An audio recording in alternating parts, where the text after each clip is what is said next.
అది ఇటు తిప్పండి, view finder.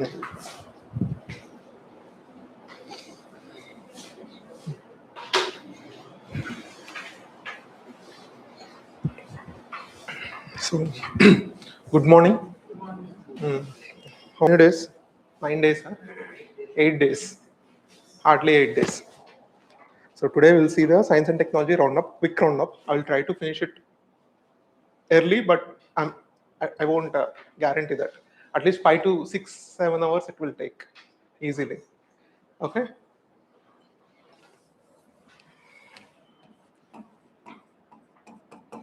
So prelims perspective, right? Prelims perspective, science and technology. So based on your revisions, so what are the important themes for prelims when it comes to the science and technology? I think you finished your PYQs, right? So you have to finish your PYQs. Without finishing any subject PYQs, you should not go to the prelims exam. If anyone don't finish your PYQs, I strongly say it's better to drop also. You have to finish the PYQs. Without PYQs, it's impossible. I'm not telling about test series. PYQs are the mandatory.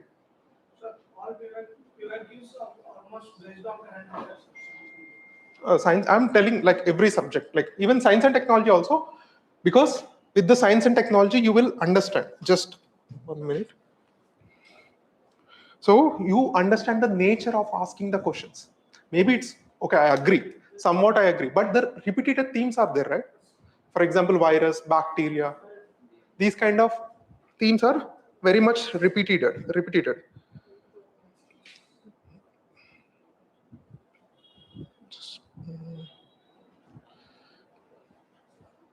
Yeah.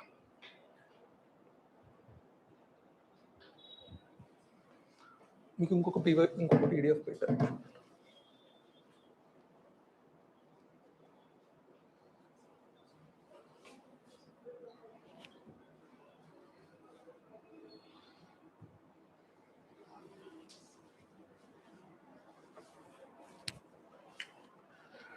So you asked, right? Science and technology. Yeah, science and technology, the mostly science and technology PYQs are prelims based. But actually, you can learn a lot by solving the PYQs of even the science and technology also. Just like history. So the PYQs as important as it is for the science and technology. So what I understand from the last 11 years, so when I read the last 11 years PYQ, I prepared some kind of way of their asking questions. So I prepared some chart. I already showed for the PYQ session, right? So what kind of, initially, the first traps they will set for you in the prelims is the language. All, always, only, none. So all, always, only, none. So these have the maximum negative effect. 80% it might be wrong, and may, can, sometimes, the possibility, he's telling the possibility, which means it might be true. So these kind of things where you will learn definitely by solving the PYQs. And double negatives, these are double negatives, like they will confuse you. Not incorrect means it's correct. So these are the very minute details you can observe in their framing of the questions. So extreme claims you have to eliminate like this. So I can share this document to you, just go through once. So where you will see. So this is about the language, and this is about the individual topics. So the biology is the one of the very important for the prelims. You will get the maximum number of questions from the biotechnology or the biology based, right? In the biology, how they will set the traps. Virus, bacteria, this is the repeated theme. So at least last in 5 years, they have asked it 2 to 3 times about the virus and bacteria. So virus definitely not equal to bacteria. So virus is non-living. So bacteria is a living. So they will ask the differences. So all viruses are harmful? Definitely wrong. All viruses are not harmful. So vaccine types, these are the types of the questions they have asked. DNA, RNA, mRNA, there are types of RNA. So those based questions also they have asked. Antibiotics. So antibiotics works for the virus. What kind of drugs works for the virus? Antivirals. Antibiotics is for bacteria. Antivirals are for virus. Next, genetic technology terms. So the questions may change, but the themes will be almost the same.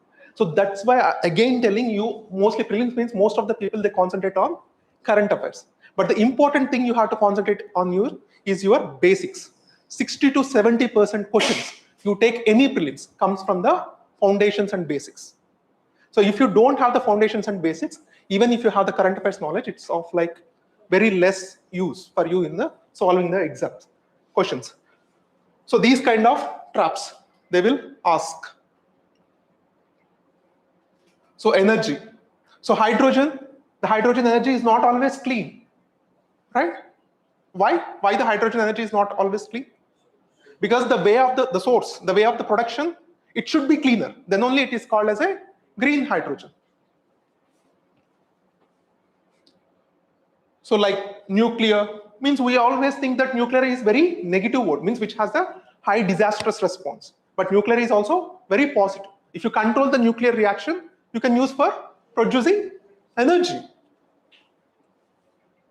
Next, fuel cell, battery confusions, these kind of things. Renewables, not always pollution free. Renewable energy is not always pollution free. Apart from all of your studying, these are some important things you have to observe. This is a skill. This is not a knowledge.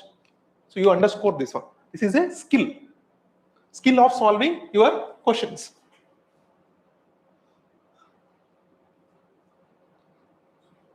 And space. In space, they will always ask about the orbits, types. Especially many people think that space technology, when you read, you only think about the satellites, orbits and all. You must also know about the space science. That is very, very important. How the stars formation, how the planets form, what is cosmic microwave background. These kind of basic space science things you have to know. That is the foundation for the space technology. So most of the classes, most of the places, so they completely avoid this space science. But the space science is one of the very important hot topic for the prelims. So except last year, so you take almost all the years. Every year they have at least 1 to 2 questions from the space science. This is the most neglected, underscored area. Yeah, these kind of questions they might ask, like different. You should also know different kind of space organization, not just for India. So last time they have asked about the question about the GPS, following the countries, which countries have their own GPS. And many people don't know that Japan has its own regional navigation system. Just like India, how we have the regional navigation system, even Japan has its own regional navigation system. Okay? So you should.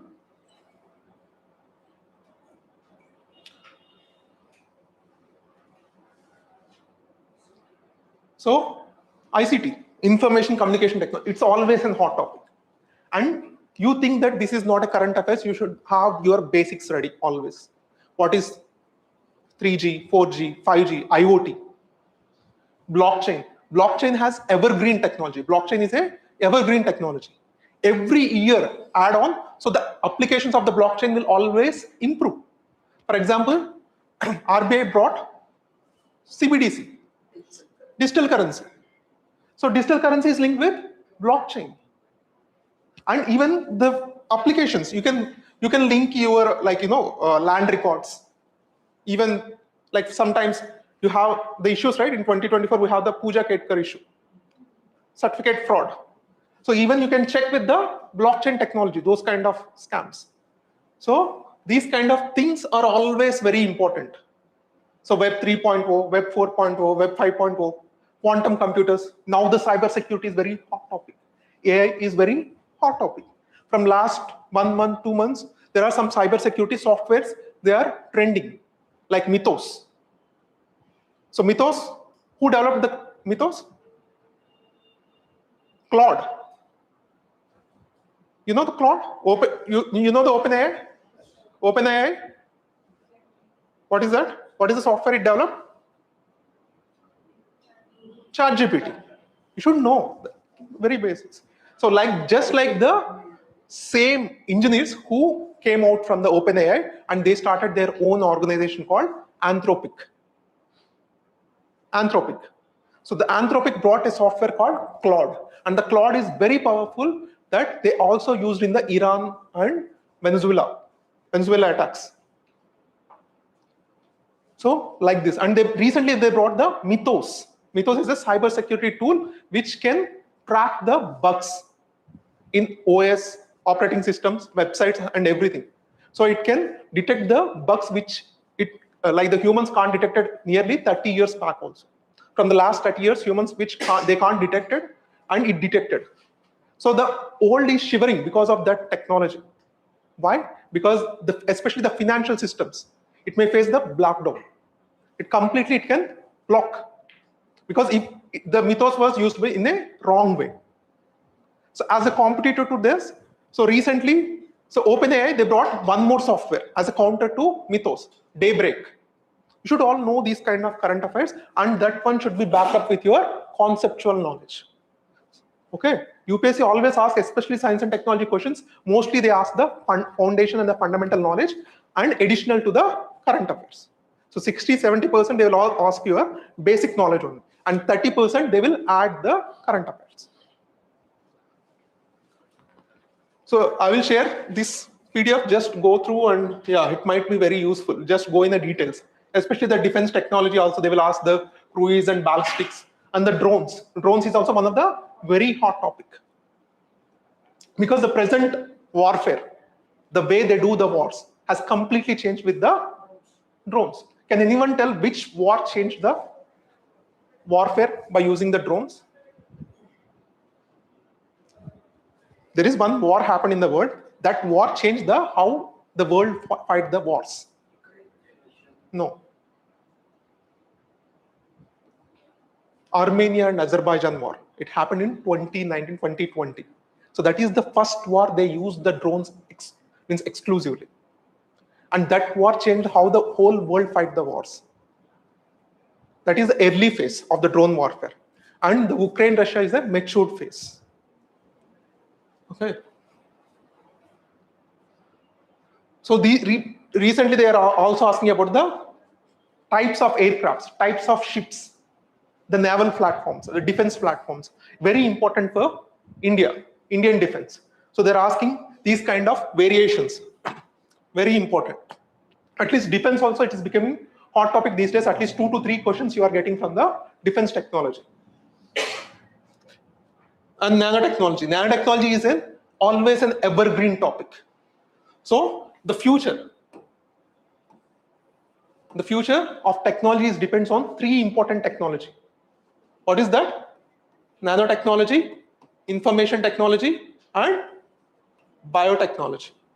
So you take any technology for the future, and every technology will connect with these 3 technologies, and these are the futures which rule the world. This is called tech triad. Tech triad. And this is first, even if you see the APJ Abdul Kalam's interview, some lecture, he said this one in the 2008 or 2007. One of his interview. So this is called, these 3 technologies, you take any technology of the future which will completely align into these 3 technologies: biotechnology, information technology, and nanotechnology. Nanotechnology is always an evergreen topic. Even after 5 years, even after 10 years, you will get the question from nanotechnology. That's for sure. So for all these things, initially you have to understand these basics. What is nanotechnology? Why exactly it is different? Just changing the shape. Nanotechnology is nothing but bringing the same particles, same size of the materials into the nanoscale. So why exactly bringing or decreasing its size changes everything? So you should know all these basics and foundations. Current affairs, okay, that is also very important. But without the foundations and the basics, really you can't easy to solve any questions. Okay.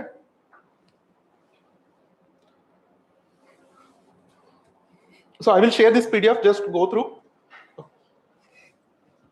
So now, for the prelims, At least you should know what are the important themes for science and technology. What are the important themes? Biotechnology, is it very important? So what kind of questions you will get from the biotechnology? Yeah, cells, virus, bacteria, and its applications. Diseases also you will get some questions. Applications, vaccines, or CRISPR, gene editing technologies, monoclonal antibodies, or CAR T cells. These are all future technologies. So definitely you'll get questions, no doubt. So these are recently, it's all in the research and development. To come into the daily applications, it will take at least 3-4 years or 5 years at least. So definitely you'll get questions. Okay. So next important topic, you take defense. So what kind of questions you will expect from the defense? Missiles. So missiles is obviously a hot topic. Because why? Why the missiles is very important for a country? Why missiles is very important for a country? General question. Deterrence, and also you can project the power. Because there is no military equipment like missiles which can go far. Because the highest range, the highest defense equipment which has the highest range was missiles only. So why the Kim is threatening the US always? He doesn't have any strong defense tools because he has strong missiles. That is the only reason why he can able to threaten the US. So that's why the missile component is very important when it comes to the defense. And next, other defense platforms, aircrafts, naval ships, which includes ships and submarines, and other defense tools, recently even the drones also. So these are some important like basics. So whenever you read the science and technology, you should always have this mind, okay, these are the important topics which I have to emphasize more. Next, space. Space. You should always start your space with the space science, not directly with the space technology. If you are starting your space directly with the space technology, you are not covering half of the part. If you are only covering space technology, means you are covering only half the part. Without space science, you should have at least a brief idea about the space science. The layers of sun, anatomy of the sun, sun flares, what is mean by sun flares? What is mean by plasma ejections? These kind of things you should know. These days, in current affairs, the dark comets are very much in the news. So what are these dark comets? What is the difference between comets and asteroids? So without space science, you can't finish the space technology part. Next, the launch vehicles and their characteristics. What does it mean, their characteristics? Their engines, especially their engines. Yeah, engines, what kind of fuel they use. These are the very important. And recent launch missions. So in the last time they asked about the Axiom 4. In UPSC they asked about the Axiom 4, right? Yeah. So what are the recent space missions happened around the world? Artemis 2. So what is the importance of Artemis 2? Orbiting the moon. So what is its impact? So can you compare that impact with India? You have to analyze. So if US is doing its moon missions at very aggressive scale, and they announce that it is good for whole humanity because human is reaching the boundaries of the space, or larger portion of the space. But what is its impact on India or any other countries which are not as fast in the pace like US or China? So if tomorrow if that Artemis mission succeed, like Artemis 4, right? Artemis 4, they will land on the moon. And they occupy some part of the moon, which is a very resource-rich region. And they will tell this is, we occupied this for the research purposes. So whoever, like the first come, first base service serves, like whoever goes first, they can occupy the best part of that planet. So whether it will impact India like countries or not, definitely it will impact. So there is no universal, like, world consensus on these kind of space missions. So on the surface, it looks like very good, very positive. But the underground, it looks like very dangerous. So you should compare always whenever the mission is launched, and you should always compare to what is its impact to India or the third world countries or the developing countries. So next important, what is next important? Nuclear. You take the nuclear energy. So recently, what is the important update about the nuclear technology? So India achieved a criticality in the PFBR. So prototype fast breeder reactor. So why it is a big achievement for India?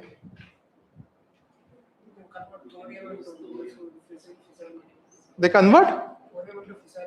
That is not in that stage, right? No. They don't use thorium, right? In fast breeder, they don't use thorium. It produces more fuel than It breeds. It breeds more fuel than what it takes. For example, your bike, you pumped 4 liters of petrol, and it is breeding, again it is giving 6 liters of petrol. That is what the fast breeder reactor can do. So that is what the recent updates. And also government is plan to launch SMRs, small modular reactors. So why it want to launch a small modular reactors instead of big nuclear power stations? Huh? Madam? Why? So why it is want to like expand the SMRs, small modular reactors, instead of the large nuclear stations? Because it's easy to maintain, easy to invest. You can decentralize. That is simple applications for launching the SMR, small modular reactors. So is the same reactors they use in the nuclear submarines? So nuclear submarines also, they use the nuclear reactors, right? So what is the difference between the diesel electric submarine and the nuclear submarine?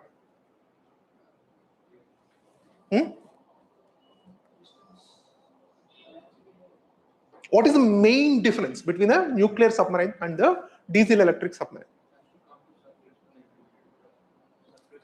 It has to for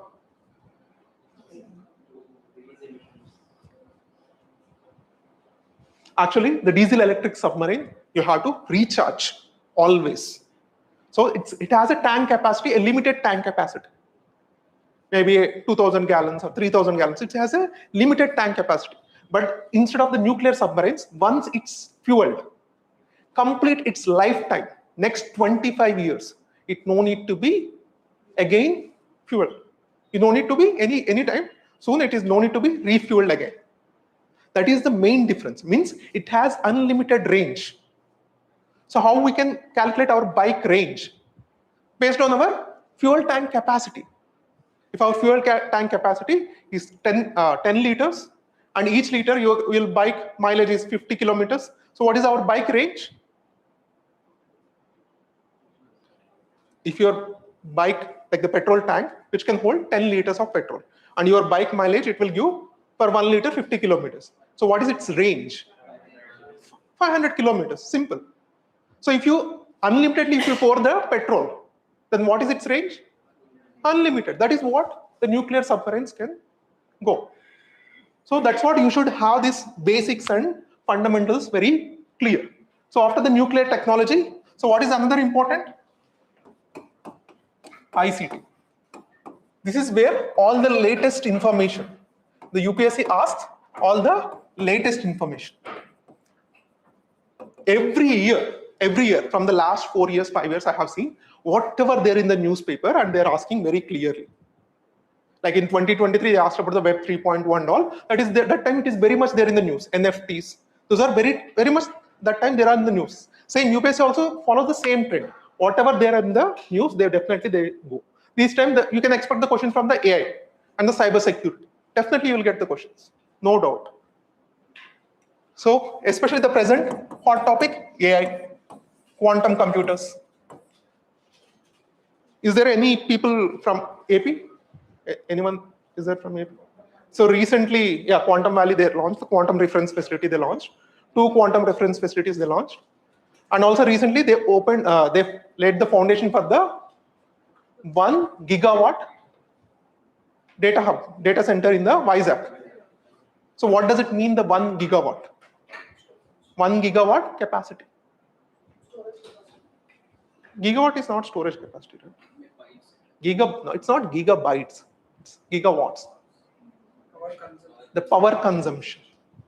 So why that center is important? So now, at present, India also many places we have the data centers, but why that center alone is important? So all the data centers which in India we have is you can cumulatively you can say 1.3 gigawatt. Maybe 100 data centers you keep together, and the capacity is 1.3 gigawatt. But in the Vizag alone, they started 1 gigawatt data center. Just in one place, almost entire capacity of India at present. So that's why those things are very important. Okay, so these kind of updates you should know. So we'll go with our first topic.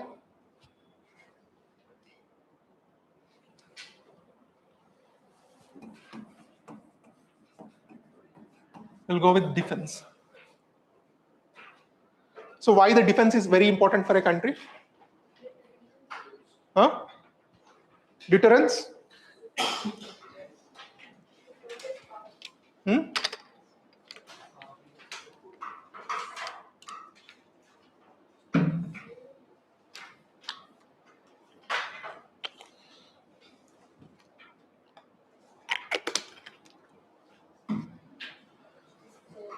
So why the defense is very important? Soft power? No, defense is not for soft power. Defense is definitely for a hard power. If you talk nicely to a person, so maybe he may talk to you back very nicely or very rude also. It's based on that person's willingness. But if you talk to a person very nicely by holding a gun, definitely he will talk very nice only, whatever his like internal intentions may be. So that is the power which a defense technology will have. It's a straightforward hard power. Okay. So you can take the present international relations. So international relations, they won't work based on any kind of principles. It works only one single principle, that is on your power, both hard and soft powers. So your culture, your religion, those doesn't matter most of the times at all in international relations. For example, like UN is there, but US, what it is doing? It is doing whatever it wants. It went and Venezuela and bring back the president, and it go to the Iran and doing the war. If India does these kind of things, does old countries allow? They don't allow. But why they are allowing the America? Because it has the materialistic power, hard power, and also the economical power also.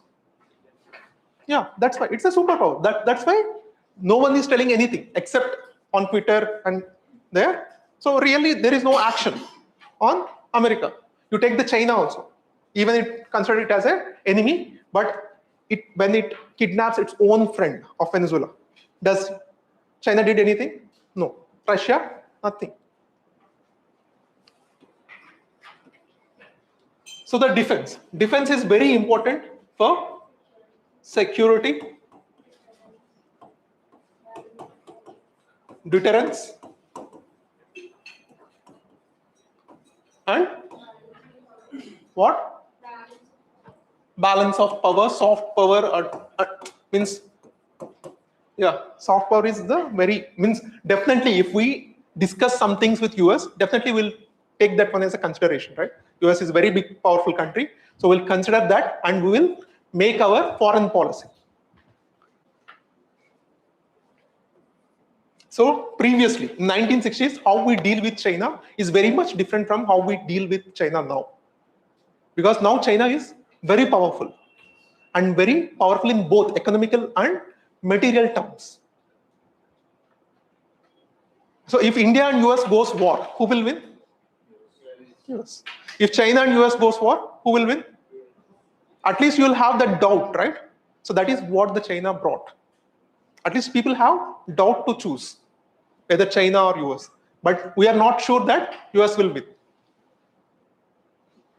Yeah. So the defense brings all these things: the security, deterrence, and balance. Just.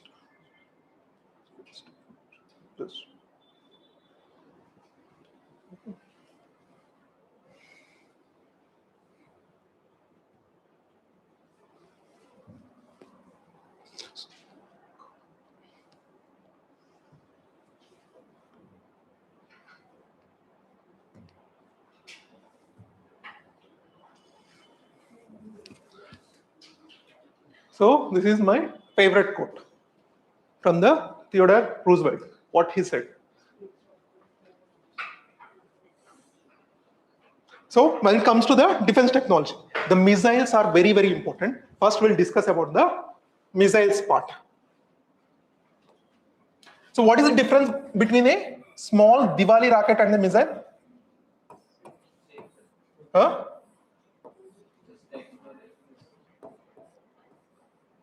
So what is the difference between both? Does it have proper guidance? Will it go wherever you want to go? Does it have proper payload?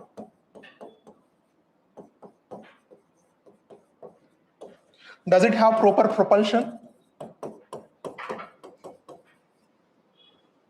No, right? Definitely no. But these all three things missile has. It has the better payload and it has better control and propulsion. And it has very efficient propulsion, control and guidance systems. And it has better propulsion. That is what simply a missile you can differentiate with a simple rocket. So you can make the payload whatever the desired payload you want to make, and you can control and you can exactly guide it, means at least you can send it to a pinpoint accuracy. And propulsion, you can keep whatever the propulsion types you want to make. So that is a simple difference between a Diwali rocket and a missile. So next comes to the missiles. What are the types of the missiles? How we classify the missiles? Based on, we can classify the missiles on multiple aspects. Tell one aspect. Based on its usage. Based on its usage. Usage means, so can we launch from a surface to air? So then it is called surface to air missile. And we can launch from again air to air. Is there any missiles we can launch from air to air? So that missiles are called air to air missiles. If again from air to surface, so those missiles are called air to surface missiles. That's as simple as that. So you can launch a missile from surface to air and air to surface. And can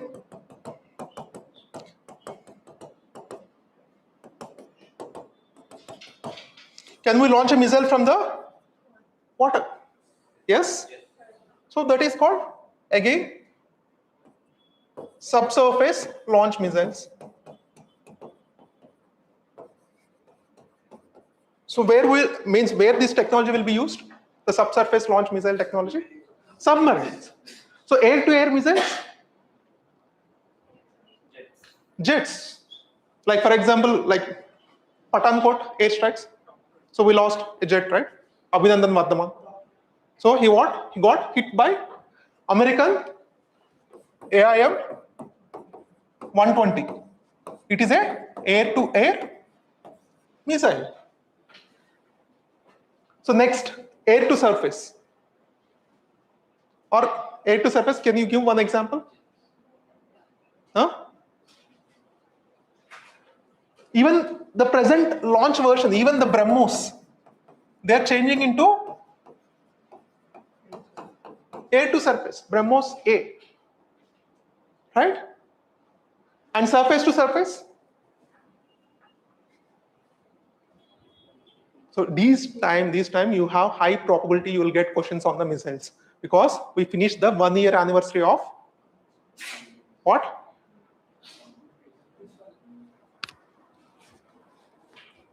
Sindoor, Operation Sindoor, right? We finished the 1 year anniversary. So in the Operation Sindoor, we have used many of our native defense technologies. So you have to know all the defense technology which we used in the Operation Sindoor, including the missiles. We used a lot of missiles a lot. Huh? Yeah, S-400. We'll discuss all these things. Okay, surface to air missiles, air to surface missiles, and land to land missiles. And what is the next classification? Based on their propulsion. Based on their propulsion. What is the difference based on their propulsion? Hmm?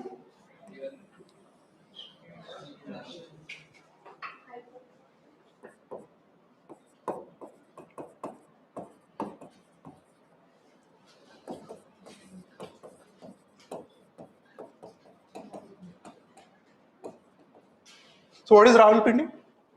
It's a Pakistan military headquarters. So if you want to launch a missile from the Jaisalmer, so it is the distance of around 800 kilometers. So now tell me what kind of missiles India can use to target the Rawalpindi? Huh? Not cruise missiles? Huh? What kind of cruise missiles India can use? BrahMos? How BrahMos can use? Because BrahMos has hardly the range of 400 kilometers if it is extended. If you take the basic versions, it's only 290 kilometers. Right? So India can use Nirbhay. Nirbhay? What is this kind of missile? It's a subsonic cruise missile, which has a range of 1000 kilometers. Which has a range of 1000 kilometers. Definitely you can use. Because the distance is only 800 kilometers. And can we use Agni 1?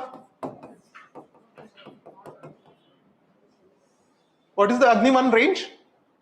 Around 800 to 1000 kilometers. So you can use, definitely. Or Agni Prime, you can use.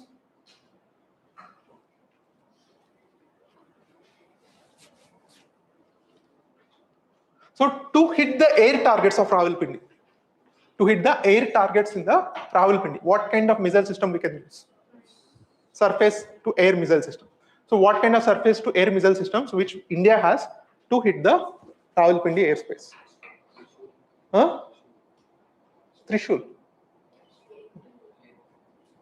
So India doesn't have any missile system which we can hit the surface of Rawalpindi if you launch from the Jaisalmer. Because the S-400, what is its range? It's only 400 kilometers, right? It's the half of range of what the required distance is. So we can't use.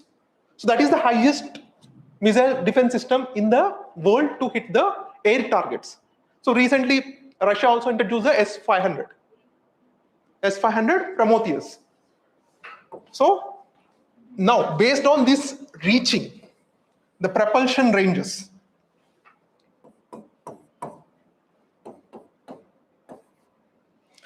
So what kind of propulsion systems for the missiles we can use? One is ballistic missile.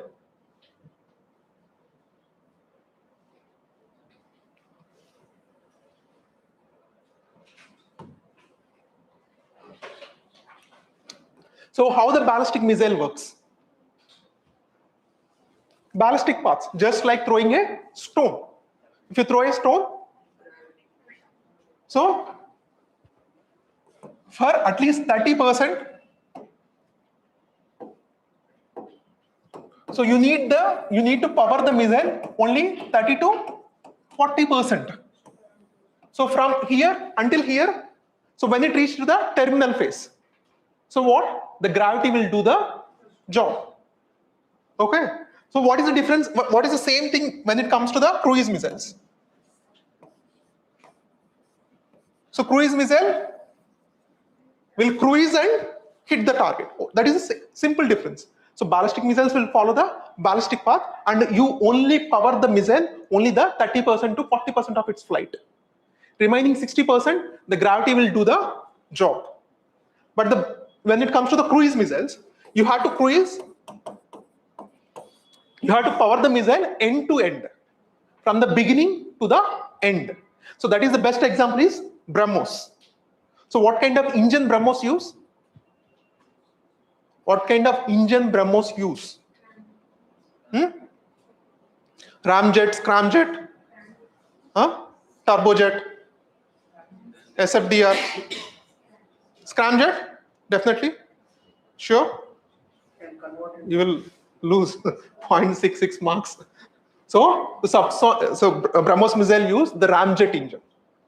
Scramjet, when you will use, you want to make for hypersonic flights, you need a scramjet engine. So you know at least the basic difference between the cruise missile and the ballistic missile. Ballistic missile will follow the ballistic path, and cruise missile follows the cruise path. So why that is important, and why this is important? Why the cruise is important, and why the ballistic missiles are important? For example, for the recent Operation Sindoor also, why India targeted with the BrahMos missiles, even though we have Agni 1, 2, 3, 4, 5, so many ballistic missiles, but why India chose BrahMos as a best to hit the Pakistan? Target is very precise. It's not just that, because it's a supersonic capability, and combined with the cruise capability, it is very less effective to detected by radars. That is very important. For example, the radars. How these radars work? So they emit the radio waves into the sky.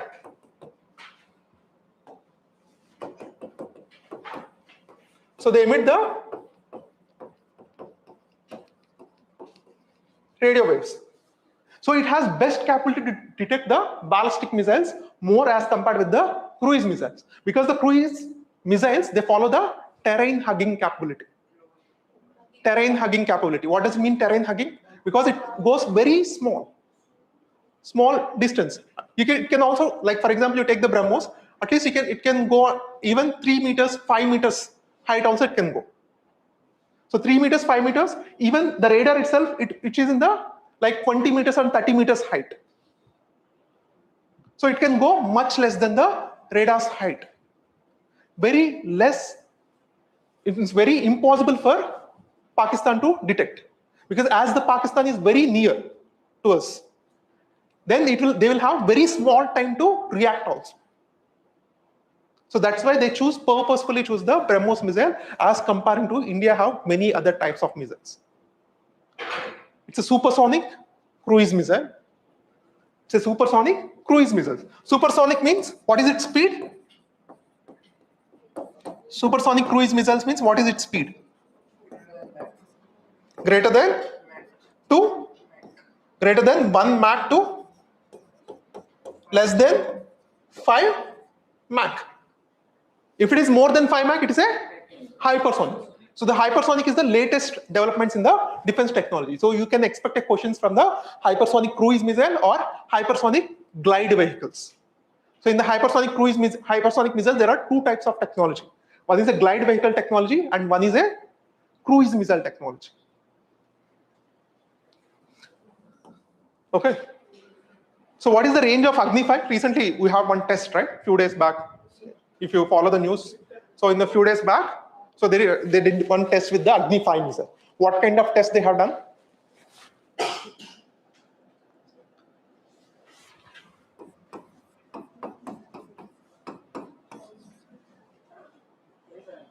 MIRV. What does it mean by MIRV? Multiple independent re-entry vehicles. So this is the latest trend in the missiles.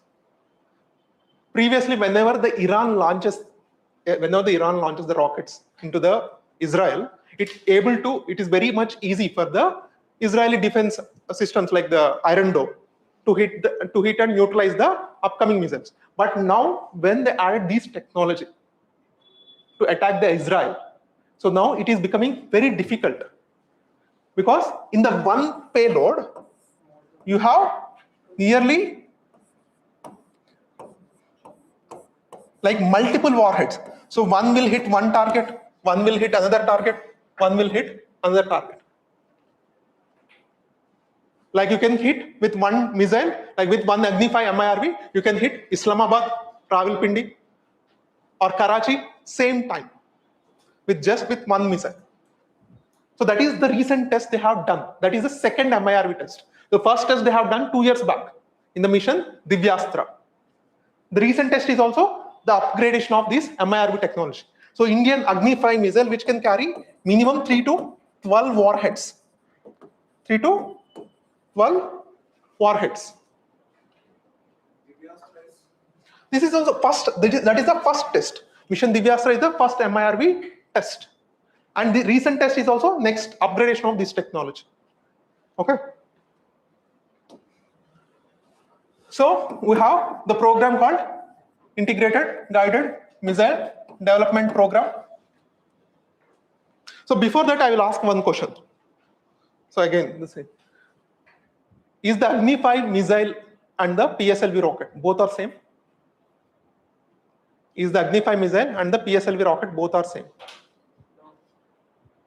Missiles goes into the endo-atmosphere or not? Sorry, exo-atmosphere or not? Missiles goes into the exo-atmosphere or not? So out of the space or not? Missiles. Yes or no? Definitely they will go. Not all the missiles, but the long-range missiles. Because it's simple, right? However, how much height you throw the stone, so it will reach that much far distance. Simple. So if you want to send a ballistic missile longer distance, you have to throw into the sky much far. So definitely it will go into the outer space. Short range missiles, maybe no. But the long range missiles, definitely it will go, like the Agni 5 missiles. So definitely it will go into the exo-atmosphere. So what is the difference between the exo and endo? Huh? Up to 80 kilometers. So 80 to 100 kilometers you can say. The Karman line they will call, right? Karman line. Yeah, Karman line. So exo. So how much far a missile goes, and that much longer it can hit the target. Okay, simple. So if PSLV is going to the space and it is not coming back, but if the Agni 5 is going and it is coming back, so what is the difference? Huh? You understand the question? Yeah.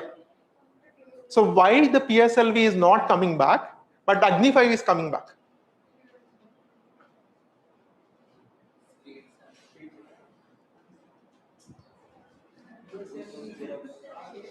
Huh?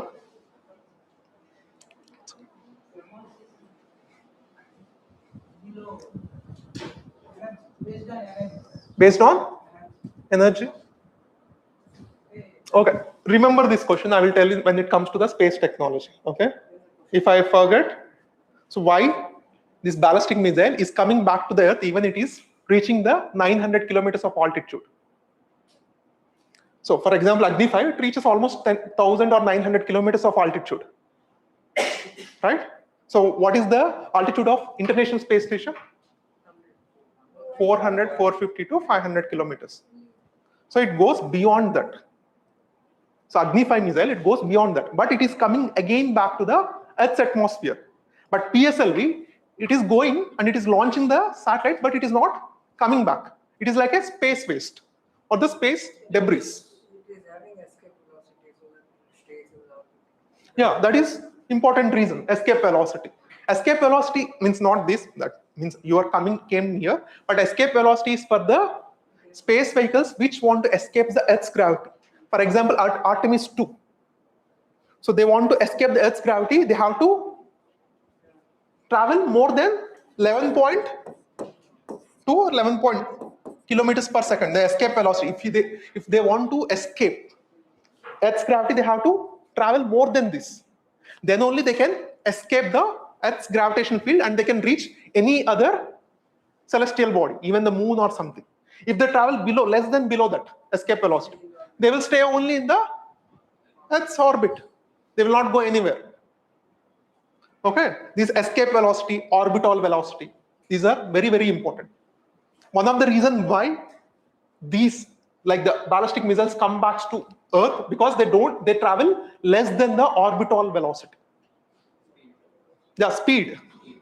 They travel less than the orbital velocity, but the space vehicles, they have to cross the orbital velocity. Then only they can launch a satellite in the space. If they don't travel with the orbital velocity, they can't keep any form of object into even a piece of rock in the space. So if you throw a satellite at that much speed, then only it will able to revolve, means around the Earth. Otherwise, it won't stay in the orbit. Okay. So next, so we'll talk about the integrated guided missile program. Integrated. So what kind of missiles India designed this? It has planned for 5 important missiles. Huh? Partner.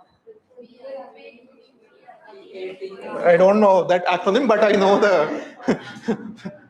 I don't know that. Okay. First, Prithvi. Next, Trishul. Next, Agni. And next, Akash. Next, Nag. So how many here are surface to air missiles? How many here are surface to surface missiles? How many here are man portable missile? Man, so now you can launch into the man portable, or you can launch it from the helicopters like Helinag. Yeah. So except this one, except this one, these two, Prithvi and Agni, are surface to surface missiles, and Trishul and Akash, surface to air missile. At present, they are continuing this Trishul program or not? Sorry. Surface to air. Yeah. Prithvi, surface to surface. Surface to air, correct one. What? What air to air? Who said air to air?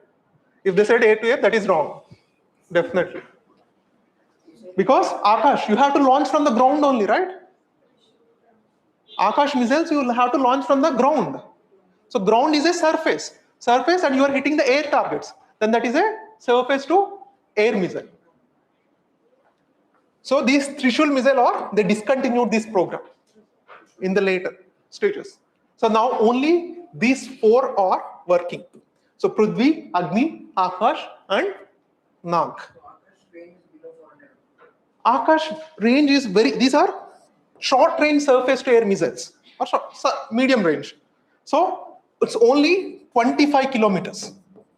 So S400 is 400 kilometers, but Akash is only 25 kilometers. Now the upgraded, the next generation Akash they are bringing, it is only 40 kilometers. Okay. So if you take only the surface to air missiles. So we discussed about the Akash, right?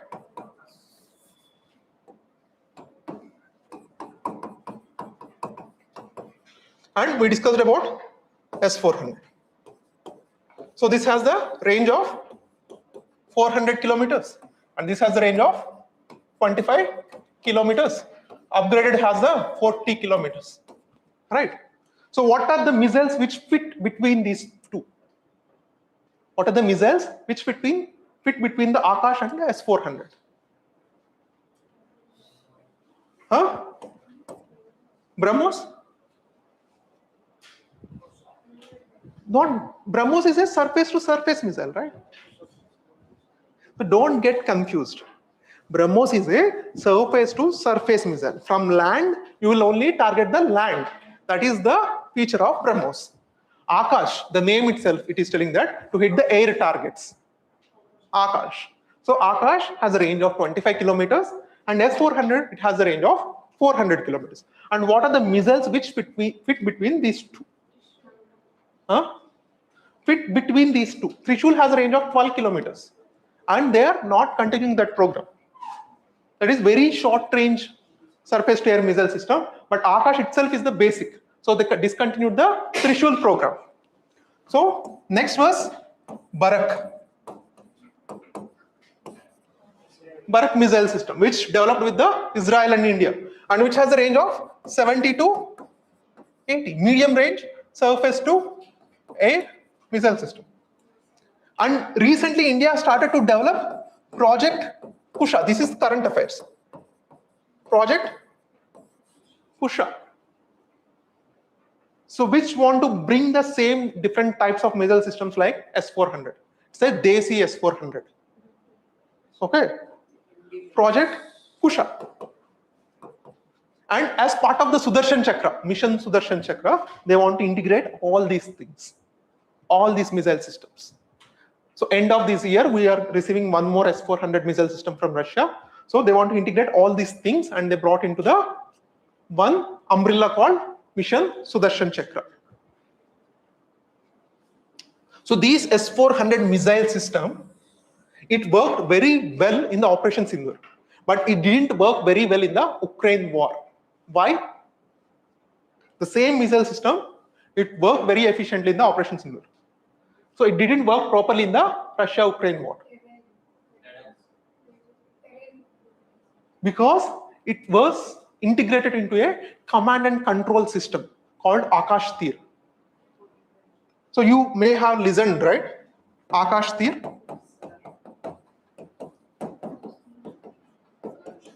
Akash Tir.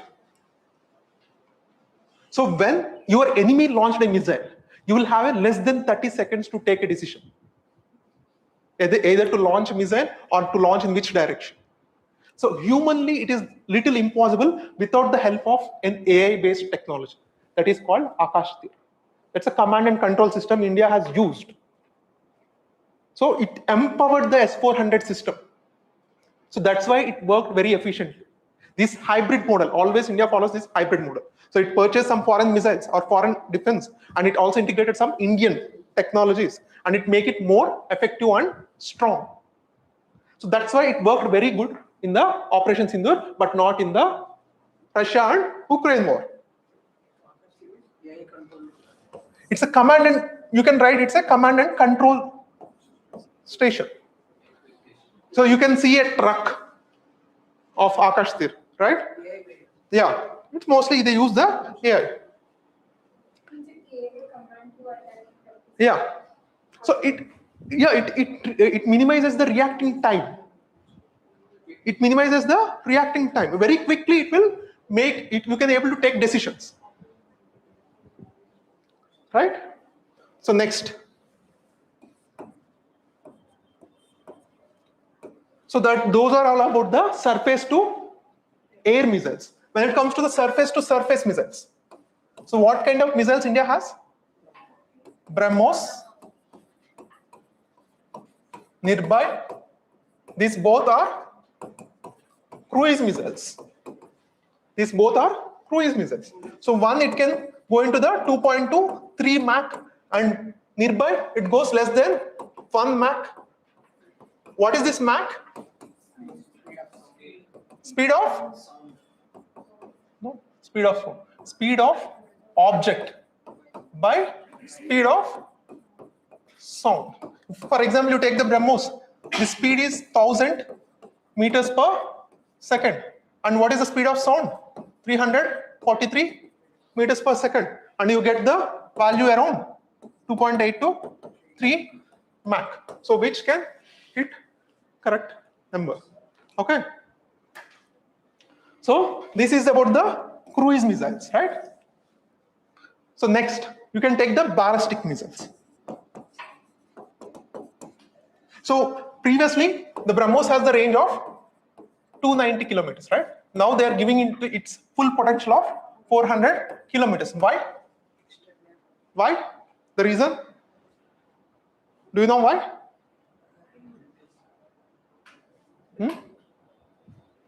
Because previously, India is not a member of MTCR, Missile Technology Control Regime. So in the Missile Technology Control Regime, it's a proliferation of defense technology regime, like MTCR. So you can't export any technology, or you can't share the technology if the country is not a member of MTCR. And Russia is a member of MTCR. So it can't share its technology if it is more than 300 kilometers range and 500 kgs of payload. Okay. So actually, when the BrahMos missile designed, the actual range of the BrahMos missile is 450 kilometers. That is what they designed in the initial phase. Because of these MTCR, so they have to cut down its range to 290 kilometers. In the 2016, India became the member of MTCR. So when it becomes the member of MTCR, now they extended the range to 300 kilometers. So it gives the full potential. Now it can also launch whatever the range of missiles it wants. But if India want to export to another country, recently India sold BrahMos missiles to which country? Philippines. It sold BrahMos missiles to Philippines. So as the Philippines is not a member of MTCR, so it only capped its missile range only until 290 kilometers. Okay. So next comes to the surface to surface missiles of ballistic. Ballistic is nothing but it follows the ballistic path. So we have Agni, especially Agni 1, 2, 3, 4, and 5. And the recent test is about 5. So what is the significance of 5? Okay, you no need to know about 1, 2, 3, 4. So at least you know the basic, the latest important one. So what is its features? Actually, why they designed this Agni 5? They designed this Agni 5 mainly keeping the China in. Yeah, they want to keep the China is the main important reason why they designed the Agni 5. Because with the Agni 4, eastern part of the China and the northern part of the China is not coming into the range of Agni. So now they want to cover the entire China and they designed this Agni 5 missile. At the re-entry phase, you know what is its speed? At the re-entry phase, you know the speed of Agni 5, it is 24 Mach. One of the fastest missile, one of the most fastest missile in the world. 24 Mach when it comes to the re-entry phase. So multiple times higher than the hypersonic, right? 24 Mach.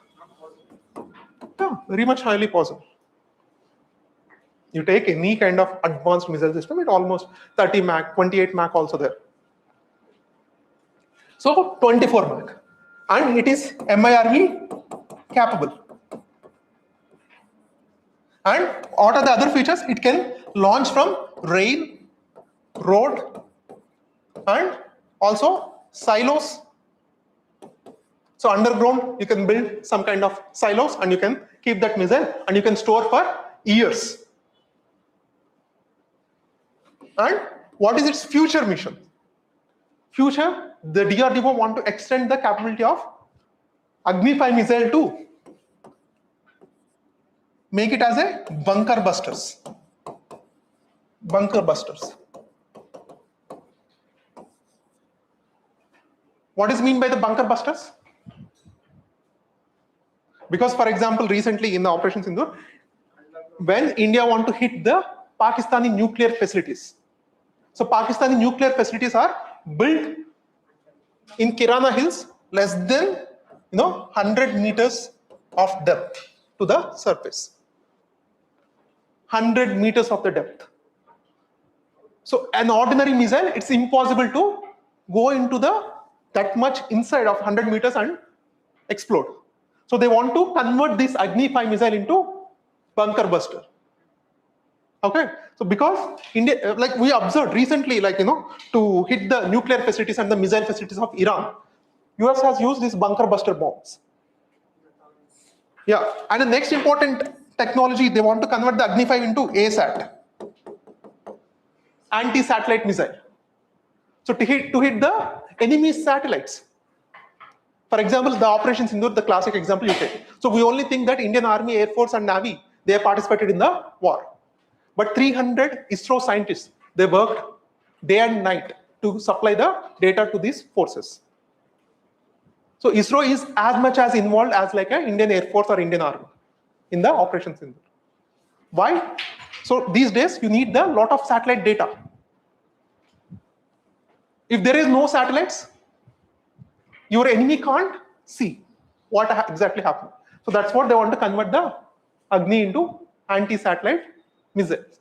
Okay, these are about ballistic missiles, and there are other types of missiles like Pralay, these Prahar, these kind of missiles. The short-range tactical missiles are there. Tactical missiles means which has very short range, 300 kilometers and 400 kilometers. Why these missiles are very important? The short-range missiles. If we have 5,000 kilometers missile, why again we have the short-range missiles are important? Cost-effective, and also to limit the damage and to limit the war also. To limit the war. No, not for the damage. To make sure that your enemy to limit the war, to stop the war. That initial step will be there, right? So initially they will launch these small missiles. If they reach, means if they do the actions further, so they will go for higher range missiles. So the tactical capability of the missiles also very important. And Mission Sudarshan Chakra. So this is important. And recently the US has launched the Golden Dome project. So what is this Golden Dome project?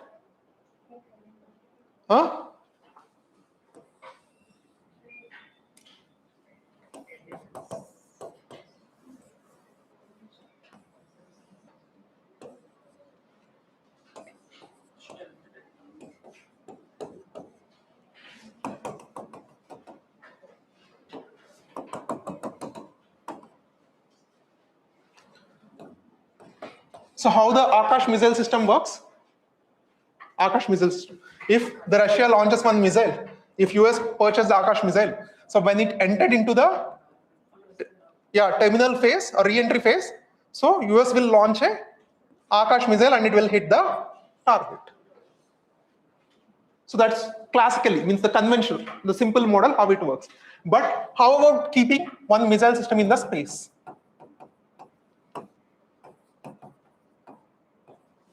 How about keeping one Akash system directly in the space? So that is what the US is thinking to do. So it wants to keep some weapon systems in the space. That is what the Golden Dome project is. So if the US has done these things, will China keep quiet? And Russia? If all these three do, India will keep silent? So they want to, slowly it will be weaponizing the space. According to the Outer Space Treaty, you have to use the space only for the peaceful purposes. But weaponizing the space will attract everyone's attention, and they will also weaponize the space. Because it is US is doing, no one can say no. If India started this project, everyone will keep some sanctions, all these things on India. whoever has the more power, so their vote will accepted mostly. So this is what this Golden Dome system is, weaponizing the space. Unlike Mission Sudarshan Chakra, Israel has the Iron Dome project. So Turkey has the Steel Dome project. These kind of things. And next,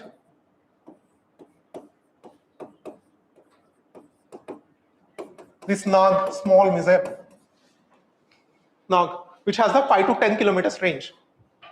So mostly they use in the, so usually for the tanks to hit the another tank. You have seen one tank, right? In the Hussain Sagar Lake, the tank.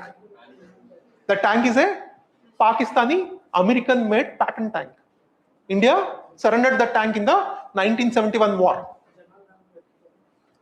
Yeah, the same tank. It's not Indian tank. It's a Pakistani tank. It was made in US. Okay. So to hit the tank and nearby targets, so you need the smaller missile system, that is Nag. And they attached this one into helicopters. And they made it Heli-Nag. Okay. They made it into Heli-Nag. So these are about the missiles. And next we'll discuss about naval ships.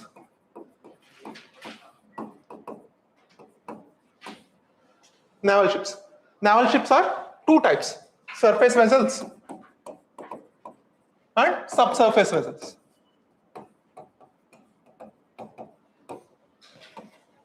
So what type ships are called surface vessels? So aircraft carriers, yes. Aircraft. What is the purpose of aircraft carrier? It carry the aircraft. For example, in the 1971 war, so we have the one aircraft carrier which which supported the India's war so much with the Bangladesh. What is that name of that aircraft carrier? INS Virat.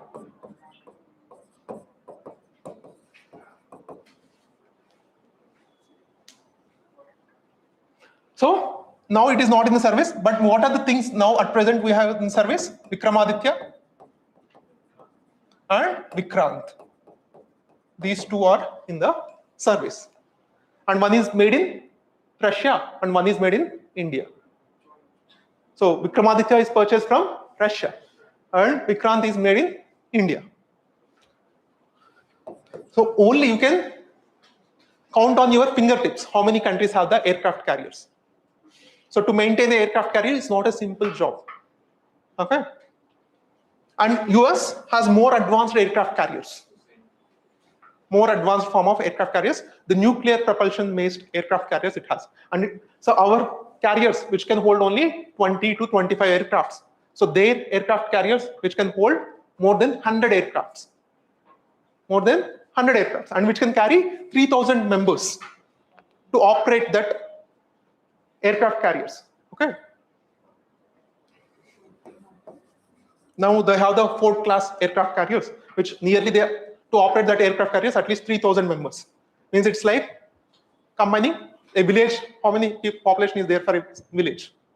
500, 1,000. So there in one ship they have 3,000 members. So next, after the aircraft carriers, the next important one is destroyers. And after the destroyers, you have frigates. And after the frigates, you have corvettes.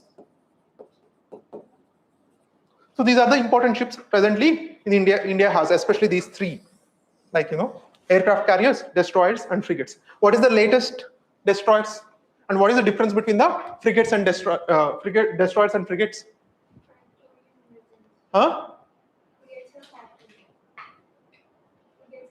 Frigates for petrol means what is the real difference?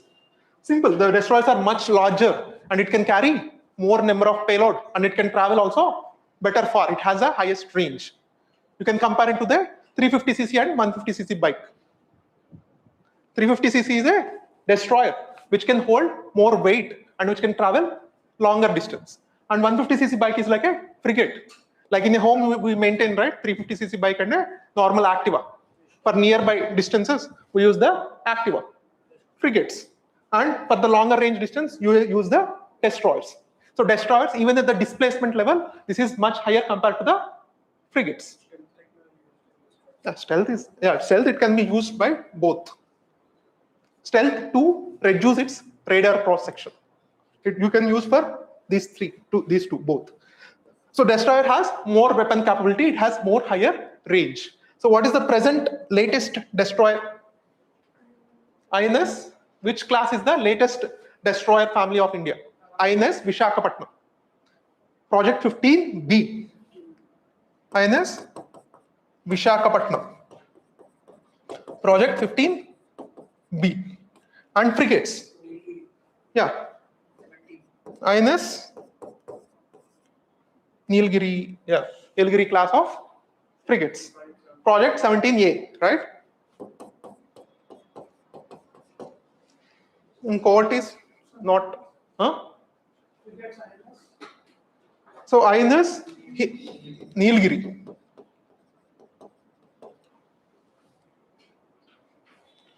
So these are the latest. Then comes to the subsurface. So what are the subsurface vessels? Submarines. These submarines are again classified into different types. Diesel electric submarines. Diesel electric submarines. And also the nuclear propulsion submarines. Diesel electric and nuclear propulsion. There you will have a nuclear reactor. The same nuclear reactor we discussed in the nuclear energy. The same nuclear reactor is a smaller scale you will have in the nuclear submarine. Okay, diesel, it works on a diesel engine. Diesel electric submarines, they will call as SSKs. And nuclear propulsion, they are called as SSN. And if it can carry the ballistic missiles, then it is called SSBN. Okay. So if the submarines, they carry only the diesel, if they are the diesel electric submarines, they are called as SSKs. And if it is a nuclear propulsion and it can also carry the ballistic missiles, then it is called SSBN. Okay. So what are the recent diesel electric submarines? Calvary class. So, or Scorpion. So India purchased from which country? France. France, right? Diesel electric submarines, they made in India only by the technology transfer. So Scorpion. So this can have the displacement around 700 tons. And SSNs, India purchased from Russia. ARK class submarines, INS Chakra and all. So and SSBN. So these technology, no country will share or no country will sell. So India, any country have to make their own. So that's why India started its own project, INS Arihant. Arihant series of nuclear submarines which can capable of carrying the ballistic missiles. So like the same Agni 3 and 4, they have the latest one was K3, which has the same range of missile. So which has a 3,500 kilometers of range. You can launch from the subsurface, under the sea also, which completes the India's nuclear triad. So you listen this word so many times, nuclear triad. What does this mean, the nuclear triad? What does that mean? So you can launch the nuclear weapons from 3 surfaces: air, land, and water. You can say water, or mostly not water, but subsurface only. So you get simple doubt, right? Why the ships don't carry the ballistic missiles? Destroyers, aircraft carriers, they don't carry the Agni 5, Agni 4, these kind of missiles. Not just in India. Any country, they don't support these, they don't attach these big ballistic missiles to big surface ships. Even they have so much space. Why? Because the surface ships are easily trackable. Easily we know from where this missile is launched. It's of like no use. If you expose you, it will easy to neutralize. But submarines, it's not easy to get exposed because they don't even reach the surface also. So that's why the nuclear capable ballistic submarines are very, very important. Okay, this is about the sea platforms. And next comes the air platforms.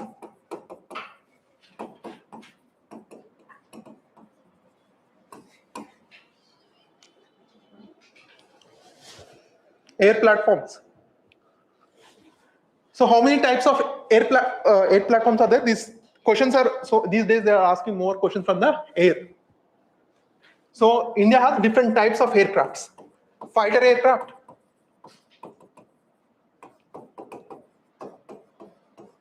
right? Right? Transport aircrafts,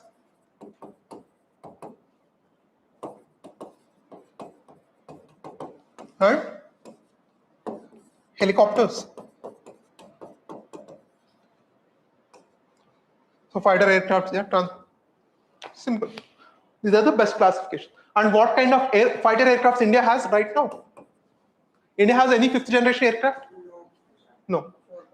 A few days back, they announced, right? In Andhra, Tirupati, they are going to have a plant of AMCA, MCA.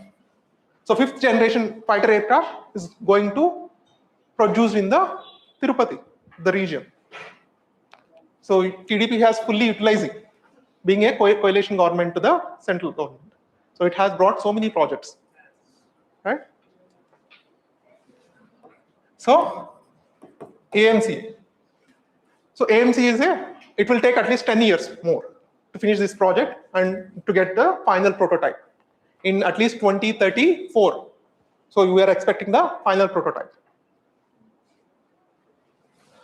Right now, so US has made this fighter aircraft in the 2008 itself. 2008 only they have made the best fighter aircraft in the world. What is that? What is the best fighter aircraft, fifth generation fighter aircraft like US has? Fifth generation fighter aircraft US has F-22 Raptor. F-22 Raptor. But they have the downgraded, smaller version also, means F-35. Only that they are selling to other countries. They don't even sold even just one single jet to any other country, which is F-22 Raptor. They didn't even sold even one single piece to any other country. It was exclusively for US only. But F-35 they are selling to their friends also. And we have only the fourth generation aircrafts. India has the fourth generation aircrafts. The fourth generation aircrafts, Sukhoi, MKI, and Rafale, Tejas. These are the fourth generation aircraft which doesn't have the feature of stealth. That is the main important technology which differentiates the fourth generation and the fifth generation. The stealth technology. The stealth technology aircraft which India doesn't have. Okay. So China, they have the J-35, J-20. Yeah, they have multiple types of aircraft, just like F-22 and F-35. China is in a very advanced phase. Very soon they will sell those fifth generation aircrafts to Pakistan also. That is what the deal are negotiating. Very soon they will get the fifth generation fighter aircraft. So it's pushing pressure on India to purchase the fifth generation fighter aircraft either from Russia or US. So transport aircrafts. Transport aircrafts, why they will use these transport aircrafts? To transport the cargo. To transport the cargo. Like they have to take the tanks or Bofors guns, bigger guns, Bofors guns. So they have to use these transport aircrafts or to take the troops. So they use the transport aircrafts. So what kind of transport aircrafts India has? So Illusion. And also C-130, Super Hercules, C-130J. So recently they started to manufacture C-295 in India, in Gujarat. So these are the transport aircrafts and helicopters. So India has multiple types of helicopters, mainly from Russia, MiG-17. And recently they bought also from US, Apache, and also Chinook. These are the helicopters they purchased from US. Yeah. And we have some Desi helicopters also. What are those the Desi helicopters? Huh? So HCL. So you can say light combat helicopter, Prechand,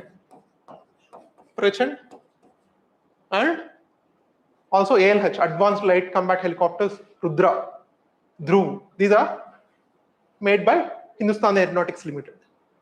Prechand, Dhruv, Rudra. Yeah. These are the important defense platforms. Okay.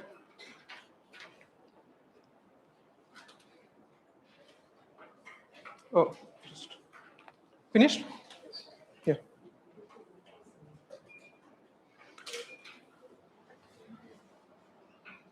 So next, about the drones.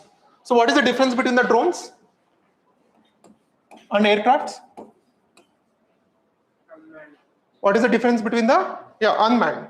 So aircrafts are manned. It was controlled by human. Mostly it was unmanned. So even though it is controlled by human, but directly the human operation is not needed in the aircrafts. That's why those are called UAVs, unmanned aerial vehicles. Unmanned aerial vehicles. So you have in UPSC they asked about its nature. What types of UAVs are there? So UAVs are nothing but a flying objects. Either it has to take off like a aircraft or like a helicopter, right? Simple. These are also like a aircraft. Either it has to take off like a helicopters. That is called VTOL, vertical takeoff and landing. So vertically it will take off, vertically it will land. So that is what the helicopters will do. And normal aircraft type landing and takeoff. So that is what some UAVs will do. So when these UAVs enter into the picture, they change the complete game of warfare. Okay. So just like this thing. So next we'll also discuss about the important future technologies. So these are some questions they have asked in the past time from the UPSC. So these are the simple, like ballistic. They goes into the ballistic path, and cruise missiles they follow the cruise path. So what is the difference between the rocket engine and the cruise engine? Simple difference. They carry oxidizers. Yeah, they carry the rocket engines carry the oxidizers, and cruise engines they don't carry the oxidizers because they travel in the atmosphere. Atmosphere we have a lot of oxygen, right? Yeah, they are the air breathable engines.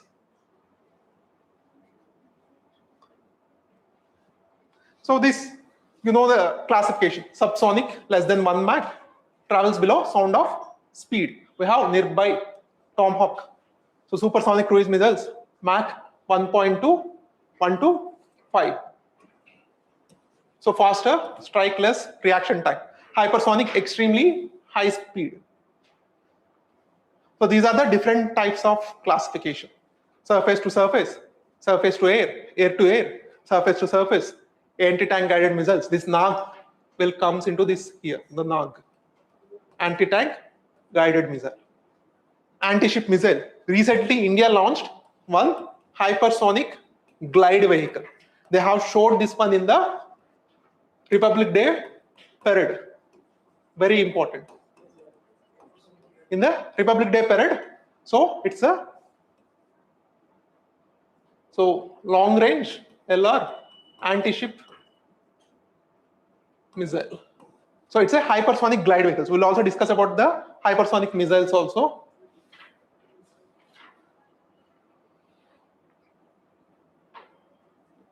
So this is Akash, Integrated Guided Missile Defense. So when it started in the 1983, response to the war lessons and aim for. So this is Akash missile system. So Akash, what is its range? 25 to 30 kilometers. One is 25 to 30, yeah. So the latest one, they want to improve. So this is, at present, it is only 25 to 30, but future missions range, we don't know exactly. So next, Agni missiles. You have to concentrate on this. So what is its range? 5,500 kilometers. And it comes under the classification of ICBM, intercontinental ballistic missiles. So that is the, India has only one intercontinental ballistic missile, that is Agni 5. So next, ASAT, this is MIRV, like where you can hit the multiple targets. So these are the same. So undersea versions of Agni missiles. So at present, they are testing this K4, 3,500 kilometers range. It's the same modified version of Agni missile. They will launch from the sea. Okay. Next, cruise missiles. What type of cruise missiles India has? Nirbhay. So which has a range of 1,000 kilometers, 500 kg payload, but it is, the speed is very less than 1 Mach. The BrahMos, 290 to 450 kilometers range, 300 kgs of payload. It's a supersonic. Okay, these are the next upcoming missions. So surface to air missiles, Trishul. It was part of Integrated Guided Missile Development Program, Akash, QRSAM, Barak 8, and Igla. Igla is a man portable. It launched on shoulder. Next, anti-tank guided missiles, the Nag. Nag is an anti-tank guided missile. At present, India has this one, and they are making this one. And also Heli-Nag, helicopter launched Nag missiles. So this is LCH Prachanda. So it is Indian-made helicopter. And Arjun, this is also Indian-made tank. And ballistic missile defense system. And when the opposite country, like the enemy country, launches the missile, when you have to intercept, right? You have to intercept those missiles in the two places. Once when in the exo-atmosphere. Once in the exo-atmosphere and once in the endo-atmosphere. You have two places to intercept, especially for the ballistic missiles. But for the cruise missiles, you don't have the chance of this. So, sorry, this exo-atmosphere. Okay. So these are the two layers. So you understand that below the space and after the space. So that is exo and endo. So intercept the missiles outside the atmosphere, intercept the missiles inside the atmosphere. And Mission Sudarshan Chakra is a shield, just like integrated all of these missile systems. So Iron Dome, Steel Dome, like this. So S-400. In the Operation Sindoor, so there is one world record set by S-400 missile in India. So what they did, so they have targeted one aircraft of Pakistani aircraft in around 350 kilometers.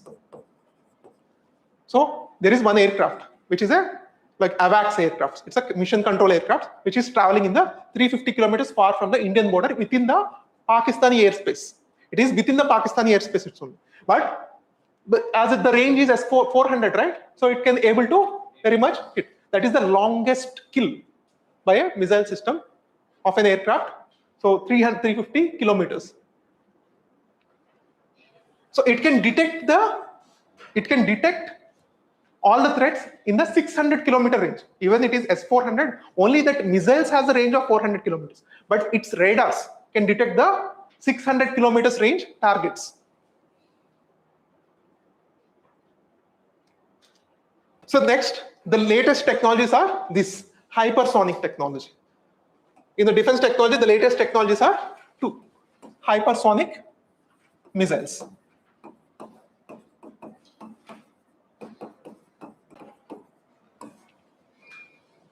In the hypersonic missiles, they have the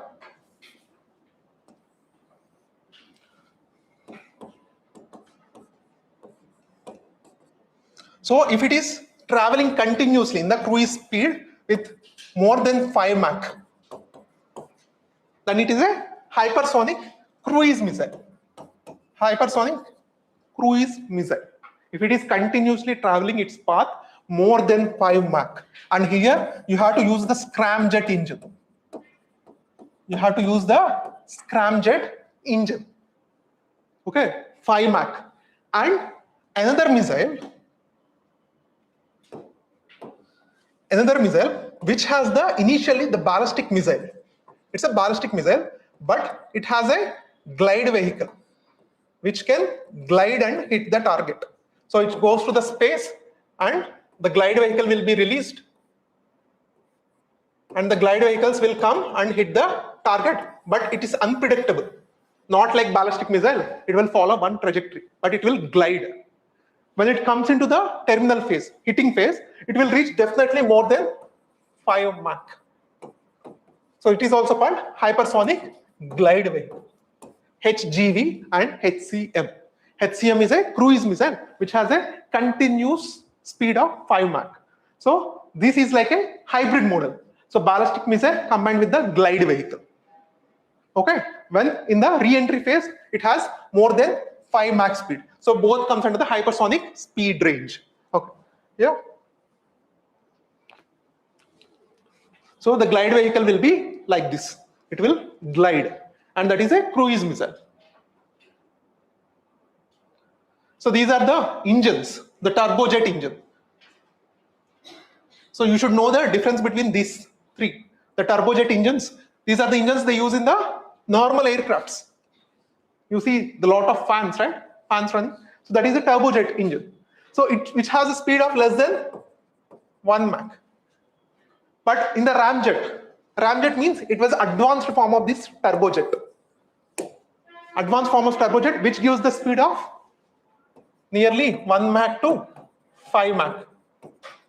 And the scramjet, it's nothing. The only thing which is getting improved is the better fuel burning and the thrust it releases. Okay, so here you can generate the thrust of more than 5 Mach minimum. So that is what the scramjet can do. Means advanced, that the future BrahMos missiles will be powered with the scramjet engines. So these are the aircrafts: INS Vikrant, Virat, Vikramaditya. These are the aircrafts. Okay, submarines: Sindhu Ghosh class, Shishumur, Kalvari, Chakra. So these are the current affairs. So recently integrated missiles. So recent integration of missiles. INS Taragiri is the most recent. INS Taragiri, INS Udaygiri, INS Himagiri. So you can get the current affairs. So these are the frigates. So whenever you see this Udaygiri, Himagiri, so these are frigates under project 17A, 17 Alpha. So project 17A, this Udaygiri, Taragiri, INS Himagiri, these are the project 17A. Recently also, so Japan, they offered one latest stealth frigates to India. So Mogamo class frigates. So until now, we read that Japan is a very pacifist country. They say no to wars, or they don't support any wars. Now they want to change their complete constitution to support the wars because of changing global dynamics. Even they are thinking to have their own nuclear weapons. Japan was thinking to have their own nuclear weapons. Recently, China has accused Japan that it has a fissile material which can manufacture nearly 1,000 nuclear weapons. 1,000 nuclear weapons.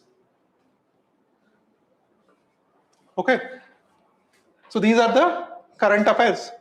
So I will share this document. You can take and you can go a little detail. Okay. So this is project 75. It's a 6 Scorpion submarines which are manufactured in the Mazagaon Dock shipbuilding, Mumbai, with the technology transfer from France. So in the future, the next 75I, which comes out with AIP. What is AIP? Air independent propulsion. Air independent propulsion. Because whenever we need oxygen, because it's in the subsurface, right? You have to come outside and you have to take the oxygen, and whatever the smoke generated in the diesel electric, you have to release that smoke, right? So that limits the capability of a submarine. Means which you have to, when a submarine, when the crocodile has always, it has its power when it is in water. When it is outside, then it doesn't have much power. Submarine always has its own power when it is in subsurface. So whenever some limitations which is limiting it to come outside, means definitely it is a liability for that submarine. So this air independent propulsion which makes submarines to stay longer in the surface. So you no need to come to take oxygen from the outside. So even the latest Pakistani submarines, they have this technology, but not India. Okay. So India was planning to acquire that air independent propulsion. So these are some aircrafts, which is a surveillance aircrafts India has. Like, this is Poseidon aircraft. They purchased from US very long back. Now they want to purchase them more. So which helps to detect, like the flying radar, how the ground radar sees what is coming from space. This is a flying radar. So with the height, it can able to map. So what kind of aircrafts they are traveling, what is happening in the ground locations. This is kind of like a flying radar. So this is also like that, AWACS. So eyes in the sky, same. The radars you are taking into sky. So which can, like it will release the radio pulse like this, and it able to detect what are the fighter aircrafts and what are the aircrafts which is flying. So these are this next one is Akash Tir. This is also very important. This is the man pads, like the man launched, like the Nag. We discussed about the Nag, these kind of missiles, right? So those mostly they can convert those kind of missiles into man launched missiles. Igla, these kind of missiles. Next, there is one smart system. You know the torpedoes, right? What is this torpedo? Torpedoes? Yeah. So it's a underground missiles. Underground missiles. Because if you use the missiles in the sea, what will happen? It will get wet, right? Like the propulsion, it won't work in the water. So for that, they made torpedoes. Okay, torpedoes, they work with their internal engine, which will have some propeller. Same like submarine.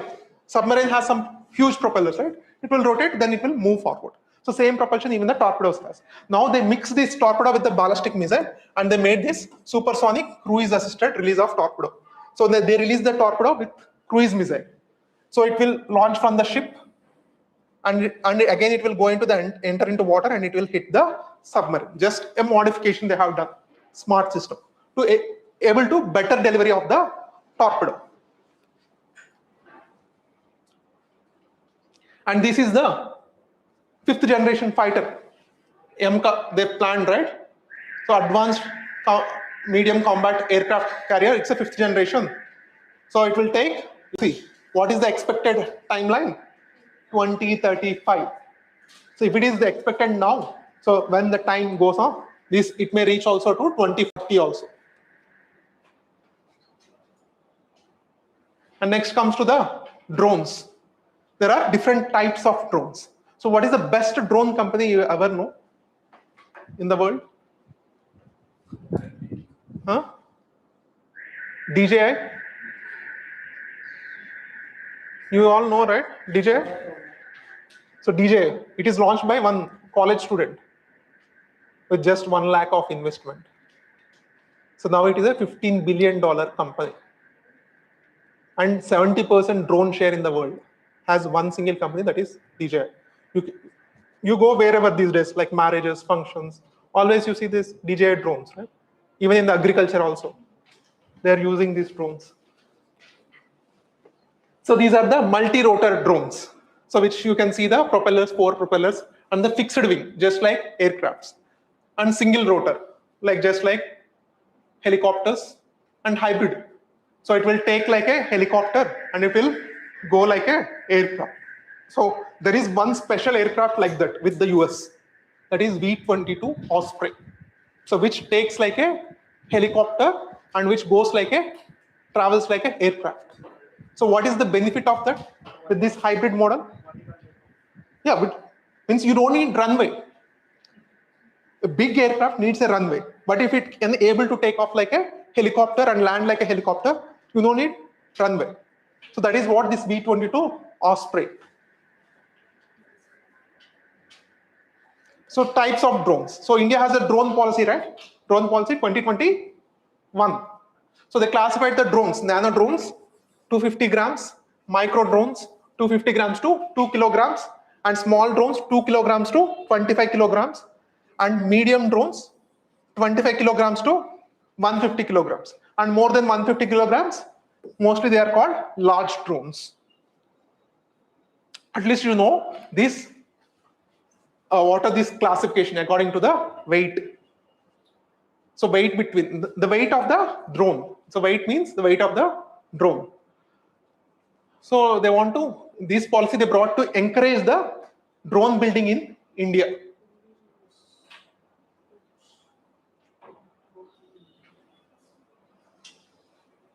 So these are the other types of drone which India uses, especially in the defense drone, from smaller hand-fitted drones to larger drones. So what is the use of those kind of small drones to these drones? Yeah, these for the covert operations like the Mumbai, these kind of attacks, urban attacks. So where these terrorists are hiding, which floor they are hiding. So they can see with those kind of drones. And in the Republic Day parade, they also showed these kind of mules. Multi-legged. Yeah, robo dogs, not like those kind of mules. This is Indian made mule. So there is one controversy happened, right? Golgotha's University. They bought a drone from China and they said it is developed by our university students. Yeah. So these drones, they are using in Indian Army, and they also showed in the recent Republic Day parade. So what are the defense platform they showed in the Republic Day parade? So you have the high scope of questions coming from that. Okay. So these mules, how they will help? So they carry the lot of luggage to the high terrains and rugged terrains, these kind of like places which it's impossible for human to carry the loads. And next, these are again the latest technologies in the defense, direct energy weapons. So direct energy weapons and also microwave weapons. Okay.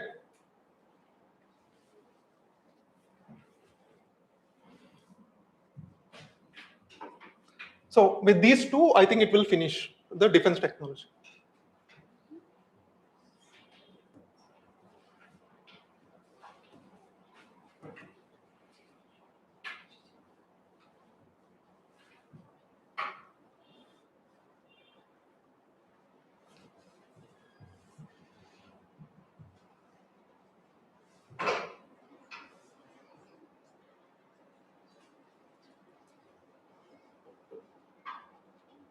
So in the recently, like US has kidnapped the Venezuela president, right? So what kind of technology they used? So going to the foreign country and bringing their president back. It's not easy thing, right? Hundreds of soldiers, they are guarding the. So they used one new technology called this microwave technology. So with just 10 or 15 soldiers, they used only 10, 15 soldiers.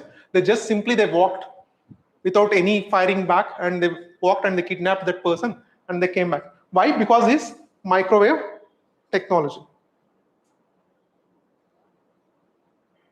So just I'll show that introduction. So this is a radar which emits the microwaves.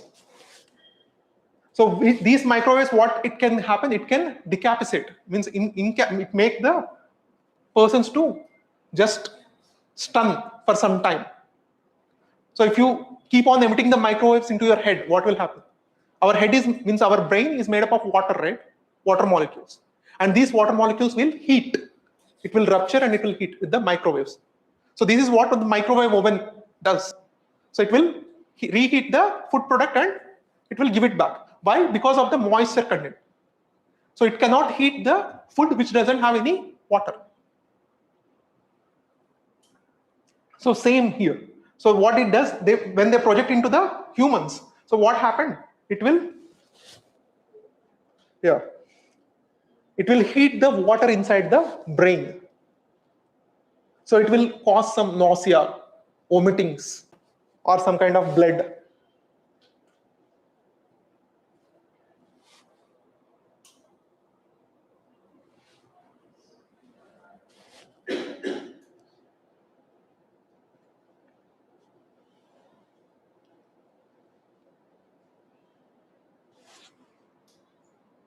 So even you have 100,000 of the best trained soldiers, they still become incapable with this kind of technology. So that is what happened in Venezuela. They used in the Venezuela. So which made their job very easy. So this is one of the technology. Because you know the electromagnetic spectrum, right? What are the, how this electromagnetic spectrum is classified? Starting with radio waves, microwaves, IR, visible, UV, X-ray, and gamma, right? So all the electronic equipment, whatever you are using, either the mobile networks or your devices, all comes under this radio waves and microwaves category only. The Wi-Fi, everything, whatever you use, any kind of electronic device. So which means if you can hold the control of this radio and microwaves, you can decapacitate or you can able to stop working of any device. So that is the simple method, the principle they have used. So radio and microwaves. It's not just to make the humans incapable, even the drones also. If you continuously emit the microwaves into the drones, so what happens? It interferes its signal. So it will get jammed. So these two, if you can control these two, you can almost have control on any electronic device, including the satellites, almost everything. So that is the simple principle they have used. And also in the Iran war. So what Iran is using, one kind of drones. What is that drones? Shahid 136 or something, some kind of drones they are using. The cost of these drones, is around $20,000 to $30,000. So what is the $20,000 to $30,000? Hardly, it's like 20,000 to 30,000 means 20 lakhs to 30 lakhs, right? 30 lakhs. So a missile, a THAAD or the Patriot missile interceptor, which the US is using to destabilize this drone, which cost 1 million to 5 million. Means 10 crores to 50 crores. 10 crores to 50 crores. So where is 20 lakh and where is 10 crores? It's obviously, war is nothing but an economic game. So whoever fights with cheap, they will win. They are considered as a win. So how to overcome this kind of cost problem? So they want to make some kind of better and cheaper versions. So using the microwaves and laser beams. So the answer is using the laser beams and microwaves. So now the whole world, they are concentrating on laser beams and microwaves to destabilize the incoming aircrafts or aircraft challenges. So it is a cost-effective methods. Okay, even the Israel recently they started a project. They have the Iron Dome, right? So now they started the project called Iron Beam. Okay. So this is that is called the direct energy weapons. High energy lasers they are using for that, and also this high power microwaves. These two are called direct energy weapons. The purpose is the same. Even at the time of Galwan clash between the China and India. So that time also there are some rumors that China has used these microwave weapons on India, if anyone remembers. Okay. So next, so there is one scheme, right? You know this scheme? So to encourage the research and development in, so innovators for the defense excellence scheme. So they will give some money to fund your projects if you have any defense related projects. So there is one scheme, an IDX scheme. They will fund your defense projects. So 1.5 crore to 10 crore, like that. They have one Aditi 2.5. So especially they concentrate on AI, quantum technology, anti-drone. If you want to make any technology, then the government will fund your project, especially in the fields of AI, quantum technology, anti-drone systems, these kind of things. Just you get to get it in your mind. So what is this benefits of this scheme? Boosts indigenous innovation, supports startups, MSMEs, reduce dependency, imports, promotes Atmanirbhar Bharat. And next, major global control, I mean, so export control regimes like NPT, Non-Proliferation Treaty. What is that Non-Proliferation Treaty? What it says, just give some basic idea. We don't need to go so much details. Just accept the except P5, except the, it's not explicitly they didn't mention the P5. Whoever they test before 1967, so they will, can have the nuclear weapons. After that, the people should not have the nuclear weapons. So India was not the member of that country. Only the 4 countries, they are not the members. India, Pakistan, Israel, and North Korea. And now Israel also, sorry, Iran also want to come out of this NPT. So what India has said, so it divides the whole world into nuclear haves and have-nots. So even they have to slowly, they have to remove their nuclear weapons, but they are not doing, right? They are increasing their nuclear weapons. So which makes world very much unstable. So next, MTCR. Just now we have discussed, right? The MTCR. So main, what it does, the main focus is missiles capable of 500 kgs payload and 300 kilometers of range. So you should not export to another countries.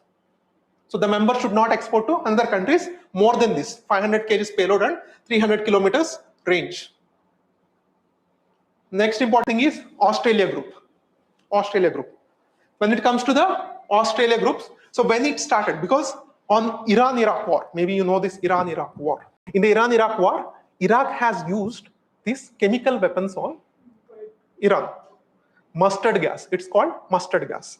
So they use the mustard gas. As a response to this, they formed the Australia group to control the chemicals, pathogen, biological agents in the warfare.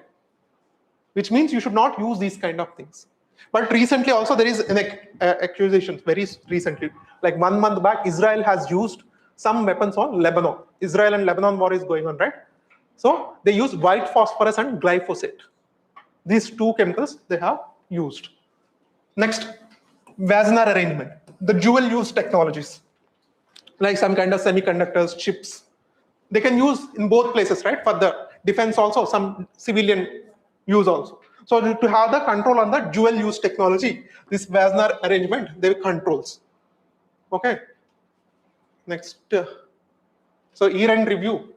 So last year year-end review, not very much important things, but Operation Sindoor, Mission Sudarshan Chakra, they mentioned in the, this is the year-end review of Ministry of Defense and Technology. Means you have to just go through these year-end reviews. You will get some what happened exactly with these ministries last year. It is the official data given by government itself, right? If you have time, like 1 month back, 2 months back, you must read these things. So what are the current developments when it comes to the defense? They all mention, like they are planning to acquire like Tejas aircrafts more.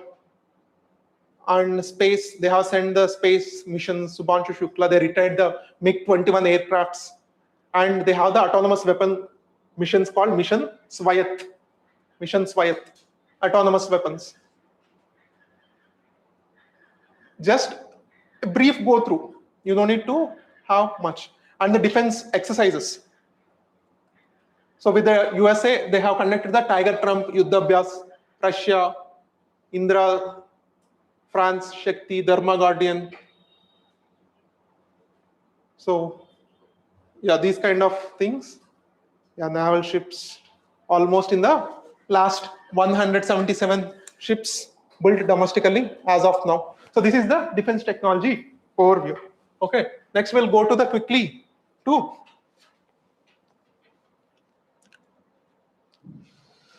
space. Okay.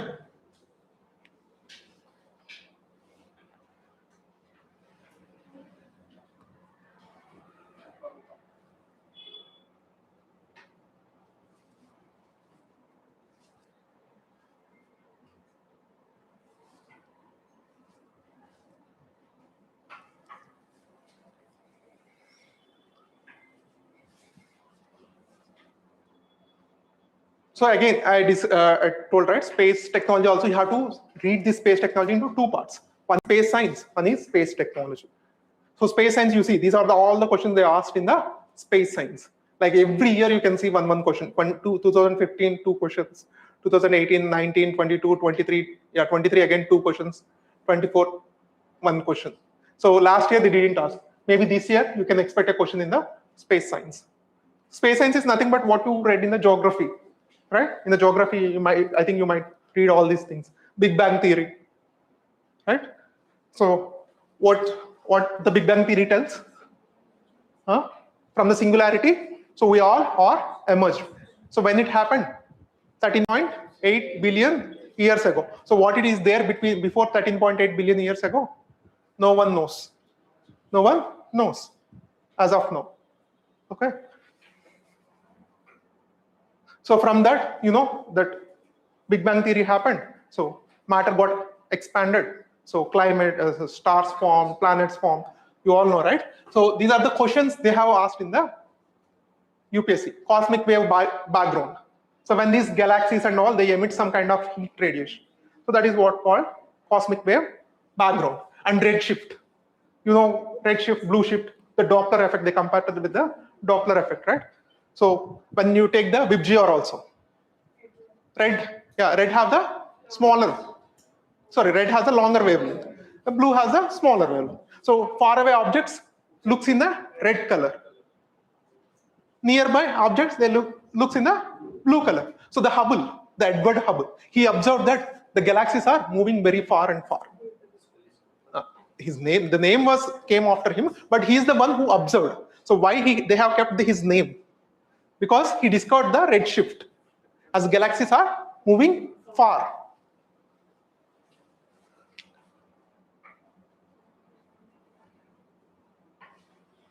So dark matter and dark energy. What is this dark matter and dark energy?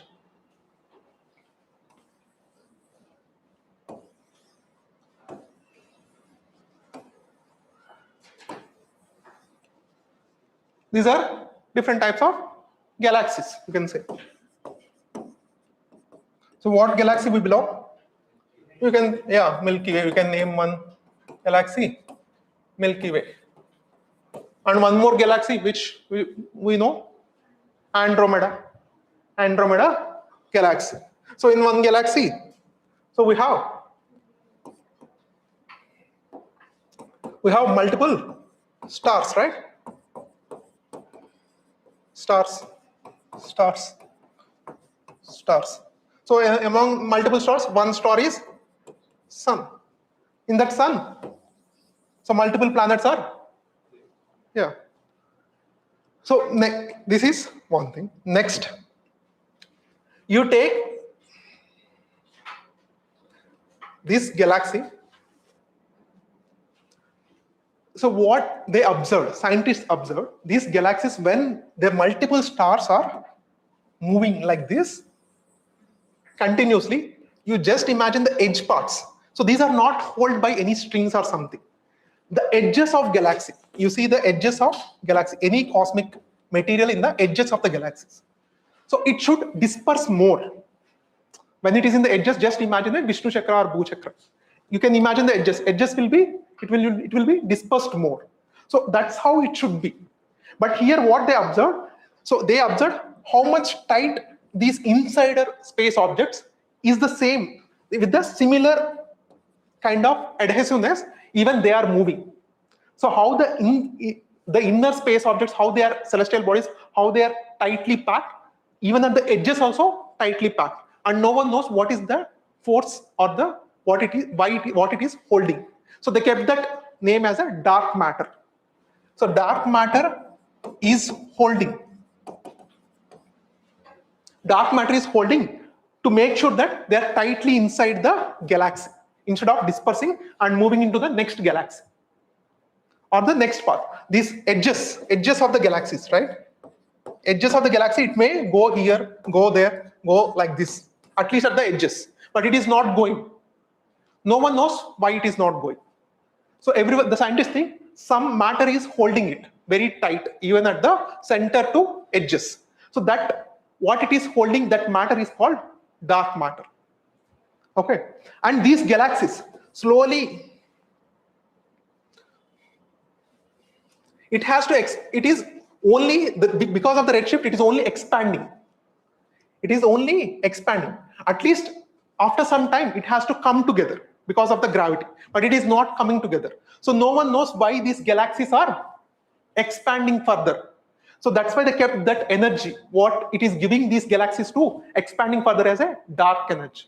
And the dark energy is around how much? 68% in the space. And the dark matter is around 27% in the space. So together, they combine 95% is only filled with dark energy and dark matter. Only the 5% of matter which we able to see and able to observe. Only 5%. Only 5%. Okay. So dark matter 27%, dark energy 68%.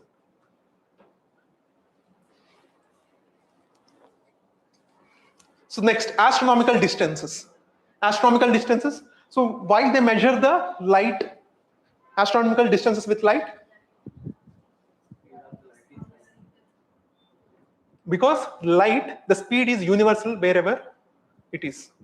So that's why they calculate the distances with the light. What is the speed of light? 3 lakh kilometers per second. 1 year, how much distance it can cover? 9.46 trillion kilometers per 1 light year. 1 light year is equal to 9.46 trillion kilometers. That is 1 light year. And parsecs. What is mean by the parsecs? So 3.24 light years is equal to 1 parsec. So this is the units they measure. Okay.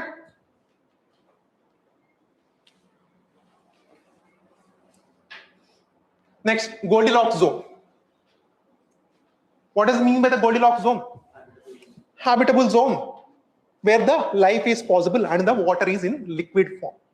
That is very important. So Earth is considered to be in the habitable zone. Because what?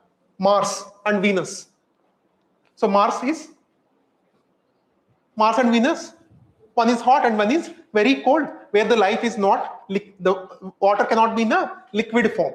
If the water cannot be in the liquid form, what happens? The life is impossible to form. So that's why Earth is considered to be in a Goldilocks zone. That is the UPSC. These are all UPSC questions. Whatever the themes are mentioned here, these are all UPSC questions only. So building blocks. What are the fundamental parts? So you take anything. You take any object or any matter. What is that matter is made up of? Atoms. So atom. So what is this and what is this? This is electron and this is nucleus. And what are the things the nucleus contains? Proton and neutron. Okay. What are more fundamental part? What are the materials the proton is made up of? Proton is made up of quarks. Proton is made up of quarks. And electron is made up of leptons. So these are some fundamental unit particles. You should have some idea. So that is what UPSC has asked. Okay. So initially, when these fundamental particles formed, they don't have any weight. So they got the weight because of the bosons. The Higgs boson field, when they entered, they got the weight. So that's why we all have weight. Okay. Next, stars. The formation of stars. So how the stars formed? With the nebula. Nebula is nothing but a gas particles. And when the pressure increased and the gravity with the gravity, what happens? The pressure increased. And what happened? The pressure and temperature rises. And which forms? Due to the gravity, this all comes together, hit together like this. So what happened? So the pressure and temperature increases and it forms the proto star. Why it is called? Why it is not called as a star? Why it is called proto star? Because nuclear fusion has not started. When the nuclear fusion has started, then it is called star. So only the pressure and temperature increases. This is due to the gravity. In the whole universe, whether God existed or doesn't know, but the four forces or the principal forces, the whole universe. What are those four forces? One is gravity, one is electromagnetic radiation, third is strong nuclear force, and fourth is weak nuclear force. These four are universal. Because of these four only, everything, every matter, whatever we see and how we existed, all because of these four only. Okay. So next, after the protostar, what is next? So star forms. Either it changes into red giant and red supergiant. So the star divides into red giant and red super giant. And in the red giant, so these are all nothing but like a lamps which has some fuel. So at one time or one day, so all this fuel will be exhausted.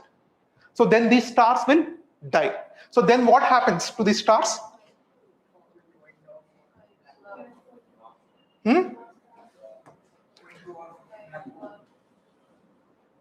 So what happens with these red giant stars? So they convert into white dwarf. They convert into white dwarf. Just like if the coal has completely burned. If the coal has completely burned, so what will happen? It becomes like it changes the color and which is very dull. Just like it forms like a white dwarf. What happens? This outer layer was completely driven away with air. Means atmosphere there. So just like it forms the white dwarf once the fuel is completely exhausted. For example, our sun is burning from how many years? 4.6 billion years, and it has the fuel. It only consumed 50% of its hydrogen, and it has a fuel left to burn 5 billion more years. 5 billion more years. So after 5 billion more years, so our sun will become white dwarf. And after the white dwarf, after the years of cooling, what will happen? It will convert into black dwarf. Okay. So when it comes to the red supergiants, so what is the outcome? Either it converts into neutron star,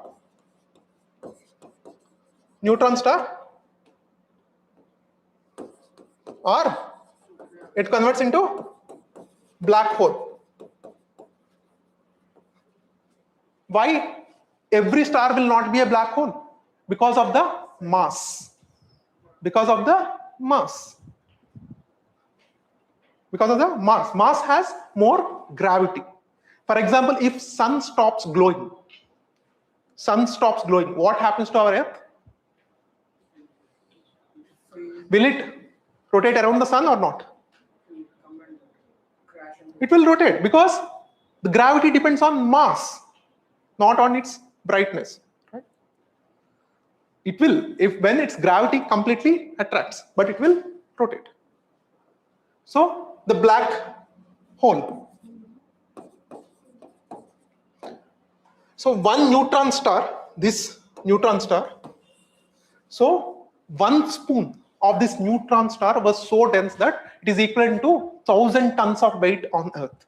Just 1 spoon of neutron star, it weighs more than 5,000, 6,000 tons of mass weight on Earth. So neutron star is so dense. And if the neutron star emits light, so then it is called pulsars.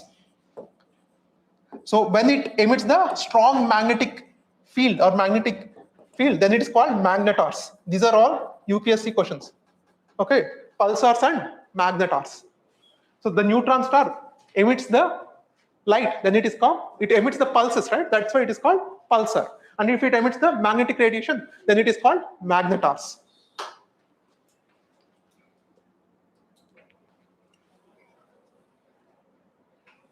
And black hole.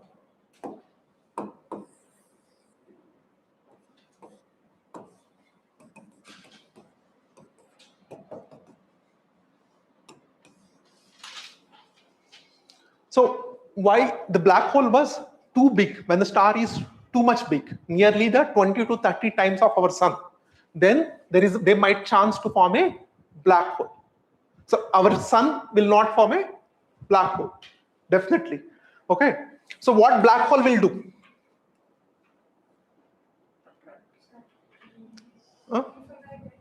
It also forms a singularity, right? So it attracts all the mass, including the light also. It will not emit, it will absorb, even the light can't pass through the black hole. It was so dense. So just I will show the image. So this is how the star. So gas, protostar, main sequence star, red giant, red supergiant, white dwarf, black dwarf, supernova explosion will happen. Then neutron star and black hole. Either neutron star will form or black hole will form. So this is the black hole. So the center part of the black hole is called singularity. Okay, and the rotating dust and gases, that is called the accretion disk. This is called event horizon. So anything goes into the event horizon will never come back. Anything reaches and touches the event horizon, nothing will be come back.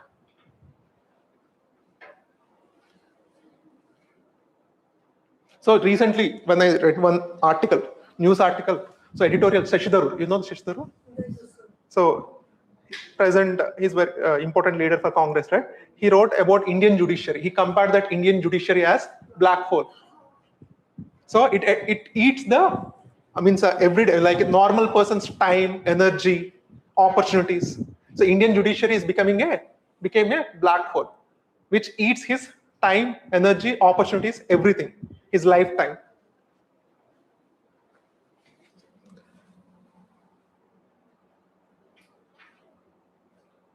And also wormhole. This is also very important. So this is a hypothetical scenario that two black holes combine and they will form a wormhole. So what does it mean? Like if two separate worlds, if this is the complete universe. If there is one black hole form here and if there is one black hole form here, so there might form one wormhole which connect these two. How I can tell? Like for example, to reach A to B, so there is one point here and one point here. But if you tilt, the distance between two places will be smaller. So that is the wormhole can do. It connects the two worlds with their black holes. So which brings the distance more small. It is like a tunnel, shortcut. Yeah, shortcut. So that is what the other universe and our universe. So if the black holes can make the wormhole, but it's not exactly, it might happen or not, no one knows. So it's just a mathematical calculation. But black hole, recently they have captured the image of the black hole. Okay. 2 years back, they have captured the image of the black hole. So this Chandrasekhar limit. What is the Chandrasekhar limit? Yeah. So it is the maximum mass a white dwarf can have before collapsing and gravity, 1.4 times of the sun. Beyond this limit, the star may become the neutron star or black hole. Means more than 1.4 times of our sun, either it will become black hole or neutron star. So less than 1.4 times of the sun, it only become the white dwarf. So supernova is a explosion when the star finishes its fuel, right? So neutron stars, pulsars, magnetars, that is what we discussed. So quasars, these dark comets, this is very much in the news. So dark comets are like comets. What is the difference between the comets and asteroids? Comets are gaseous. So when the comets behave, when dark comets or objects behave like comets but show a little or visible type. So comets have tail or not? Comets have tail, but these dark comets doesn't have tail. That is the only difference. Okay. Next important object is sun. Very, very important. So you should know why sun releases its flares, sun flares, and coronal mass ejection. Okay. So what is the anatomy of sun? What is the anatomy of sun? First comes with core. Core. So what is the temperature here in the core? 15 million degrees Celsius. 15 million degrees Celsius in core. In core. Next, what will have? It has the radiative zone. Radiative zone. And next, it will have convective zone. Convective zone. And next, it has the photosphere. Photosphere. And next, it has chromosphere. And then it has the outer atmosphere of sun. So what is the temperature of this photosphere? It is 5000 degrees Celsius. And what about the corona? What its temperature? It is 1.5 million degrees Celsius. So 10% of the core. So that's what still the scientists are studying, why the outer layers have 5000 degrees, why the atmosphere of sun has much higher temperature. Our Aditya L1 or Parker probes, these are probes are launched by sun was like this. Still they are able to get answers. Still we don't know the clarity why the temperatures are very much different. So inside it is 15 million degrees Celsius, but outer layer it is 5000 degrees Celsius. But atmosphere of sun has 1.5 million degrees Celsius. Okay. And we are making the tokamak reactors, right? Tokamak reactors. What is this tokamak reactors? Fusion reactors. These fusion reactors has much more temperature than the core of sun. Nearly 150 million degrees Celsius. 150. Even the 10 times more than sun. Tokamak reactors. Artificial suns, ITR project. India has also one project called Aditya. So this is the anatomy of sun. So what happens if this is the size of the star which is burning always? Obviously it emits some flares. Just like you imagine the campfire with a lot of wood.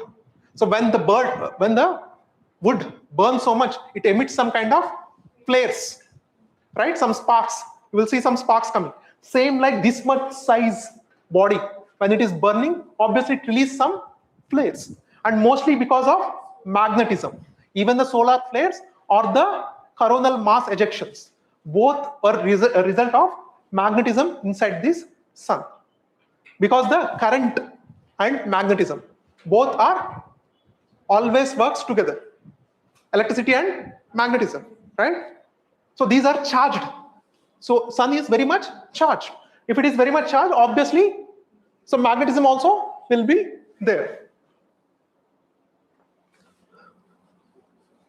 So So in solar flares, you will not have matter. But in the plasma, coronal mass ejections, you have some matter in the plasma. That's why that is the one of the main difference. So what is solar flare? A sudden intense burst of radiation from the sun's surface. And what is coronal mass ejection?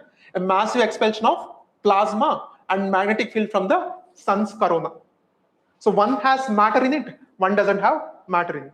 But when it interacts the Earth's magnetic field, so it has a huge impact. Also the satellites or other spatial objects which is in the space. Okay, because we all works, how we connect everything because of electromagnetic radiation. One single thread which connects everything is electromagnetic radiation. So anything which impacts this electromagnetic radiation, everything will be disturbed. Okay. So you all know this large Hadron collider and all, but you should aware. You can take this. I will share this document, and you can just. Oh, 1 o'clock. So we'll continue after lunch. Okay. We'll continue the space technology after lunch. Okay. So when 30 minutes is enough. So, but yeah, exactly 1:40 I will start the class. Okay.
Yeah.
So we finished in the morning, we finished the space science, right? Yeah. We finished the basics about the space science. Now we'll discuss about the space technology. So what are the important components of the space technology?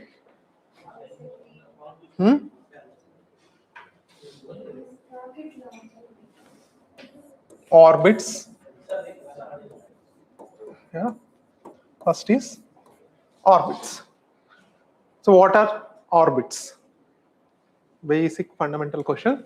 Why the satellite, without spending any one drop of fuel, is able to rotate around the earth for at least 15 years, 10-15 years of this life cycle? Why? What made it possible? Or why the earth is rotating around the sun, orbiting around the sun without any fuel? Gravity. It's just gravity. If it is a gravity, so earth and will go and hit the sun. Centrifugal and centripetal force. So what is here, what acting as a centripetal force? What acting as a centripetal force here? Centripetal is an inward force, right? Centripetal is an inward force. Centripetal force. Here the gravity is acting as a centripetal force. And any object, that object's tangential velocity, it has some velocity, right? So that velocity is centrifugal force. So just imagine if I tie one object to a string and I am rotating. So why it is in its place? Because of that string attached to my hand. So that is because of gravity. And why exactly it is means orbiting? Because that speed also matter, right? If I rotate slowly, what will happen? It will not move as fast as it is moving. It can't maintain its orbit. So the centripetal force and the centrifugal force, the tangential velocity, it should be having the balance. And now comes to the satellite. So why satellite is not falling onto the earth? Basic question. So why satellite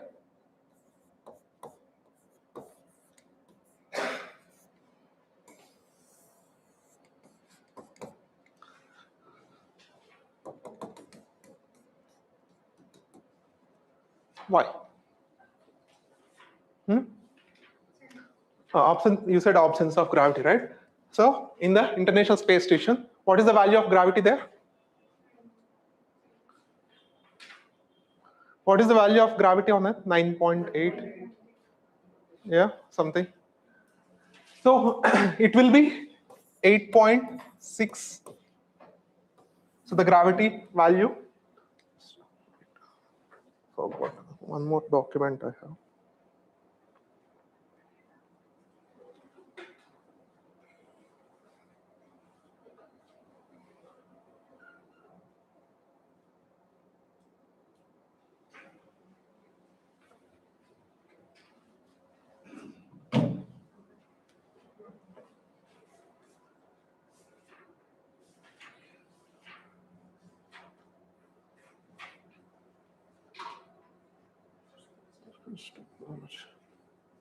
This is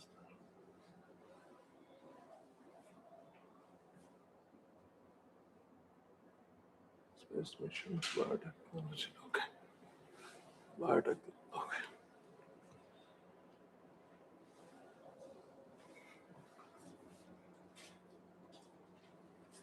So here we have, yeah, gravity. We're discussing about the gravity. So what is the gravity value on Earth? It is 9.8 meters per second, right? So you can have chocolate, right? You can have, it's okay. Then what is there? Okay. So what about the gravity value on the space, at least in the International Space Station? What is the value of gravity? How much? At least you can tell me in the percentage.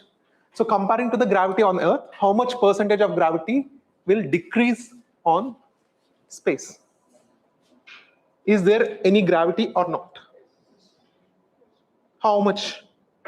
10% of Earth's gravity, 20% of Earth's gravity, 30% of Earth's gravity, or 90% of Earth's gravity? 1/6. No. It's 90% of Earth's gravity is in International Space Station. But still, we have, means 90% is like almost same gravity of Earth. But still, why the people float? Why the people experience the, yeah. No, because of free fall. Because of, this won't stay like that, right? It orbits around the Earth. Because of that free fall, so they experience the microgravity conditions.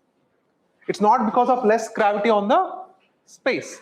So even in the 500 kilometers from the Earth in the International Space Station, still they have like 8.6 meters. You see, almost just 10% difference. Because of its orbiting around the Earth, and due to the free fall conditions, they experience the microgravity conditions.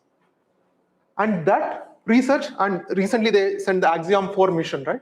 So they sent one astronaut named Subhanshu Shukla to the International Space Stations. He spent 17 days or 18 days, and for that India spent around 550 crores just for that 10-15 days trip. So India spent 550 crores. Why India has to spend that much? Because he has done some valuable experiments there. He has done some valuable experiments, so which will help and which will show the way for the India's future Bharatiya Antariksha Station, BAS. That is a future planned International Space Station for India. So they have done some valuable experiments which will be very much helpful for India. So they thought it will be reasonable to spend that much amount for this 15-day trip or 17-day trip. Okay. So first, now, why the satellites? So now we'll come back to the same question. Why the satellites won't fall back to the Earth? Because this is very fundamental. If you don't understand, so why the satellites stay or why the satellites move around the Earth without spending any drop of fuel, so you can't understand the space technology. Okay. Why? Two important factors, it's tangential velocity and the gravity of the Earth. So when it is have a balance, so there this, and also the free fall condition. So main importantly, the free fall conditions. So here, so satellite want to fall, but it is missing the Earth. So like that, so I will show one video, so you'll get more clarity.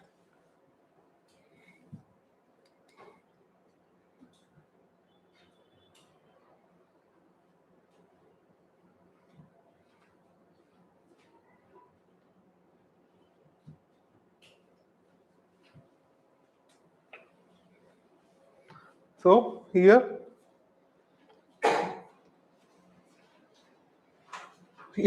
this person is a very famous scientist who used to work in NASA.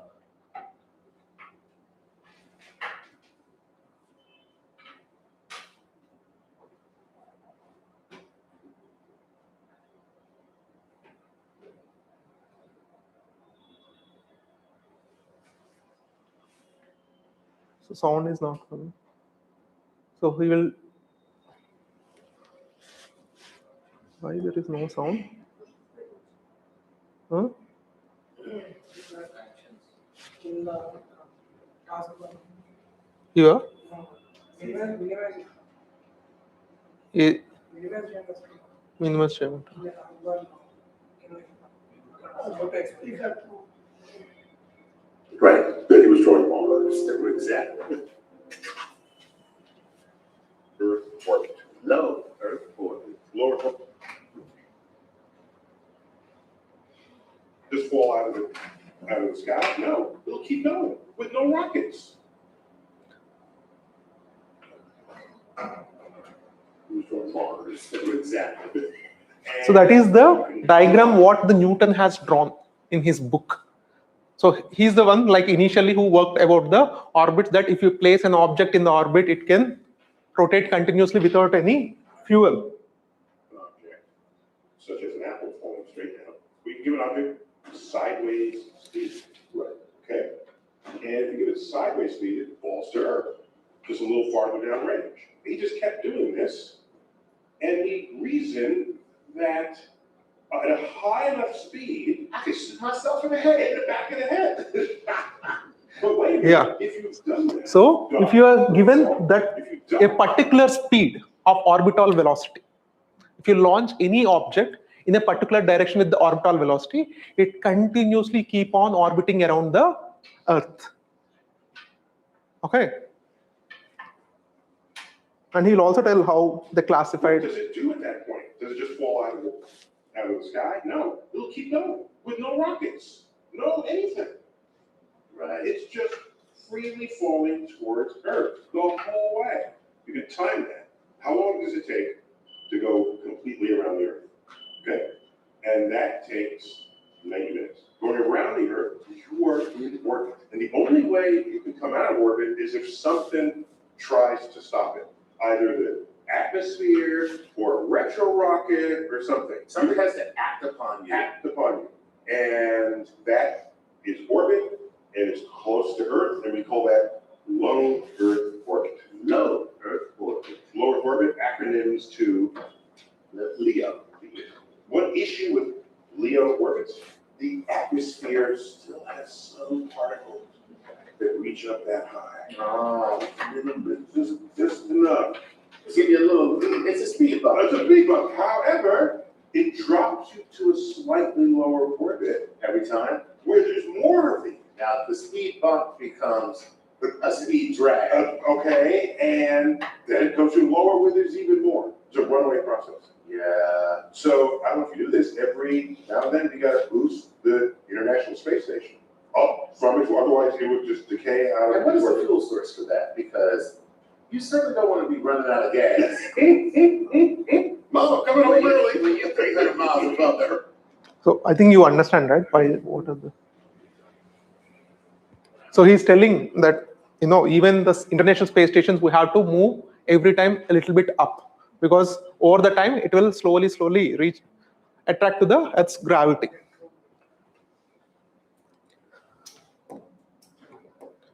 So due to the free fall of a satellite, so Earths mostly stay in the orbit. So based on this, so if it was near to Earth, so to stay in its orbit, it has to orbit too fast. In 90 minutes, it will finish one rotation in 90 minutes. So when this distance goes up, so the time it rotates the Earth will decrease over the time when it reaches the higher orbits. So it decreases from 90 minutes to 24 hours.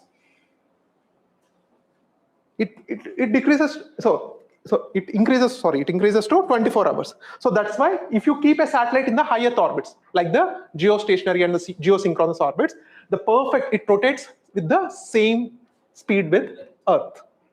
Okay. So these is about the orbits. And now how many types of orbits we have? LEO, middle Earth orbit, and geo or higher Earth orbits. These are higher Earth orbit. So what is its range? near to nearly 2000 kilometers. And how about this? 35,586 something. And above this, nearly 36,000 kilometers. So we call it as high Earth orbits or the geosynchronous and geostationary orbits. So now what is the benefits of keeping satellites in each orbit? That's what you have to understand. Okay, they divided the orbits. There are no any special, demarcation lines are not there, just the gap, the space of the objects. So what is the use of keeping in the low Earth orbit, middle Earth orbit and higher Earth orbits? Communication satellites, okay. Radio waves. So where they will keep the communication satellites? Low Earth orbits. So what is the benefit of keeping the satellites in the low Earth orbit? So if it is near, obviously the latency is very less. So the signal will travel fast. The latency will be less. If it is far, what happens? The latency will be high. The signal to travel, the communication will be, it will take little more time. But here, so what will happen? If you keep high, you can cover the wider range. If you keep smaller, you can cover the lower range. For example, these are not the Starlink. What is the Starlink? So which they provide the internet with satellites. So most of our internet, how we get our internet? Through the cables. So more than 90% of our internet comes through cables. Only 10% of internet through satellites. But the Elon Musk, he thought he want to reach to the areas which it's not easy for the humans to reach, like deep jungles. So he want to provide the internet in those kind of areas, in the deep urban areas, like deep rural areas. So where it is not easy to access the internet. So that's why he launched one project called Starlink. In the Starlink, what he will do? He will provide the satellite-based internet. So that's why he want to keep around how many satellites? Nearly he has a plan to keep 10,000 satellites. He already launched 2,000 satellites. So into the low Earth orbit. Why low Earth orbit? The same reason. Because if the satellite is near, the latency will be small. If he keeps in the higher Earth orbits, what? The number of satellites he has to keep will decrease or increase? Decrease. Same, for example, the GPS. You take the GPS. So usually all the countries, like even the China, America, or European, so they kept their navigational satellites in middle Earth orbits, 22,000, 20,000 kilometers around that. But why India kept in the higher Earth orbits? Because it with cost effective, and also it want to use only with the minimal satellites. It want to have its coverage. So that's why it kept in the far Earth orbits. Okay.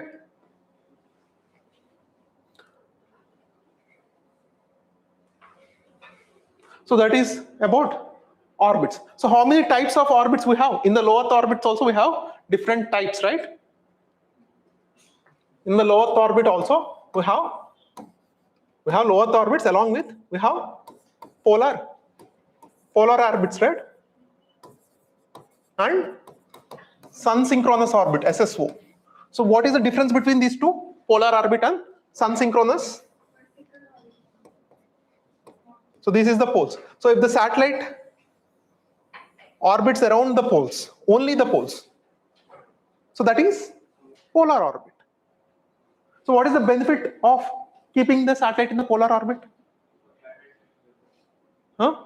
Yeah, the climate change and also the Earth mapping. Because Earth also will not stay stationary, right? It also moves. So it can map completely with the polar orbit.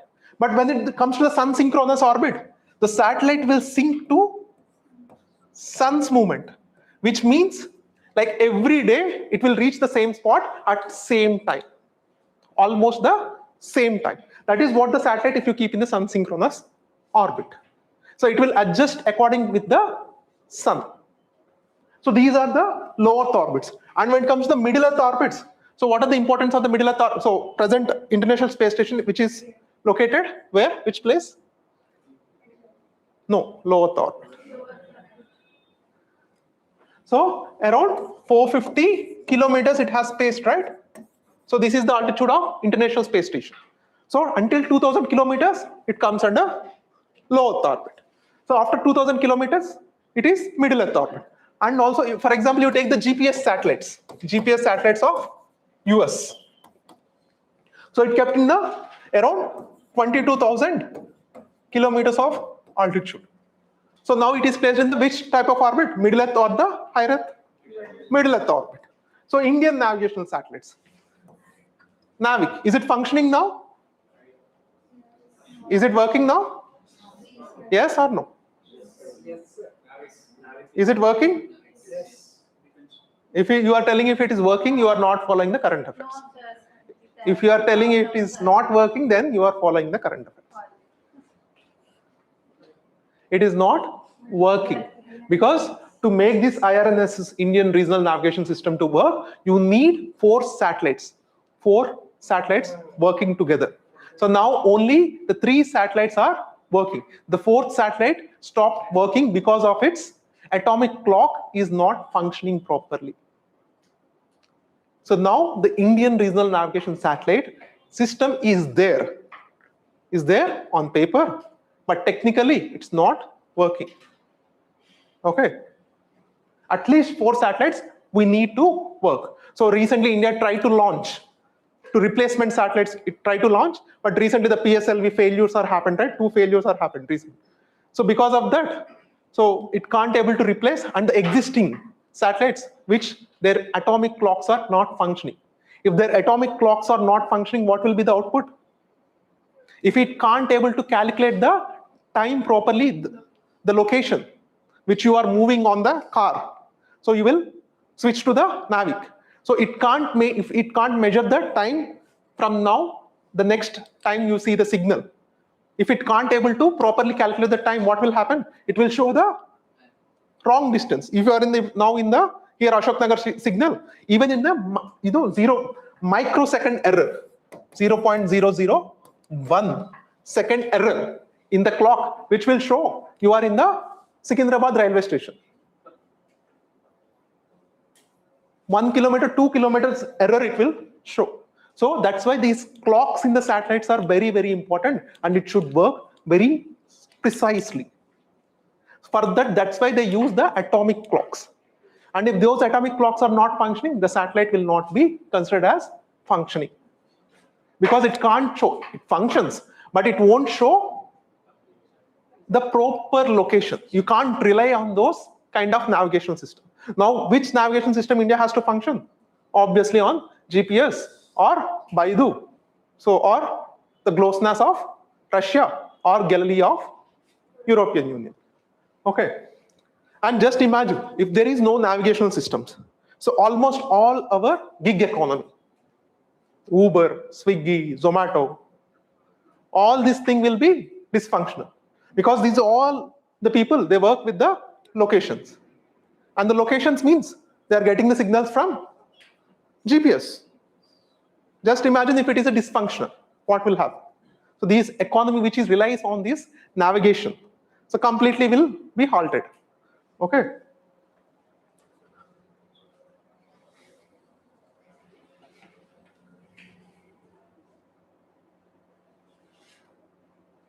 So next comes the launch vehicle. So same, you see the payload, even in the missile also, the ballistic missile, the components are almost similar. So payload, fuel and oxygen, as you won't get the oxygen in the outer space. So you need your own oxygen tank and you need your own fuel tank. So the rocket propulsion, very important. So we have launching vehicles. So what is its objective or what is its function? Launching vehicles, what it will do, what is its job actually? It will deliver the satellite, like how the Zomato person delivers the food. That is the only thing these launch vehicles will do. Okay, just how a transporter lorry, how it delivers the good from one place to another place. The launch vehicles will do the same job. It will take the satellite from the Earth to space.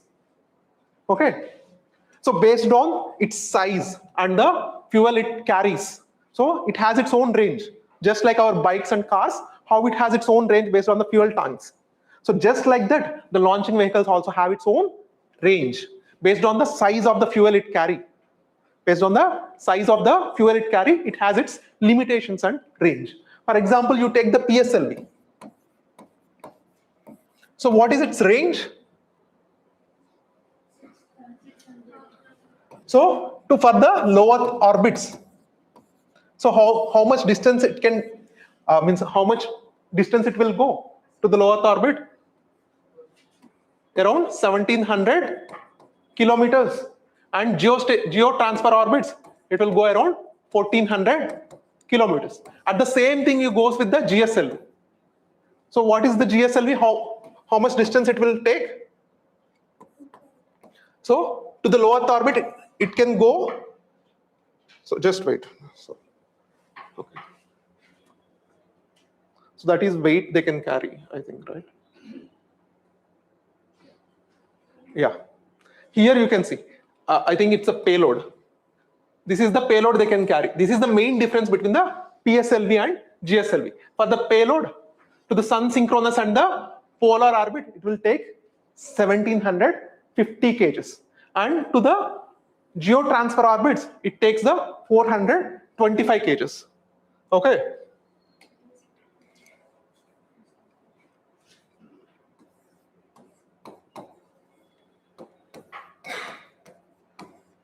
And when it comes to the GSLV, it is, so to the low Earth orbits, it can take 8,000 kgs. And when it goes to the geotransfer orbits, it takes only the 4,000 kgs.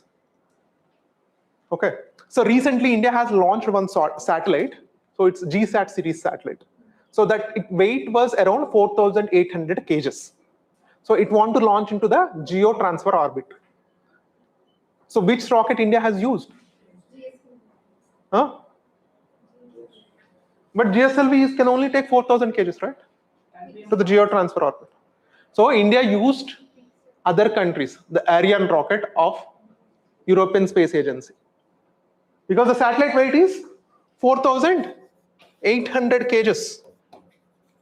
So which the India's biggest rocket like LVM-3 Bahubali rocket also, it has the maximum weight, it can only take 4,000 kgs. Okay. So that is what. So these are the limitations. So just we'll go once the launch vehicles. So you know, right, the rocket works based on the Newton's third law. What is the Newton's third law? Every action has equal and opposite reaction. And what is first law? Huh? What is second law? F is equal to ma. So to move any mass, you need to apply some force. That is F is equal to ma. And what about the first law? So any object which is in its motion, it will means which is it in its state, it will be continuously in that state until and unless you apply some external force. That is the first law. So these are the capacities, like the PSLV. This is the maximum capacity of PSLV, highest version. So the highest version, it can take 1750 kgs to middle Earth orbits and 1400 kgs to the geotransfer orbit. So which our LVM-3, the Bahubali. So to the low Earth orbit, it can take 8,000 kgs and geotransfer orbits, it can only take 4,000 kgs. These are the limitations, which means India has to upgrade its launching vehicles. So it needs bigger launch vehicles. Even if India want to build a space station, you need to carry like tons of weight, right?